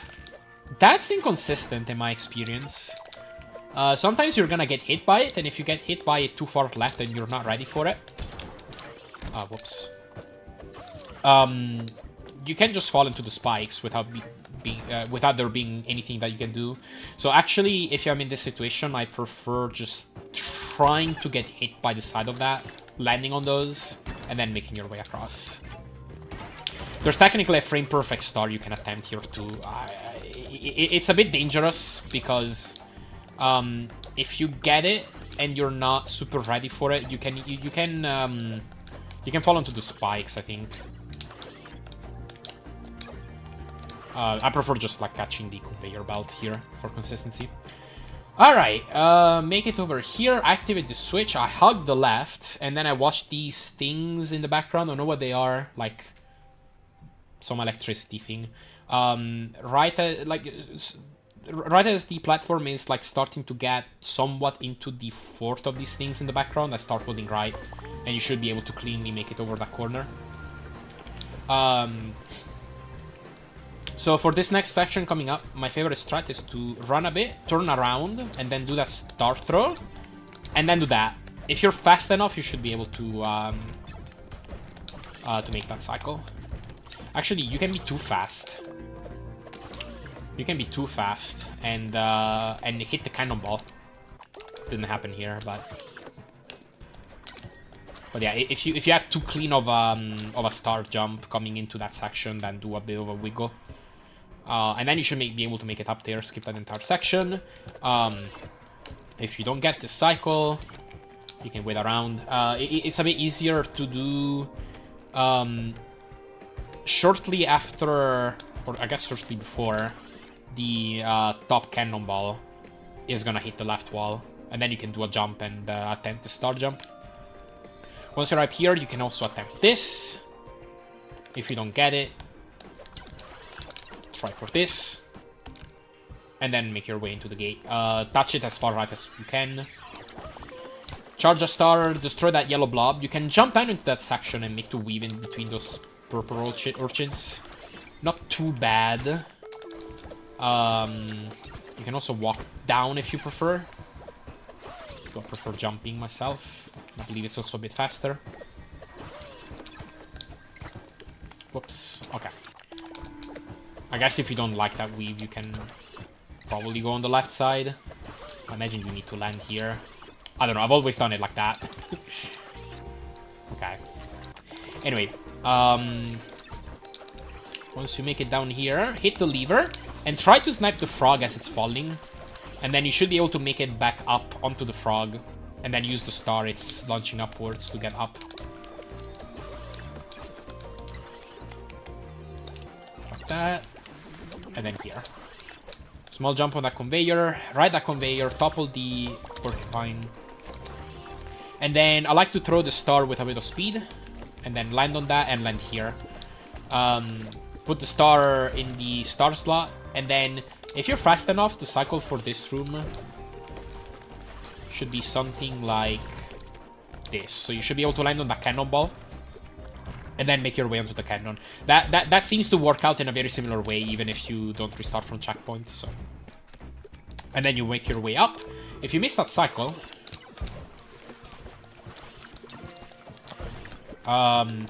you can actually damage boost up. Do that. It's a bit sketchy because if you miss this, you fall all the way down here, and now you need to back it up to this. Reverse direction again, and then you can try for this again or use the cannonball. But anyway, when you get up here, you can skip straight on that pipe. You can skip the entire section that goes around this room. Two main ways to do it. You can either do a frame perfect star. Now this, I believe this flying enemy has an interaction box, so you don't want to get too far right as you're jumping. I believe slightly farther right than this would trigger it. But yeah, right around here, you would do a mid jump.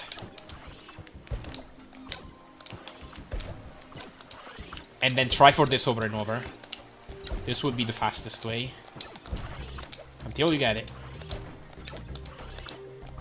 Having a bit of trouble. There we go. And then you would need to react to it and go into the pipe.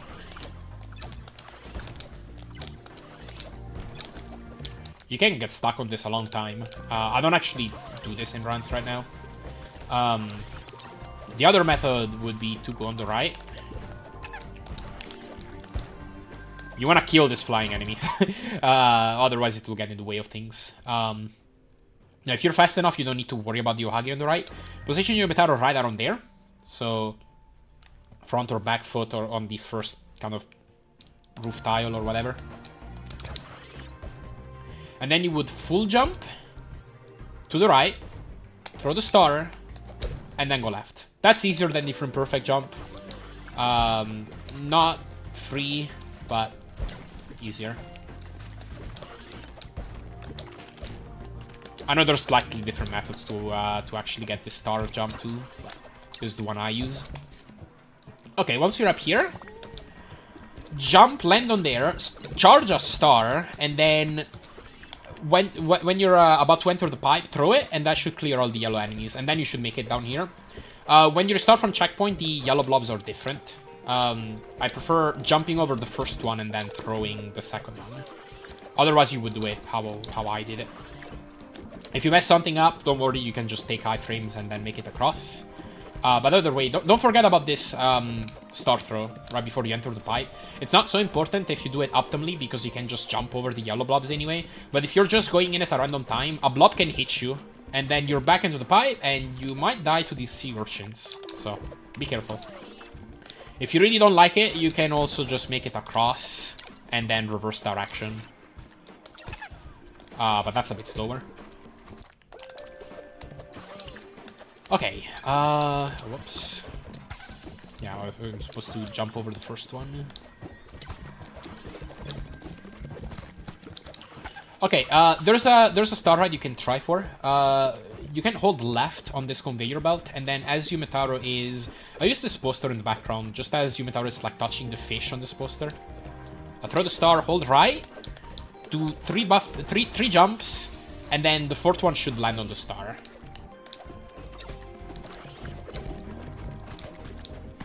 You should be able to get something like this. Okay, I didn't get it here. If you don't get it, just make it across. Get hit by that mine, and then as you're close to the edge, you should be able to jump up to that conveyor.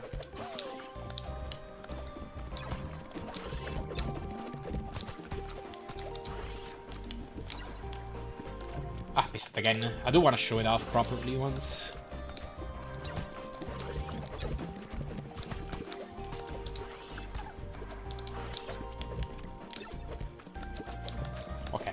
There we go. Okay, you can do a star jump from over here. Bit awkward.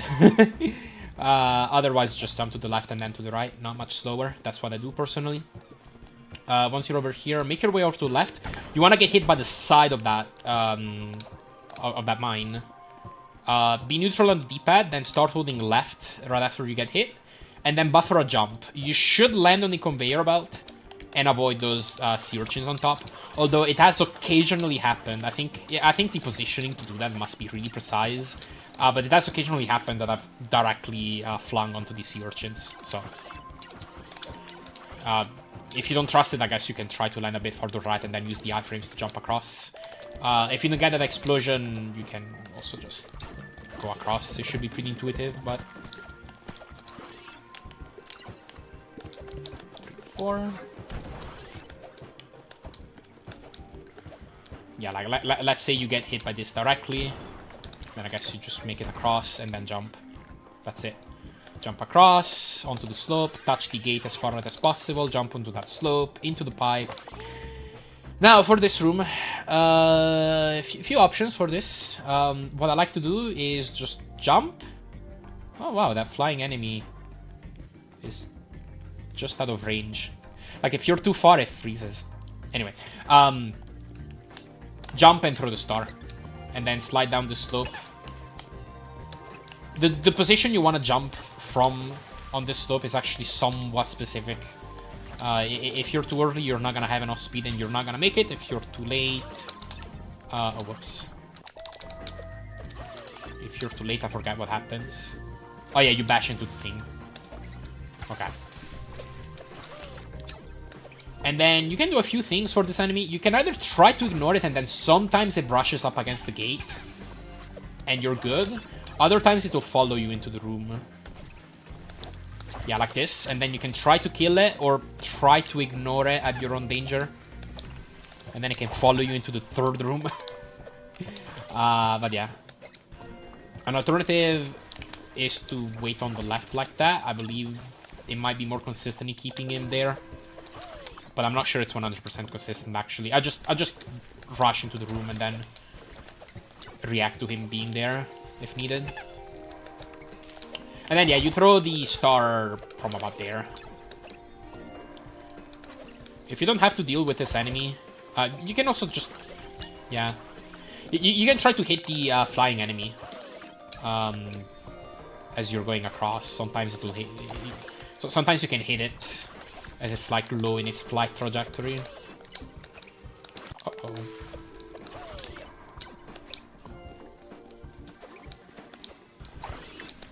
Like that, there we go.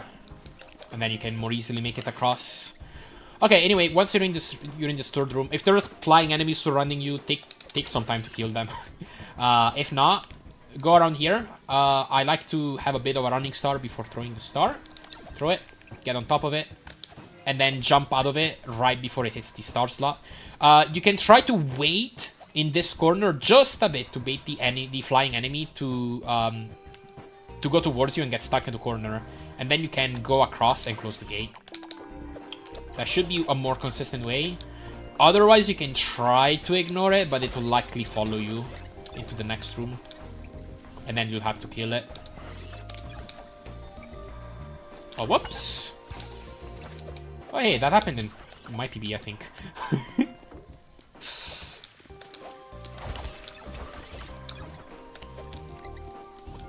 Okay, like this.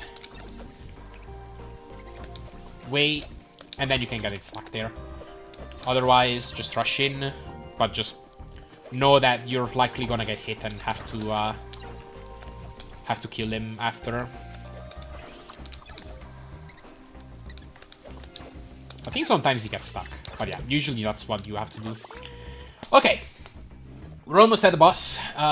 This is the final room before that. I like to position Yumetaro Radar on here. I use these like kind of lines on the floor as Q. Do an idle star throw, and then jump on top of the star, yeet out of it, and then hopefully you don't brush the wall. You can just make it across, and then do a star jump to get on top of here. Okay. Boss fight. We can skip most of this. It's actually faster to retry for this early kill if you don't get it, than fighting the entire fight, which is pretty long. That's like several dozen seconds long. So my setup that I got from Grandius. So start running forward. Right as Scimitar overlaps the present, the checkpoint present. Do a full jump and throw a star right before you land. Then jump again and make it onto the pipe. Now you want to stand around here and then jump on top of the star. And now the idea is to jump off that star and jump on top of the enemy that's coming out of the pipe.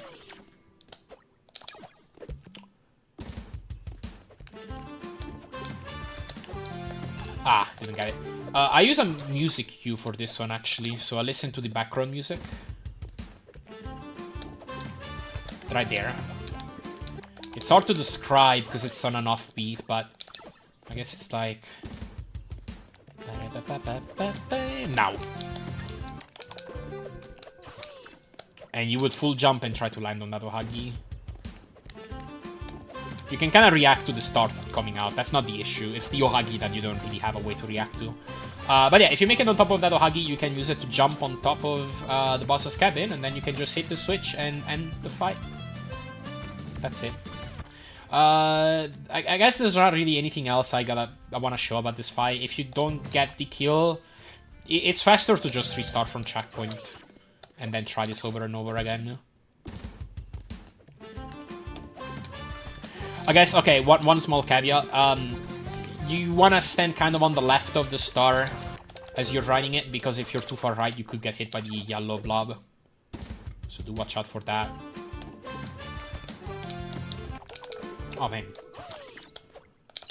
You can get pretty consistent at this with enough practice.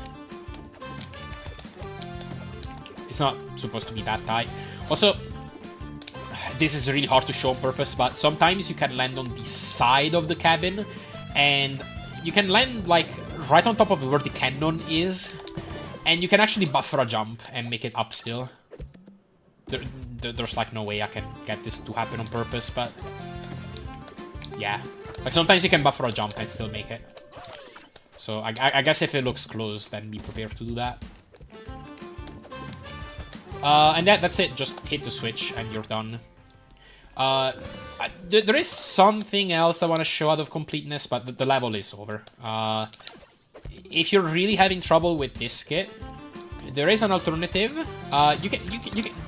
You can wait for the first phase, and then you can do an...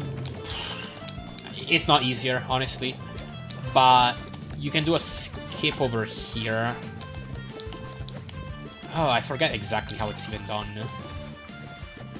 Oh yeah, so you throw a star onto this pipe, and you need to do it with a specific timing.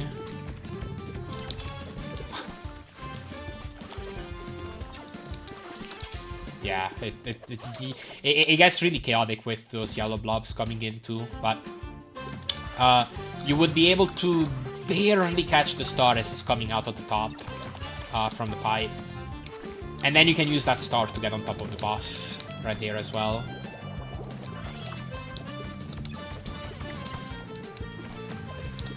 Yeah, it's been too long. I'm probably not gonna be able to do it on purpose, but I guess you can experiment with this if you're really having trouble with the first phase skip.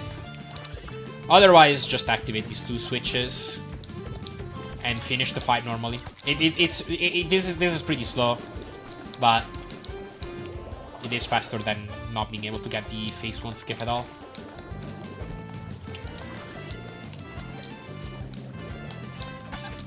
Oh boy.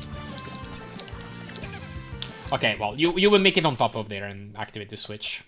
Okay, let me do the proper boss skip. Okay, activate the switch, and then as soon as the confetti comes up, you can open your menu and exit to level select. There you go. Alright, next level is Cloud Castle. So, this level is a bit shorter, still very hard. There's a few ways to start this level. My favorite way is actually to just get a running start and then do this. And you want to end up here. We're gonna go into the secret chest area because there's something cool that we can do.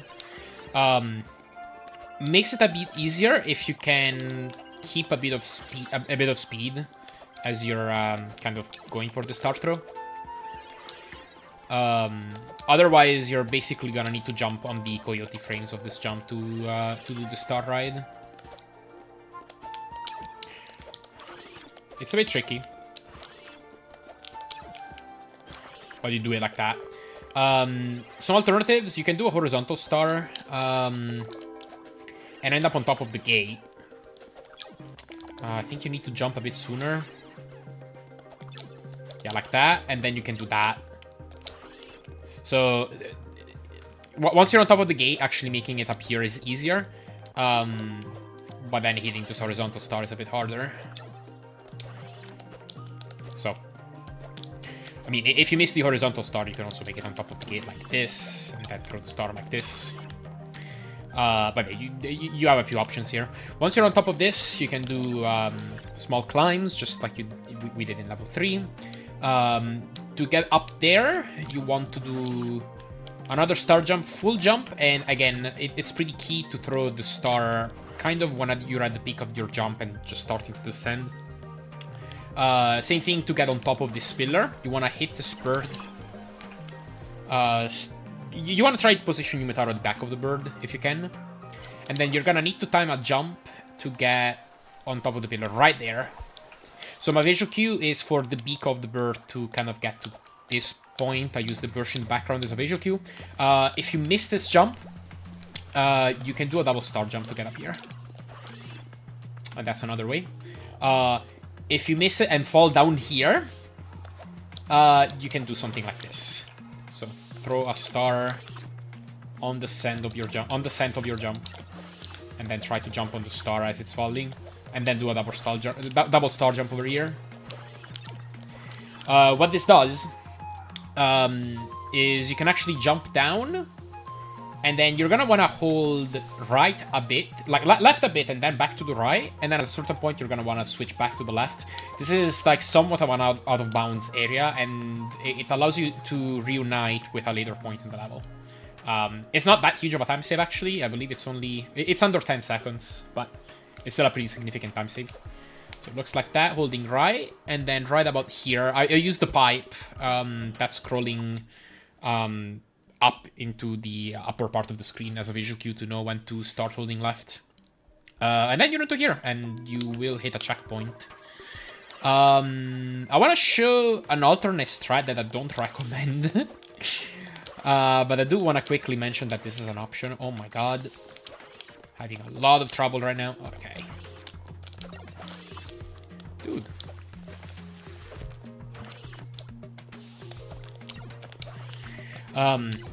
So what it is a way to get to that spot without using the bird. And it's ridiculous. So once you get up here, the way that verges is you do that start right, and you end up on that on the left side. I don't do this in runs, honestly. I find this way too inconsistent. But once you're up here, you can try to do a frame perfect jump, and this is a hard one. You don't have much space to set it up. You need to do kind of a medium high jump, and then quickly switch back to left and try for it. And if you fail it, you need to be ready to hold left, or to switch back to right, so that you land back on the fiddler.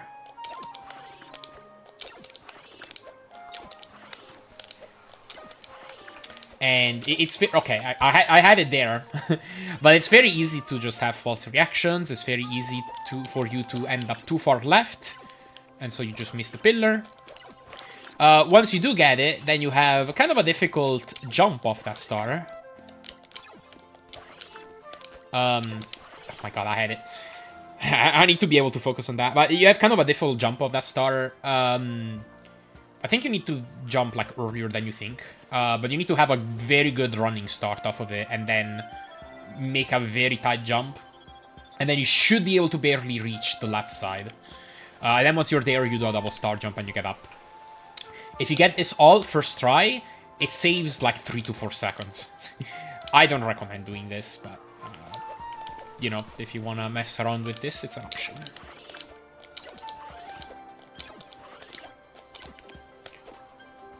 Oh, I made it. Okay, so if you make it here, double star jump, and then you can go down. And that's birdless. Okay. Once you end up over here, hold right. You want to ride these slopes, and there's technically a horizontal star you can attempt here. This one is a bit difficult, and it has some risk involved. If you miss this, be ready to immediately jump and kill that archer. You're not gonna die, really. Unless you get it, and then you get too greedy. But yeah, if you do get it, you would won. You can also decide to not attempt it. And that way, you're gonna have an easier time dodging this archer. Okay, what I do for this section is I just kill these enemies, pull the lever, jump, jump, and then if you make a bit of a specific jump, you can make it onto that gate without brushing up against the wall. And this is what I do personally. Yeah, like that. Oh, I hit the checkpoint. I guess we'll restart level. There is technically a faster strat. I don't like it very much, but I will showcase it as well.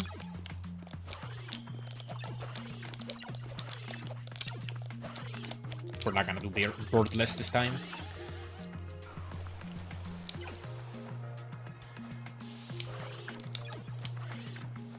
So you can do a star right off the left side. Is what that is. Showcase it in a moment. Let's try for the horizontal star. Get it. Okay, so once you get over here, turn left, and I think around here would be where I jump and try to throw the star. And you can make it onto here, and then up, and then into the gate. It's a difficult star to hit, and not only that, but the flying enemy is annoying. Like, even if you hit this first try, this guy can still mess you up. So, I mean, you might want to, like, kill him and then go for this, but then I don't think you're gonna really see a noticeable difference in time compared to just pulling the lever and going. So, this is my personal favorite strat. Alright, there's a hidden shortcut here. You would have to go up there. And, you know, it's a pretty long section. You can do a star ride, and then there's a secret platform here. You need to have this star bounce twice, so make a small jump from around there, and then shortly after the second bounce, get a running start and get over here. Then you need to get on that ledge there on the right. This is a bit tricky. I like to stand over here, do a full jump, and then throw the star as you start to descend, and then try to land over here. Very easy to fall here. I've lost many runs to this. Then to get on top on that, to get on that upper slope, you do something very similar to what you would do to enter the second bonus in level 3. So let go of right, let go of left. So hold the wall, let go of left. After some time, you do a full jump, and then you throw the star, and you should be able to land and get here. Try to land like towards the right or the middle of the slope. Don't try to land as far left as possible, because this part is like higher, and it's actually pretty difficult to actually have enough height to land here. So this is a bit more reasonable. When you do land here, you do want to back off a bit just to build a bit of speed. And you can attempt a horizontal star there. You have to do a small jump to be able to do it, and then you throw it. And then off the star, you want to do kind of a mid-height jump to be able to get inside the pipe. And then after this, there's a scary strat. So exiting this pipe, I'll do a bit of a wiggle. So I'll try to land on the slope and try to get as good of a running start as I can. And then I'm gonna run on the ground, and right before running out of ground to run onto, you want to do a very light tap of the jump button. Like, you want to do like a 1 frame or a 2 frame jump. I don't know exactly, but it's a very small jump. And if you get this right, you can make it under the pipe. If you jump too high or too early, you're gonna bonk into the pipe and fall to your death. So, got it. And then you land over there, and you can do a star jump right onto the gate. I'll show some alternatives.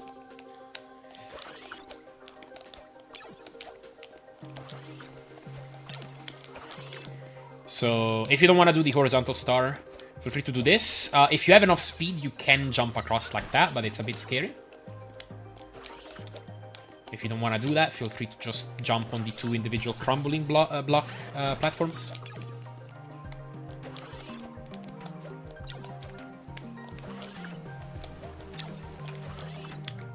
So, we'll jump on them individually now. Like that. If you don't like this, just enter the pipe. And then you take the loop around. You might be able to kill that flying enemy early. I don't do that strat, honestly, but that would be the safe way to approach this. Alright, yeah, the flying enemy can follow you into this room. Can you kill it? I actually don't know. It's making it a bit difficult. Oh, well. Okay, once you're in this room, move right, and you want to do full jumps as you approach this upward slope. You'll get a bit of speed up. Land about over here. Or, sorry, no, there's a better strat. Run through this room and then full jump and throw a star. And you'll get a star slide this way. And then the fastest way to continue is to just run off the star. And land over there. And make your way to the left. There's a few alternatives. You can jump. You can even drop. You can even cancel the star as you make it past that ledge. And then tap left to get instant acceleration as you land on the slope. But those are both slower. Jump here. Again, you land on the left edge of this. This is a tech I mentioned in one of the bonus stages in level 2. But if you have 0 speed when you land on a slope and then you tap the opposite direction, you'll get instant acceleration over there. I guess you don't need to tap it, but yeah. After you land. So have a star ready, kill that enemy, make your way over here, topple that porcupine. And then you can attempt that star ride. If you get... this one's very tricky, but if you get it, you can skip that first platform. Like that. You can land either on the pink platform or on the crumbling block there. It's a bit safer than it looks, but you don't want to greed it out too much. It's safest to aim for the crumbling block since it's stationary and it's always gonna be there. You can do a wiggle if you need to.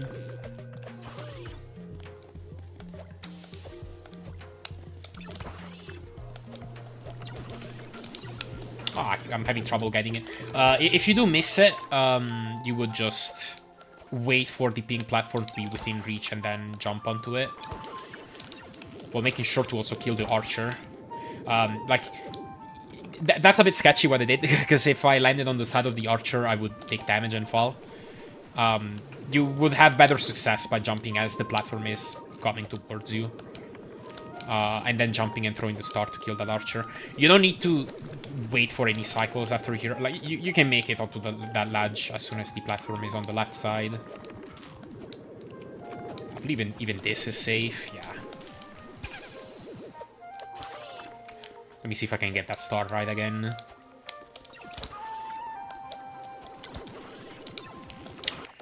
I'm hitting it, but I'm not landing on it. So maybe go a bit later. Okay, there we go. I landed on the pink platform in that case, because it was just in the way, but that's it. Okay, if you're doing 80%, you can ignore the hidden sticker here. If you're doing true ending... there's a couple ways to get here. The fastest, theoretically speaking, is to do a double star jump, but this one is extremely annoying. Because you have a ceiling above you. And, like, this is a bit high. So, yeah, this is a hard spot to reach with this double star jump. I don't personally do it, I don't recommend it. I haven't even gotten there once. Well, okay, you can make it in theory, and as soon as you land on that ledge, it used to be on an old patch that slope was steep, but now you can just stand on it. What I do in runs and what is more consistent is You want to get on top of the 2 crumbling blocks in the upper left, and you want to destroy them. So you want to just tap on them. And then you'll make your way to the right and do a star ride. That's gonna bring you back to the left and then up into that section. You can get up here manually by just jumping on the platforms, or you can just do a star ride, which is faster. Just make sure you're crumbling them, doesn't matter in which order. And then you would do the star ride that way. Like, obviously, it would be slightly faster to land on the left one and then make your way to the right, but it's a bit difficult to do. So like that. And then there. Very easy to get in to get in this area like that, I find. This bonus is not very easy on the other hand. Pretty much any false step is death in this bonus. And there's not many ways to play it safer either, so I'm gonna show you what I do. So first of all, you do a star ride to get on this middle platform, and I jump before I cancel the star for this one, just because I find it easier to actually land there. So like this, actually. This is what I do, and then wiggle. You can also technically run off and land there. This is really hard. But you can do it, in theory. And it would be a bit faster. But, okay, you charge your star, and then you do that star jump to get on top of here. And then you want to make your way to the left with a bit of running speed, and jump, do a full jump, and throw the star on the same frame you jump. And then hopefully the star sticks there, and you can land on it and make your way up here. So, again, difficult sequence. Like that. Okay, once you're up here, you want to make your way down into the spy, then do a star ride from the left, get the key, and then quickly do another star jump to get back up here. You need the second crumbling block from the right to be alive to do that. So, like this. Easiest to just land like against the wall, although I think you can technically like grab the key like this and then maybe make it in time, but you don't really have a reason to do that. And then one more dangerous maneuver. You want to make your way to the right, do a full jump close to the edge of the platform, turn left, throw the star. It's going to bounce on the crumbling block on the bottom left, and then hopefully you land on the star, and you should be able to jump into the gate. So I missed it. Nothing in this room is that hard individually, but having to do all of these things in a sequence is definitely quite something. Like that, okay. And then you can jump into the gate. If you do it right, you don't even bump into that wall like I did, and you can collect the sticker. Okay. Very difficult bonus, honestly. You can expect to die here several times. Okay. So once you come down here, this is where the run converges back to any %. So if you're doing any %, you can also just do this right away as soon as you get into this room. You can, again, just do a star ride to get on top of the 2 top left crumbling blocks. Like this. Actually, not the 2. You want to land on the crumbling block on the right. So the second from the left. So you can do that, or you can also just do this.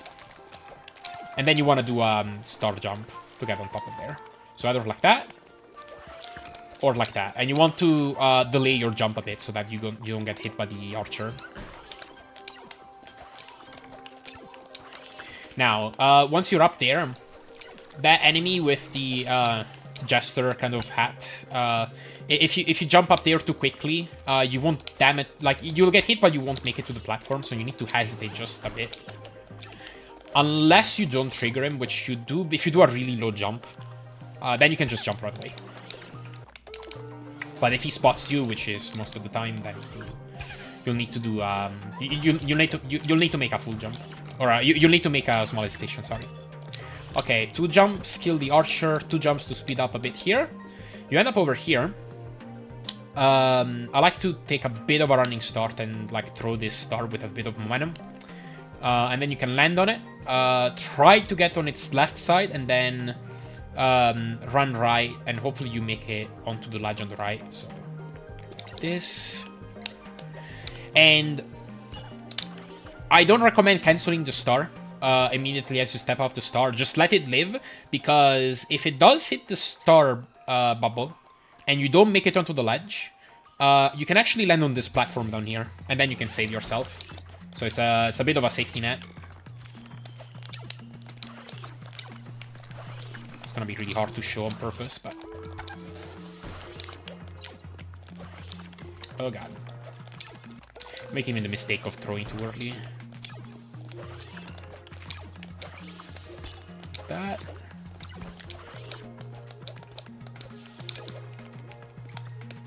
Okay. Make your way down here, ride that slope, jump into the pipe, and then for this mini-boss, you can kill that Spiro Huggy just like that by holding a star and hitting it from below. Now, there's gonna be another Spiro Huggy coming in from the left, and I already missed my train, but you would jump on this platform, do a full jump, and then bounce the star on the left, left crumbling block, and then hopefully it will bounce and hit that other Spiro Huggy from the bottom. Oh hey, the graphics are glitched. Whoops.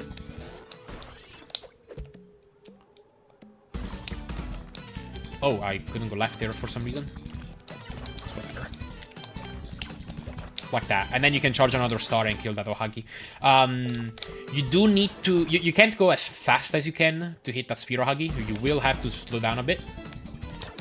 There's a bit of a timing to this throw, but it's not that strict.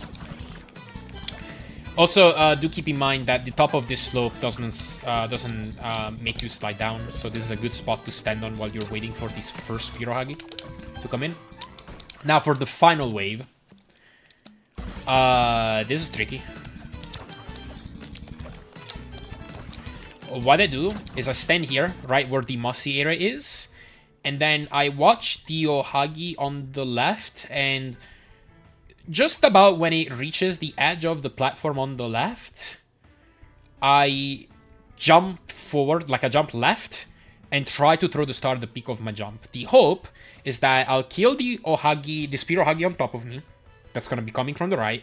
And then the star is going to bounce left and hit both of the Ohagis that are going to continue. Or both the Ohagi on the left and the other Ohagi that's going to spawn. So this is difficult, and you're probably going to have to be ready to do backups if you miss it. But this is the fastest way anybody's found to do this. So there, jump left. Okay, I hit it. And then hopefully you don't stand right in the gate. You would try to land back here and, you know, wait for this gate to open and then run left. I'm not gonna be able to show this fight again, am I? Okay. Well, if you do miss it, then luckily it will stay alive, and the Ohagis are gonna be here at the bottom, and you're gonna be trying to kill them. If they make their way onto the pipe, then try to kill them as they come in here on the right side. So that's how you will handle that. Okay. As you make your way to the right side, you can attempt this star ride. I actually find this a bit difficult. But you can do that. If you miss it, then just try the slope normally. Okay. This is probably the hardest screen in the entire level. I'll show a few options, but unfortunately there isn't exactly a way around having to do some tricky maneuvers here. So this is another hidden shortcut, and this one's really hard. So you're gonna want to slide down that ledge, hug the wall to do that instant acceleration attack again. So start holding right after you land. You're gonna make your way down there, right down that slope, jump right down that slope, kill that Ohagi, do another jump as you're going up that slope, and get that star to kill all the Ohagis in the way. Now you're gonna start to charge another star after you kill that Ohagi. And you're gonna try and make a jump over these spikes. This isn't too tricky, but you can die here. If you don't like doing that, can I? No. If you don't like doing that, you can just go on the left and take the pipe. Bit slower, but it will do. Whoops. So like that. And then you're gonna make your way over here. Jump on these crumbling blocks, jump over there. From over here, you can make a star jump like this. Whoops.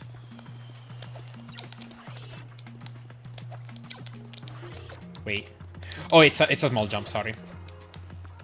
Getting confused. So yeah, just a small jump because you don't want to brush up against that ceiling, obviously. And yeah, throw it on the left and you should make your way over here. Now, this is problematic. So yeah, first problematic thing. The shortcut is hidden on the right, but that pipe can suck you in as you're attempting to skip. So as we're doing this, make it so that the jump that we're gonna do to get onto the star is very low. So, because you're gonna stand on the crumbling blocks there on the right, and you're gonna be just below the pipe. As you get onto the star, just make a small tap of the jump button and try to land on the star. So I'm gonna land on the crumbling block on the left, like the one on the left on the right side. Turn around, throw the star left while idle, and then make a tap jump and land on the star. So here we go. Okay, landed on the star. So now you can jump right, and this is the section. There's 3 crumbling platforms, followed by some others. The way I do this personally is I make a mid-height jump to get across. So I try to land on the crumbling block on the very right, and then I make a full jump, throw the star while landing, and then hopefully it hits the walls, swings back, and I can land on it and make it across. Or sorry, not a full jump, it's a mid jump. So yeah, like that. And then once you've made it across, the way I throw the star is I run right, and then right around here, as Yumitaro gets past this tree in the background, I throw the star. And then I turn around. You want the star to land on these blocks here at the bottom. And then shortly after the star bounces on these blocks, I kind of rely on the audio key here. I make a full jump and I try to land on the star. And then once I land on the star, I can go back right. That star is gonna go back to the right, and I can try to make a full jump directly into the pipe. And if I miss the pipe, you'll land on the crumbling blocks on the very right, and then you can jump from there. So, whoops! Oh wow, what a mess up. But yeah, that would be the last maneuver. Well, there's another thing right after. I suppose I can show off how this looks like at full speed. If you're fast enough, that pterodactyl is going to be just in range for you to be able to kill it with the star that you use as you turn around. Also, if you miss that star and you land over here, feel free to just take the pipe and land over here. So like that. Mid-jump throw. And I failed. And unfortunately, this entire ending section, you just have one shot at it. You just fall to your death if you fail. So, hard screen.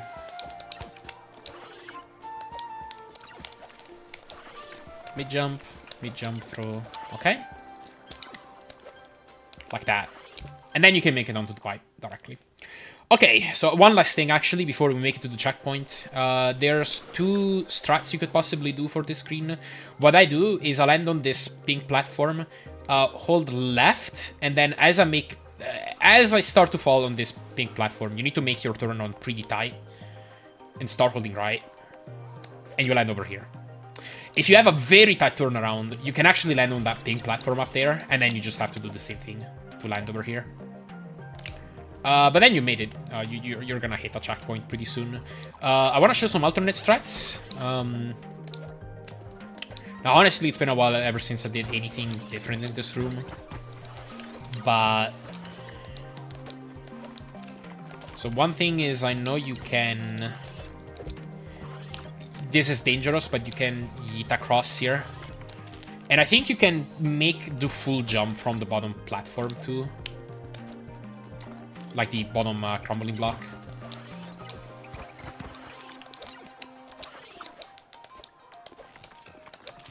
So. Whoops. Yeah, okay. If you enter the pipe, be ready to open your menu and restart from checkpoint, because you're gonna immediately land on the Warp 3 guy, and you're gonna be stuck playing an entire extra section, which I won't show off here because there's nothing, but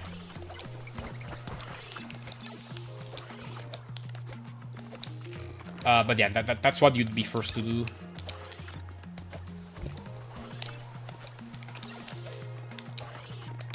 Whoops. Oh, I meant to show off the full tide jump.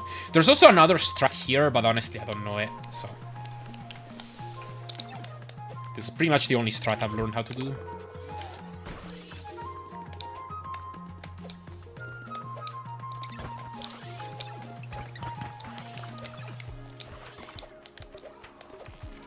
Oh yeah, and as you're making the star jump over those spikes, by the way, you want to jump out of the star, not walk off. Okay, maybe not. I'm sure there's another strat there. I just don't remember exactly which one it is.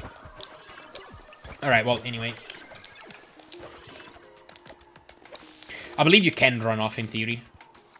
But I think you have a chance of bonking into something and then hitting the spikes. Whoops.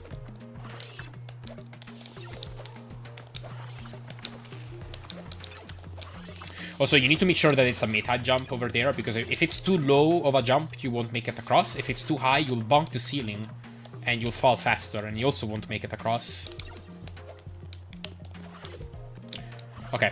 Alternate strat for this room. As you're coming out of the pipe, you would hold left and try to get inside that pipe. And then you're gonna get sped out. I think it's about 0.3 seconds slower or something like that than doing that strat on the pink platform, if you get it first try. But it's a bit easier.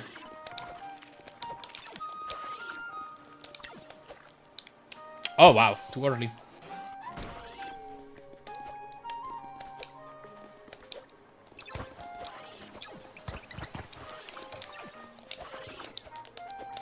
Oh god.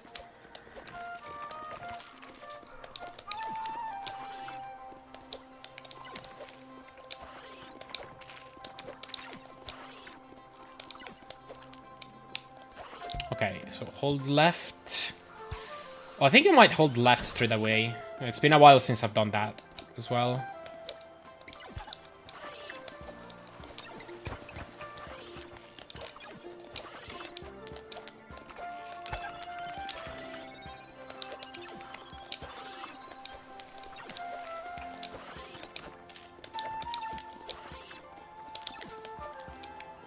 Okay.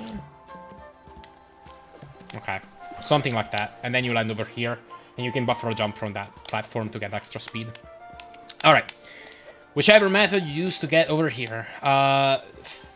There's a few strats for this section as well. What I found to be the fastest is to land on this platform and then do a star ride from here.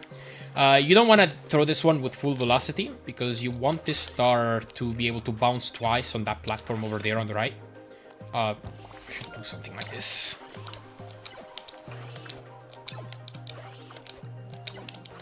Just of needing to hit a frame perfect input to make it back. Okay. But yeah, it should look something like this. And then this is sketchy, but I get a running start right around there. And then jump across, charge a star, and try to hit this Spiro Huggy as it's falling above me. If you get hit by the Spiro Huggy, there's a chance you're gonna fall down and die. So it's a bit scary. But then you would get across, and you should bait the archer. Oh yeah, by the way, if you die and have to go from here, you can just walk normally, and then hitting the Speeder Hog is a bit easier. But yeah, as you get across here, you should be able to parry that arrow from around there, and then jump across. That's also a bit scary.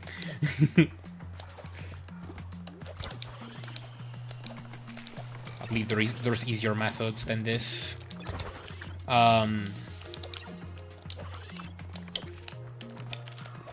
Let's see. Oh yeah, I guess I wanted to show off. There's some other ways to get across. I I believe you can get on the top block here. And then you do something like this. I forget exactly. Or you can do this. And then I guess get off early. Sometimes this thing fails to spawn too, which is kind of interesting. But yeah, I think you want to get off much earlier if you want to have an easier time against a Spearow Huggy. Something like...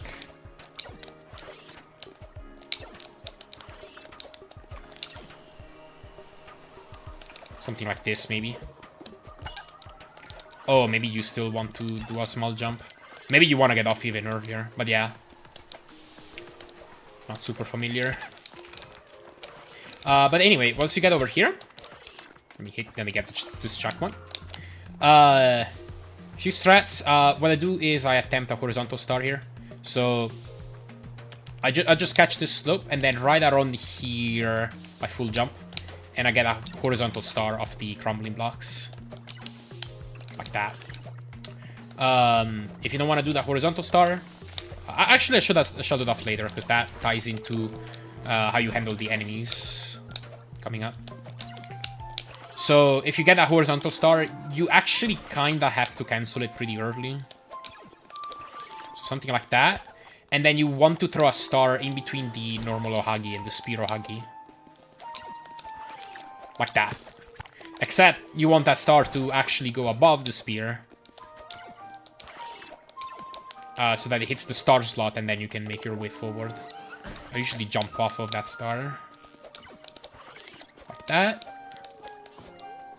And then you can turn around, cancel the star, and get slammed by the gate forward. If you don't want to do the horizontal star, you can do a little something like this. And then this is actually easier. I know it didn't look like it, but hitting that star slot is actually easier. Okay, and then you can still gate slam. Okay, hit this checkpoint, jump down, hit that star slot. You want to make some low jumps here, so that you don't get in this archer's kind of line of sight. So that when you get up into his platform, you have enough time to jump over his arrow. And actually, you want to jump on top of the archer. So like this, like this, like this, like this. Then you cancel the star, do a full jump around there, and then right as you're about to land, you can throw the star and parry those arrows. You're gonna land here, walk a bit. You wanna walk on this ledge a bit, otherwise you're not gonna make it. And then you land on top of here, and then you can do this star ride and make it onto the pipe. An alternate strat for how to deal with the archer, you can do a full jump here, trigger that arrow early, and then you can handle it like this. For some reason, that didn't seem to always trigger the archer's arrow, so I stopped doing it. But that is an option. Okay. This screen... just jump down, do a wiggle, turn around, throw the star, get across. And then as soon as you land on the platform, you cancel the star, and you use that platform's momentum to go forward. You can actually do this, like, without slowing down much at all. That, kinda. Whoops. Oh, whoops, I'm still doing it too early. Like that. Okay, you hit that checkpoint, which is exclusive to assisted mode. And then you want to go for that start jump. This one is tricky. You make a full jump off this ledge, turn around, and as you're trying to land, hit the wall, and then hope it doesn't, like, hit one of those arrows. So you want to do it, like, as close to the wall as possible for you to still land. Or I guess farther away. Like, you want to hit the wall, I guess, like, towards the bottom, so that it hits the left part of this arrow dispenser. This is tricky. But if you do it right, you should end up here. If you fail this and you land down here... Honestly, the best backup is to just hit restart from checkpoint. There's a few things that you could do from here. Like, this. Oh my god. Yeah, and you can make it back up. And then try again. You can attempt to play this normally. The intended path, but it's not great.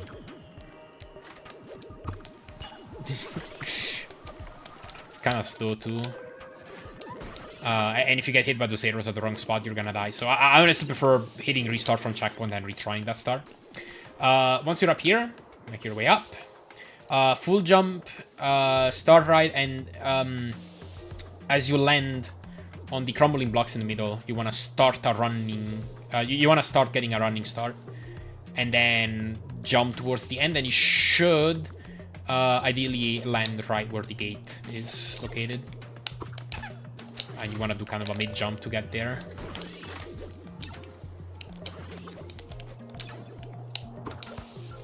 A bit later. Because the problem there is the arrows are gonna kill your star. Almost.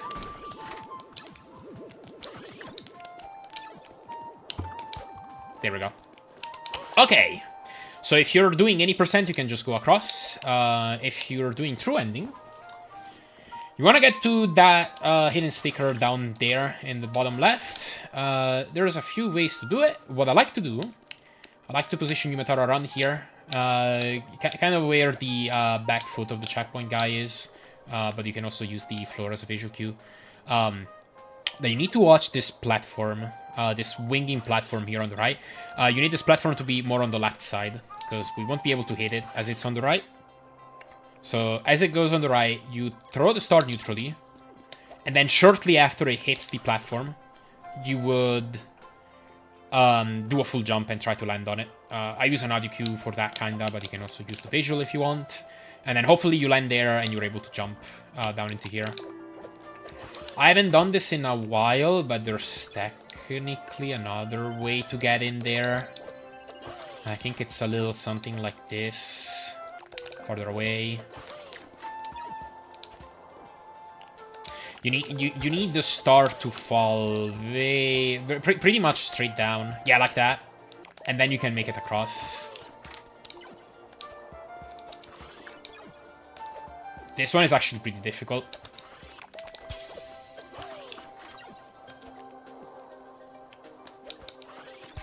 But you can make it in theory. And this is a way that you don't really need to rely on the swinging platform. I don't recommend this personally. Okay, there we go. Okay, enter this gate as far out as you can. You can charge your star. I recommend grabbing this checkpoint because this bonus is pretty difficult and it doesn't even cost much time to grab it. So from around here, you do kind of a mid-jump and then a star ride. And you want this star to only bounce once. So throw it with quite a bit of velocity if you can. And then you want to land over here. Now you jump neutrally. You throw the star like that. And then you jump forward and do this kind of star jump. And you should end up over here. There's an alternate strat. This is a bit harder. And I don't generally do it. But if you're precise enough, you can just make it like that. So you can skip the... you can skip that middle platform. Whoops.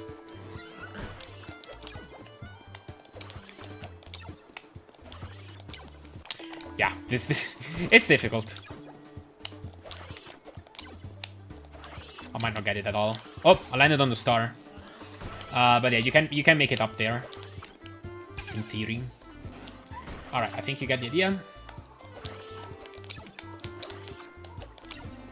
See if I can get it. Nah, okay. That's fine. Right, so for this final section, I land on this platform, and then this one is gonna have a bit of a swing to it, although it's very slow, it does matter. So from this platform, you do need this to be kind of on the right, or maybe not. Maybe not really. It is easier if it's on the right, but maybe it's not necessary.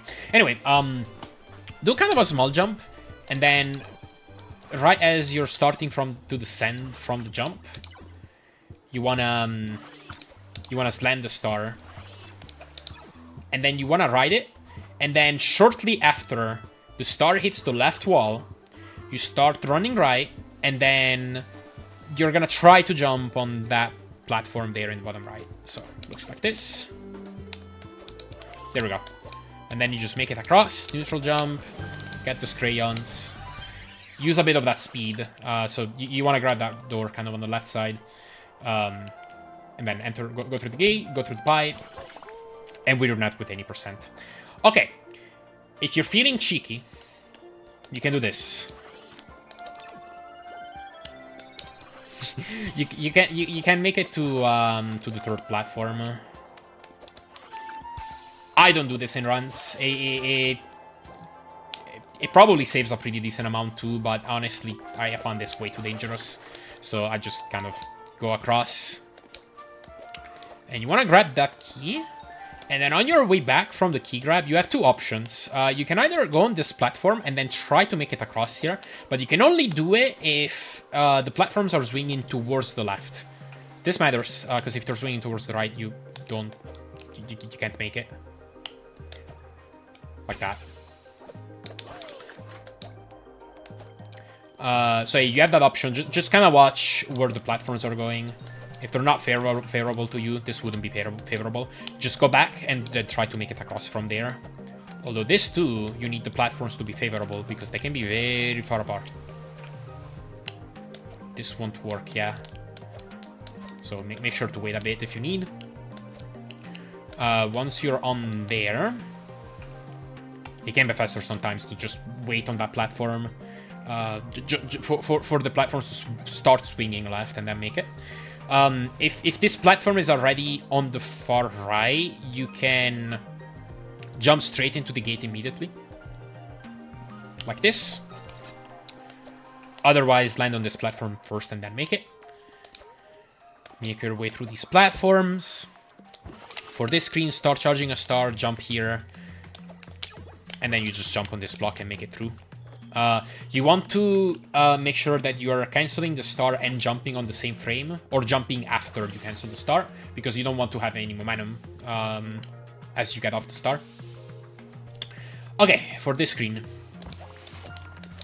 there's a few alternate ways for this, but this is what I do. Just get on the right, kill that archer, do that star jump, and then climb the right side. And that's that.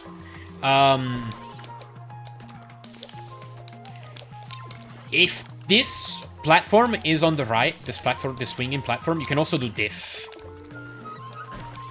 I find this a bit sketchy, but it is an option. I don't think even think it saves that much time. Like, I think it's deceptively less than you'd think. But anyway, go for that.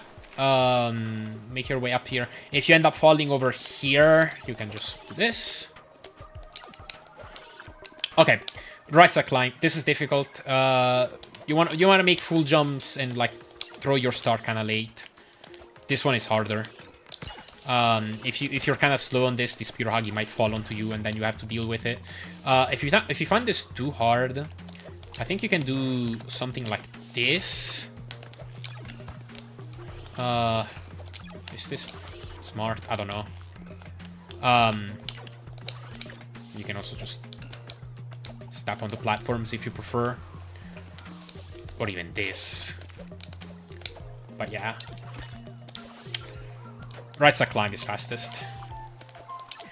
Okay. Whoops, didn't make it. This room is pretty straightforward. Jump, kill that ohagi, pull the lever, jump on top of that, kill that, going up, pull the lever, and then go. Sometimes you're gonna land on the star going here. It's fine. Ow. Okay. Nothing more to say about this room. So for this room, I honestly just walk and climb this manually. You can parry those arrows if you need to with your star, topple that porcupine, make your way to the right, and then land on this platform if it's on the left, and then try to ride it a bit as it's going back to the right, and then make it across. sometimes you're gonna end up in different cycles. So I believe this is more normal. So this is gonna result in this platform being on the left. So you're gonna need to wait a bit.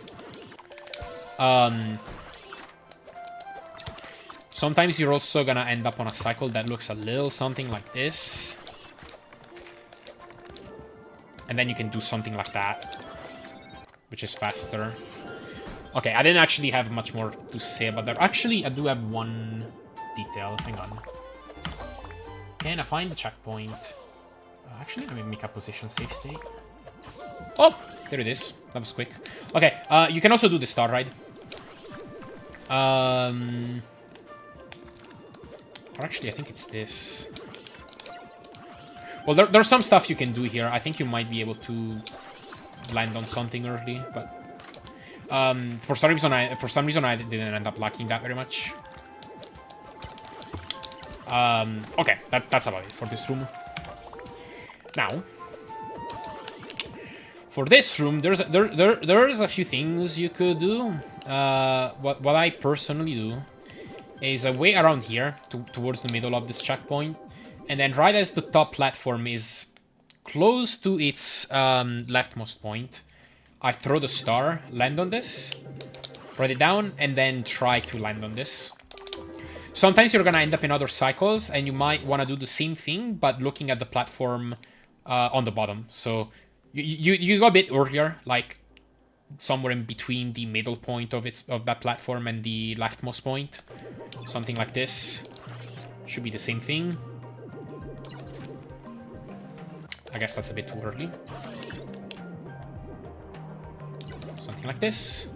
Okay. And then you can land over here. I think in theory you can also try to land directly on this platform or something.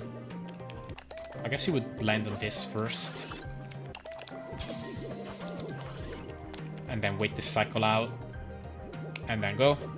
If you don't like that star. There's also something incredibly cursed.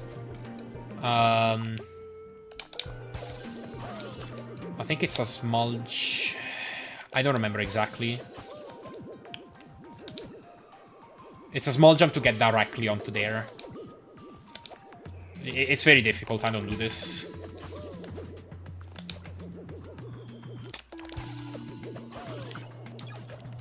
I don't even imagine it saves anything. So, okay. Whatever method you use to get here.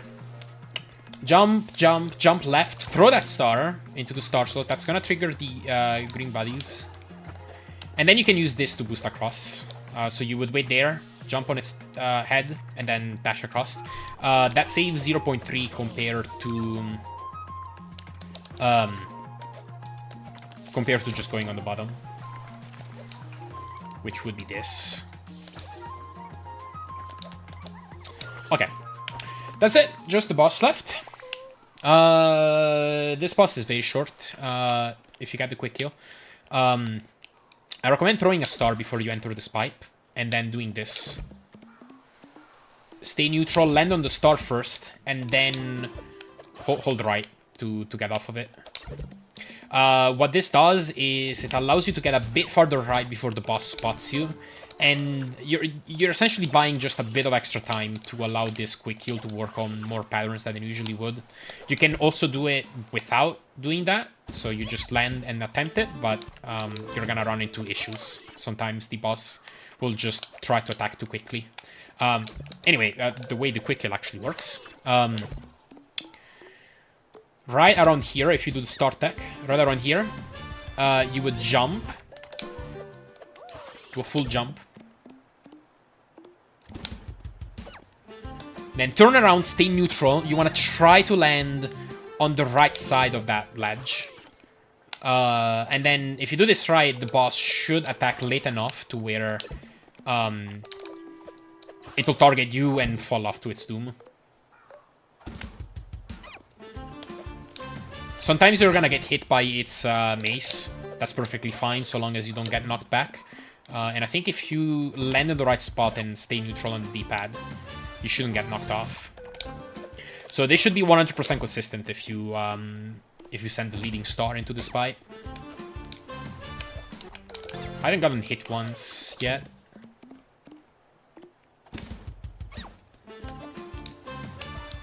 Yeah, it's not happened yet. But yeah, you're better off just retrying this quick heal if you miss it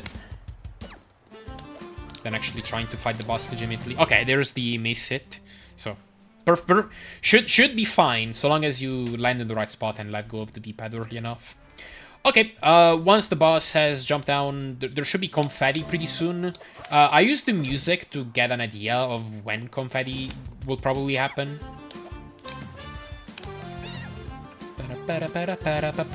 Shortly after that. That might have been a bit early, but yeah. Right about now, you can open your menu and return to level select. And that's the level. Alright, on to the final level. This is Sorcerer Sanctuary. There's not much to this level if you're gonna be doing any percent. If you're gonna be doing true ending, this is probably the hardest part of the run. Anyway, the opening to this is pretty straightforward. You wanna...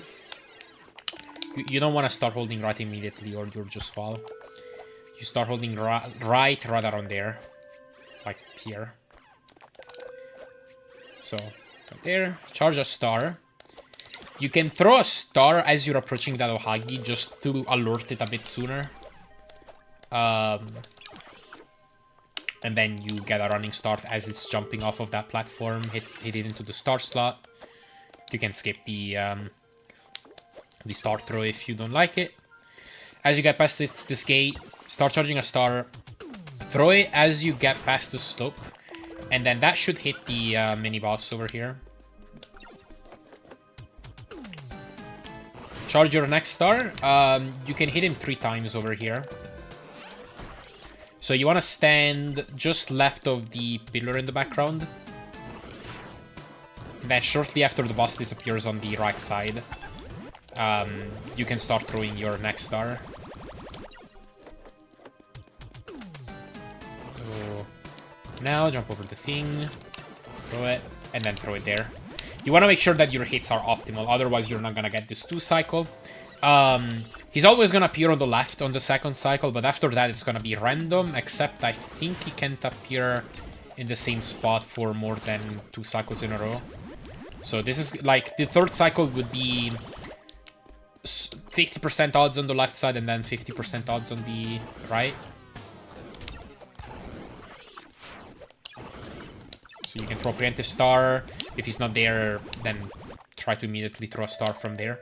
Or on the right. Alright, I'm gonna restart level and exit to level select because I think me restarting from checkpoint after defeating the boss glitched him out a bit.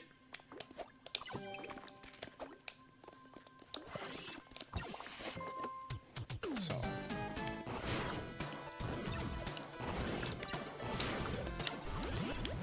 okay, so these 3 Ohagis coming up. There isn't a consistent setup for it, but if you stand around here and then do kind of a mid jump and try to shoot a star as they become vulnerable, you can sometimes kill them all in one go. But I find this pretty inconsistent anyway. Most likely 1 or 2 are gonna stay alive, and you're gonna need to kill them as they're coming down.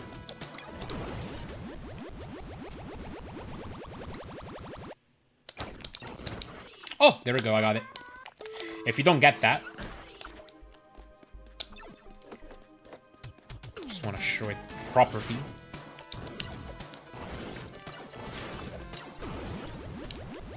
Yeah, usually he's not gonna fall that quick. Okay. Do that. Position your Meteor around here. You want to touch this gate as far left as possible. And then here, you can skip the first 2 gates. You can skip having to collect the first 2 keys.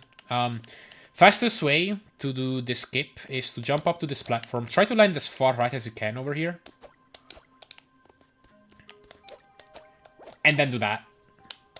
And if you throw the star late enough, it should go high enough to carry you to the store. If you don't like that strat, you can try some alternatives. Let's see, what was it? There's this, where you stand over here, do a small tap, of the jump button, and then throw the star as you're landing. And then if you do it right, you should make it cleanly under that gate, and then be able to get on top of there. There's also this. So that is, you go here on the left, and you full jump, start going right, I think after a bit, and then try to slam that star on that platform. So those are viable alternatives. This is fastest. Okay, get into this gate as... Okay, if you have speed coming into here and you don't intend on doing the... Okay, if you intend on doing the restart from checkpoint strat, then enter this gate as far right as possible. Otherwise, doesn't matter. So the problem with this room is that these falling orbs, I believe they're based on a global timer since the start of the level. And you have two options. You can either play this level or play this out, and then you would do a star ride and then hope these orbs are kind of nice to you. So you would hug the right side of this and get the Ohagi to lift you up. Like that.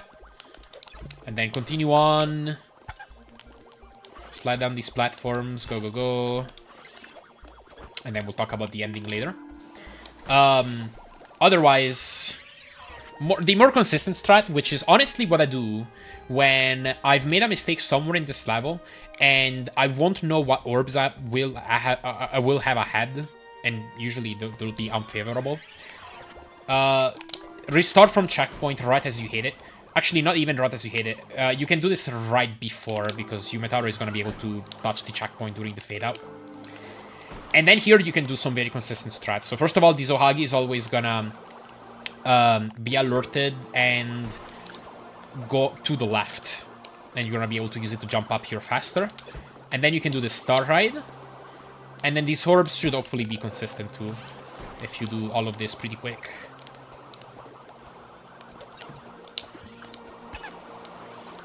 You're not supposed to be able to... you're not supposed to get hit by that. Whoops.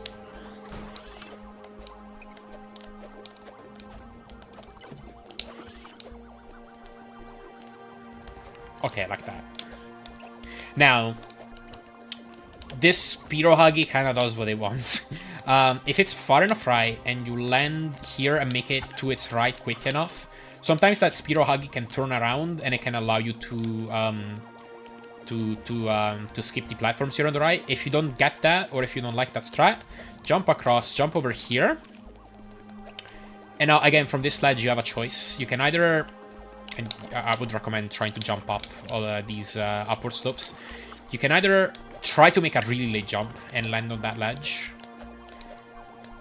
And you can make that jump from much later than you think. You want to jump from pretty much the flat part of the top of that slope. Oh, or you can use the Spirohagi to do that. And then you get up there immediately. So, yeah, this, and then jump across. Or, if you don't like that either, just go on the right side. Go the long way.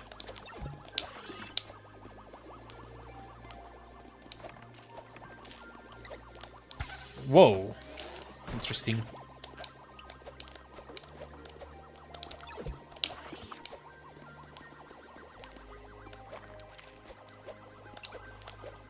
Okay, Spirohagi left.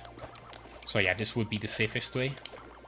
Okay, grab the key. If you don't have running speed, you can just kind of enter this gate wherever.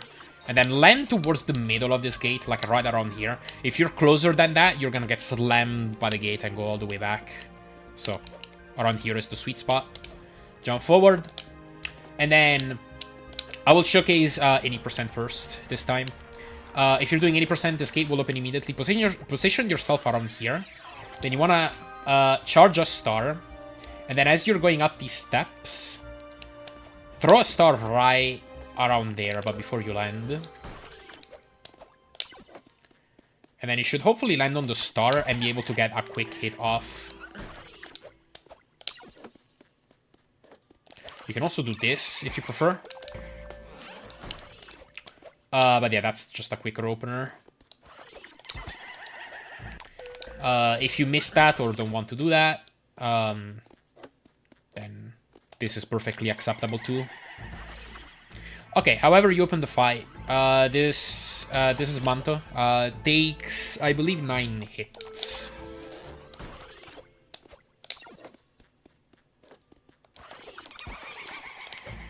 So he's gonna stay low enough for you to be able to hit him from below for most of the fight. Towards the end, we are gonna have to do something a bit different because the more hits you deal him, the higher he's gonna go. And then randomly he'll also launch some of those orb attacks. I would recommend killing those those normal Ohagis when you can. And then right on this hit, he's gonna freeze. And then for 2 hits, you can kind of jump towards him and slam a star into him. Oh, whoops. And then for the last hit, we'll have to do something different. I like keeping the archer alive. You don't have to do any of that.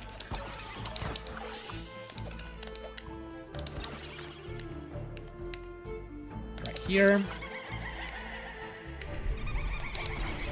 You're just gonna have to get the fuel for when the afterings run. Okay. So for the final hit, that's what I do. So very quickly kill the archer, and then try for one of those star jumps from the left. I have a strat that I don't necessarily recommend, but get a running start right around here. You would full jump, throw the star within a timing, then land on it, and you should be able to throw a second star. There's an easier way to do this, which is something like this. This is probably what I would recommend any percent runners to do. I just do that because I have to do it for the true ending version of this fight. And I'm just more used to it. That's simple as that. Whoops, I forgot I hit. Alternatively, if you don't like timing the star hits that way, there is another option. I'm doing this wrong.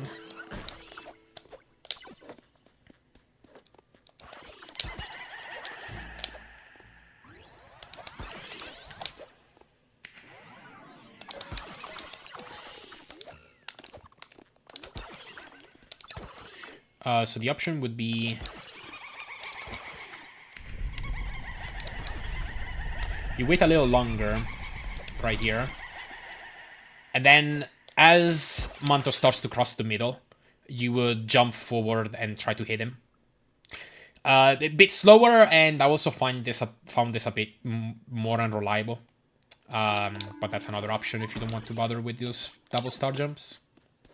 But that's it. Honestly, there's not much else to say about this fight. It's somewhat simple. Although I have lost runs to this fight. So you can definitely still mess it up. Whoops. Missing some hits. If he gets too far away from the center, you might have to do some of this over and over to hit him. Whoops. Or to this. If he's on the left, you can even do something like this to hit him.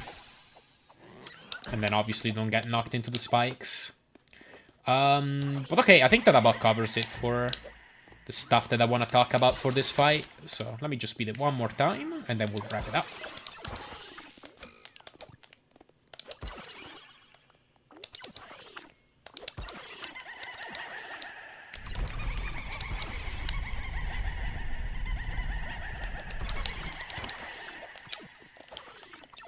Okay, that was pretty textbook.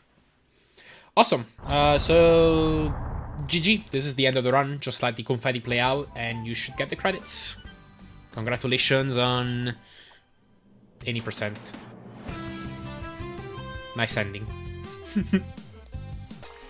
Okay, if you are running through ending, you've made life pretty hard on yourself. You can waste time here as much as you like. Just make sure that you need to cross a certain threshold for these stickers to actually start being placed. Okay, same deal as any percent. You want to enter the door right around there, because you can technically enter it as far right as possible, and then you're gonna skip this checkpoint, which I don't really recommend. And also, I mean, you're gonna want to get up the steps anyway, so yeah, get up the steps. You can open up the fight the same way as 80%, so you would do a full jump right from around there, and then throw the star right before you land. And then if you do it right, you should land on the star. And this is how you would open it. Run off the star, start charging your next star right after you have fully run off. And then you should be able to... you need to wait a little bit because his hitbox isn't gonna be active until he gets to the proper spot. But then you can jump into him and then slam a star into him. And then you can hit him with a second star, and that will trigger the next sub-phase. If you miss this opening strat, you have a few options. You can either do this, land on the left, and then full jump to the right. This is gonna result in you taking a hit, usually. And then you can charge a star and hit him. That's a bit faster than the standard strat of just walking into the chest, and then you take knockback, and then you hit him like that. I don't actually recommend this standard strat very much. I find it worthwhile to take that hit, because hitting him later is gonna give him more time to travel left. And that's kind of bad. You really want to give him as little time as possible to get going, if you can help it. And you'll probably see why in a bit. Okay, that can happen, I think, if you... I'm not actually sure what it's dependent on, but yeah, you can avoid this hit, usually. Okay, second hit. For the third hit, immediately go for a double star jump on the right, and then hit him like that. He's too high. You can't hit him anymore, really. So you need to do that, and then immediately go left and try to kill that Spiro Hagi. Then get on top of the archer and try to hit him with 2 hits. Now, he sometimes will continue to float towards the right, and then you won't be able to hit him. If you see him stop and use an orb, then go for both of your hits immediately. If you see him just continue to travel, then kill the archer and do this double star jump like this. You would like go towards the center and hit him. Like this, kinda. To hit this star jump, this is a bit tricky, but you need to get a running start. Right around here is where you would full jump. Then sometime later throw your star. And then switch to the right, and you should be able to land on it. You can get pretty consistent with practice. I believe the fact that you can... There are similar star hits that throughout this run, but I believe a big difference here is that you can actually hit this gate up here. So it probably gives it a bit more leniency. Okay. Hit number 2. Need to do a double star jump for that one. Okay, he did an orb, so I can hit my next star before he gets away. As soon as he does that, you need to start doing these double star jumps. If he's too close to the left wall, you need to do it like that, and then time the final hit, something like that. If he's closer to the right, then you have enough space on the left to hit him from the left. I also like to do 3 full jumps and then like wait a little bit longer than the 3 full jumps to kind of time my shots. Okay, kill the archer and then go for this. Okay, 3 hits left. Number 1, number 2, and number 3. That's a pretty clean fight if you get something like that. I would be extremely happy with a Manto phase 1 that goes like that.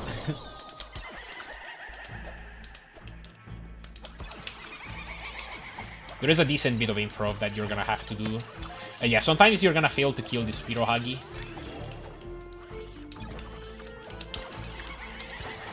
Okay, he's too close to the left, so we're gonna hit him like this. Then I guess wait a bit, and... Oh, orb, so I guess we hit him like that. Okay. If he kept going, I would have tried to slam a star on the middle platform. This is a very difficult fight. It's gonna take some practice. Also, make sure to not go for your double star jumps too fast when you're here on the left side, because they can miss. It's harder when you like already naturally have some travel time to the spot where you're doing them. But if you're doing them like this, then like you do create a chance for you to do it too fast. Like throw it from here and then immediately start charging for the next one. That would usually result in you throwing it too fast. Also, this third hit, you can sometimes do it too fast. Whoops. So you do want to throw in just a tiny hesitation before you do this double star jump on the right.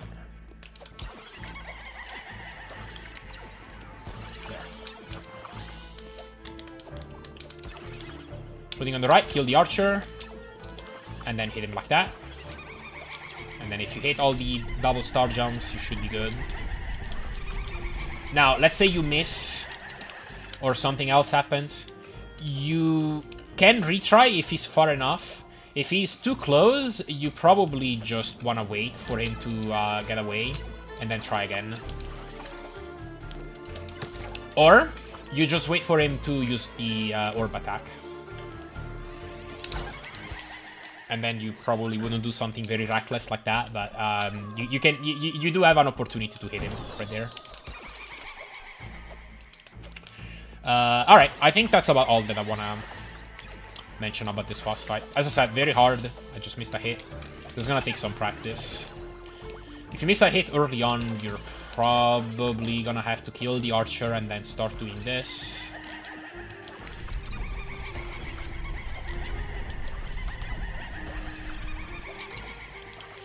And then that. There is another way to kind of do this, but I find that towards the later parts of this fight, that kind of double star jump just doesn't go high enough to hit reliably, so that's why I do the double star jump that way. Alright, you got a bit of a platforming section before the next phase of Manto. This is pretty straightforward. Just do a star ride over there, then land on this crumbling block and do another star ride. These are dangerous, but there's not really another option. For this section, you would stand around here, do a full jump, and then throw it to the right. And then go left. Land on that crumbling block, do a star right across, and then just jump across. You might have to wait a bit on that bubble. It depends on how high it actually gets. Sketchy, but it worked. You might have to avoid doing a full jump to actually make it sometimes. But hopefully the bubble is at a more normal height like this. Okay, make it across. Hit the switch immediately, turn left, and do kind of a small mid-jump. Land on the star, and then get a huge running star. And like land right here. You really need a big running star to be able to make this. Then land on this bubble, and you want to do a star ride using the bubble. Again, these are all pretty difficult, but not much of another option here. As soon as you land on the right side bubble there, jump forward and then throw a star. Make sure that you can hit the star slot. Make sure that you're high enough and far forward enough to be able to hit this. Very easy to get greedy here. Jump down. If you jump at the right time, you should be able to make it cleanly past that wall. And then watch out for those Pirohagis too. I exaggerated a bit in saying how big of a running start you actually needed there, but you do need like a pretty high amount. Okay, so the way I do it is I just jump on the head of a single Spirohagi and then immediately jump off and cancel the star to kill all of them. Because if you let them live for too long, they might jump after you and cause trouble. Once you're high enough, you can just do a star ride to get there. Okay, just one more room left, and then we can fight the next phase of this boss. Wow. Okay, there you go. That's a clean fall. Okay, might have gotten a bit greedy. Okay. Enter this door, kind of whatever. Doesn't matter too much. Okay, pretty cool room. Charge a star, stand around here. And then you want to throw this star onto this pipe, and this star is going to come back on the left and with a huge amount of speed. Right before this star hits the pipe, do a full jump, land on the lava, and try to land on the star. And then you do that. So a few pieces of advice. Try to gauge roughly when you jumped. That was a bit early. So the earlier you are, the farther left you want to be to land on the star. And then the opposite, the later you are, the farther right you're gonna want to be. That was not far right enough because it was so late. Okay, to get off that star, cancel the star before you jump so that you kill all your momentum. And then start holding right, and then if you do it at the right time, you're gonna be able to cleanly place that star and land on the crumbling blocks. If not, you might get more something like this. Just land on the blocks and go. Not a big deal. Okay, once you're here, cancel the star. You can go for a star ride against this gate if you want. If you do it right, you should have that star land right on the checkpoint and get it. And then you can jump into the pipe. I highly recommend getting this checkpoint. This next phase is really hard too. And you don't want to do it at like 3 HP if you can help it. So, yeah, definitely make sure you're getting this checkpoint. If you do that star and then this misses this checkpoint, go back and get it, honestly. Worth it. Like, not even so much for going, like, for having the safety net, but more so for the healing it provides. So, okay. Enter the pipe, and then... bit of an improv here. These bubbles... I honestly don't know exactly how they work. Sometimes they feel consistent if you restart from checkpoint, but usually during a run, they'll be off a bit. And regardless of what you do in the opener... they'll usually be off for the rest of the fight. Might be some global tenor shenanigans along with some other factors, but this fight takes 6 hits. Try to get high enough and then try to hit him. If this moon scythe thingy is about to spawn, make sure you're throwing the star like past the side. This third hit is very important because this is gonna change the course of the fight. So yeah, you're intended to kind of be able to hit him here, and then he's gonna do this, and then you hit him one more time, and I do want to show this. And then what's supposed to happen is you'll have the bubbles here on the right side, and then he'll move on the right, and he'll throw his orbs down on the right, destroy them, and then you stay on the left. And you continue the fight, and then it would kind of unite with the strat that I'm about to suggest, which is where you kind of glitch the order of things a bit. So the way you do this, shortly after the second hit, take a hit from the lava, land on a bubble, and then try to get inside him and hit him. If you get this early third hit, that's gonna skip an attack. Well, like... putting the sequence of the bubbles off sync. So he's gonna do that orb attack where he destroys the bubble down there on the right side where there's nothing. And you actually create an opening for you to hit him once again. So very very important hit.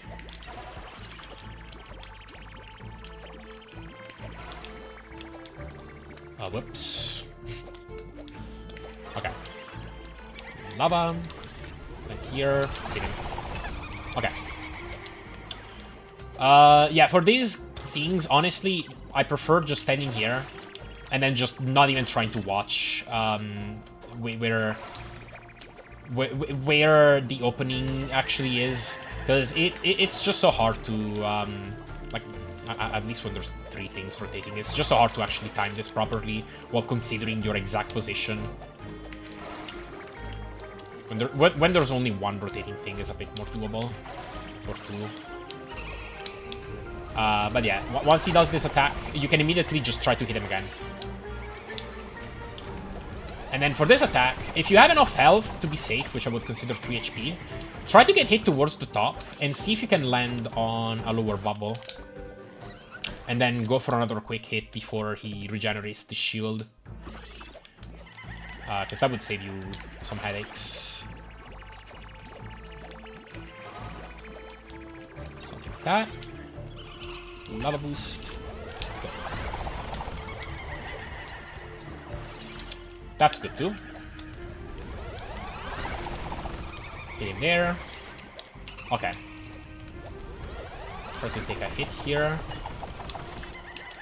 And then you can go for something like that. And that's the fight. Now, if you're fast enough to go on the right side, you can actually get a gate boost. If you're close enough to the wall, and then you full jump, you can have it so that when this gate opens, it's gonna hit you and it's gonna boost you to the right. If you're not fast enough for that, just stand on the left, wait for the gate to open, and then go. Well, not just that, but you also want to wait for the boss to get far enough. Otherwise, you'll bump into him as he's exiting the screen. So yeah, I just prefer spending stars like this. You can, in theory, like get very high and then try to snipe him like this. I honestly found that worse.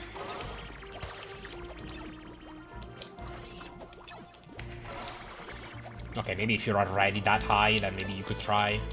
But yeah.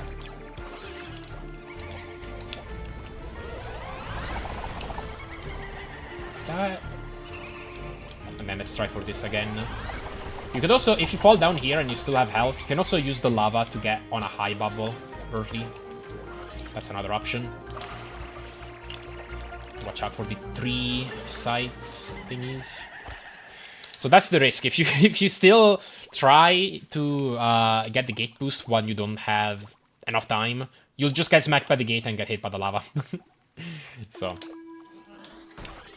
I do want to show some other. I want to show the proper gate boost if I can, and then I want to show what your normal strat from far away would be.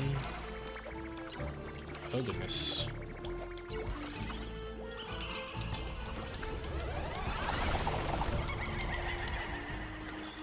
Ooh, still in knife rings. That's fine.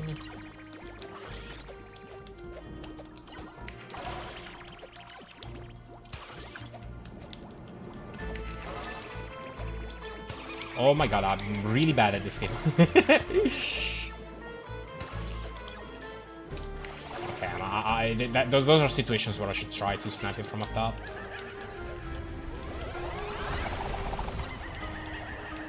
Oh, goodness me. Okay.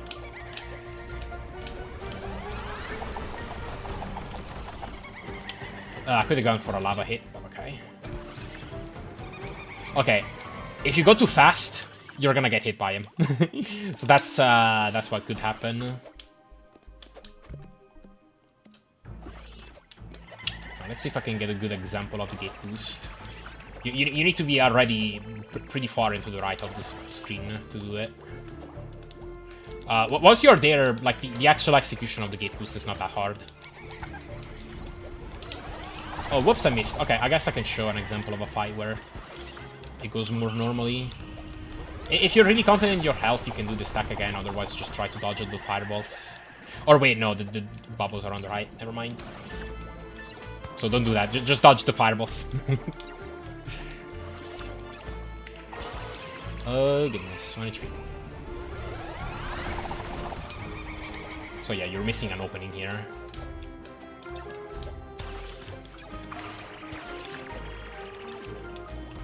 Okay. 1 HP, so we're just gonna dodge these.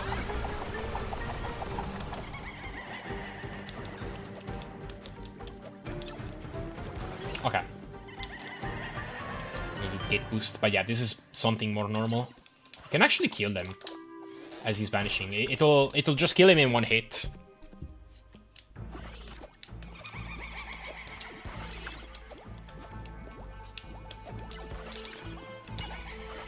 But I'm in a bit too early. Okay.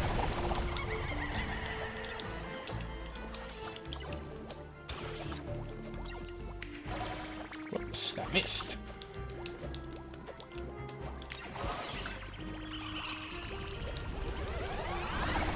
Okay, let's try to go for the gate boost this time. Hopefully I can connect. Ah! Okay, let's try again. Good. Like that. And then you just get boosted and you go forward.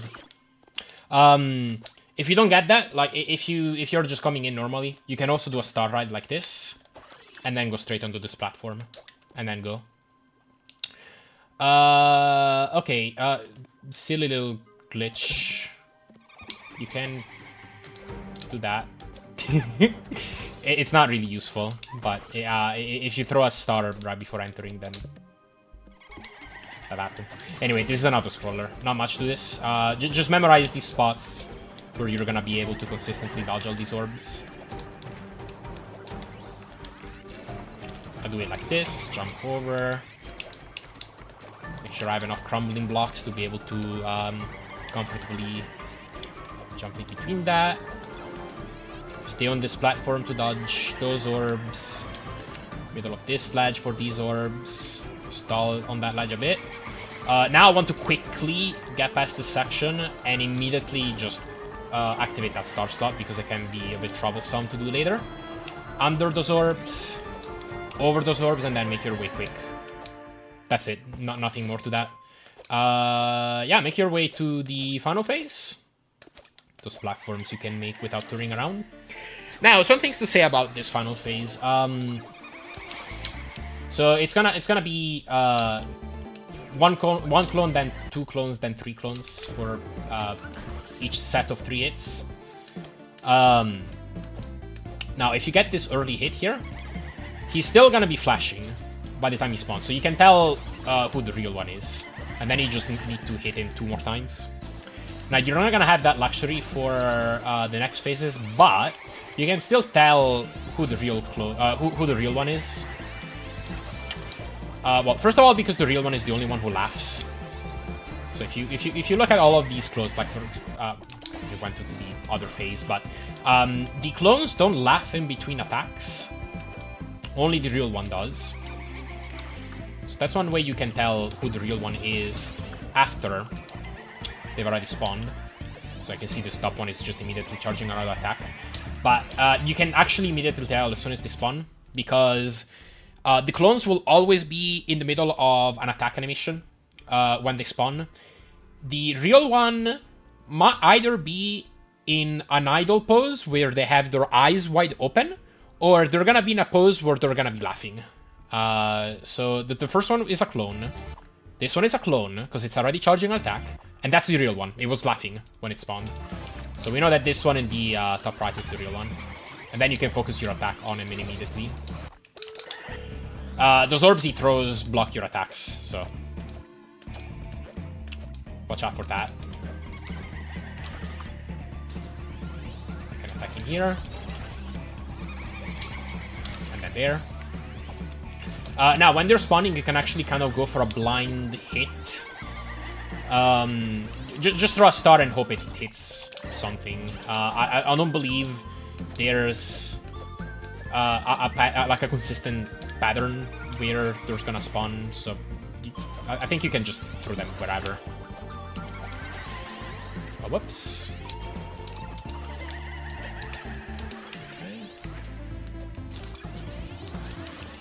Okay, it's this one. not only is a blind hit beneficial in terms that you could hit the real one early, but also it could kill some clones along the way, and reducing the amount of orbs that are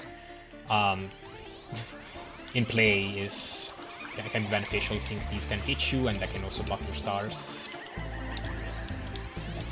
Like that. Okay, that's the real one. Hit him with the blind star. And then hit him there. Okay. Can try the same thing here. Okay, yeah, we killed a clone, so this is a bit easier. 3 more hits. And that would be it. Okay, so only one more thing I want to mention. If you if you don't hit him quickly enough, then he'll go into an extra attack animation. Well, actually, never. I haven't done this in a while on the very first hit. I'm not sure if this is different.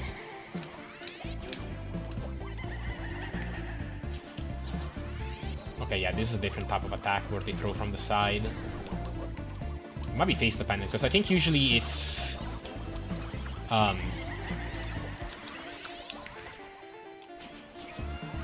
think usually they attack from above.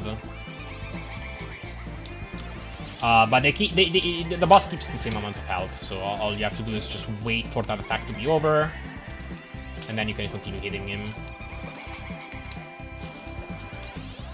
Maybe it's just the final hit where he does it from above, I'm not sure.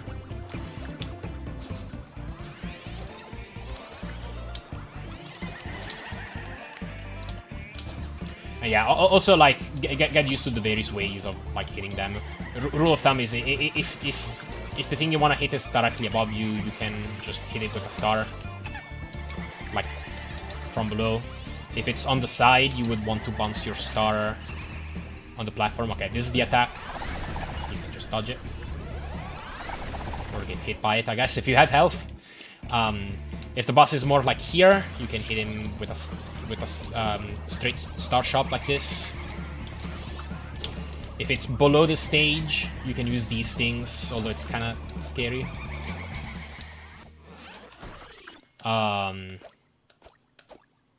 if it's directly more on the side, then you can bounce it on the platform. I think I've already said it.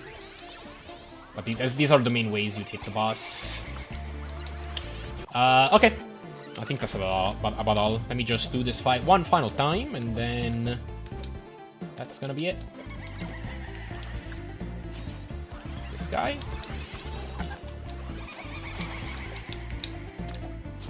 It can definitely get a bit scary in terms of health. Particularly if you spend like too much time, and then you're gonna increase the chances that you're gonna get hit by something. Yeah, just getting rid of a clone. Like, honestly, if you're having trouble and you're kind of surrounded by clones, feel free to just take some time to kill some of them. Because things can get dicey otherwise. Alright, just make sure you don't fall to your doom once you deal the final hit, and you're good. That is the end of the run. Trending is definitely a different beast. Like, not only are the added sections that you have to play throughout the run like quite a lot of gameplay and very hard, but this entire extra stage is very, very difficult. I would consider it the hardest part of the run, probably. Okay, hope you enjoyed it. I'm not gonna mumble on too much, so if you actually watched this tutorial and like used it to learn the run, awesome. I'm very happy. I hope it was helpful. That's all. Goodbye.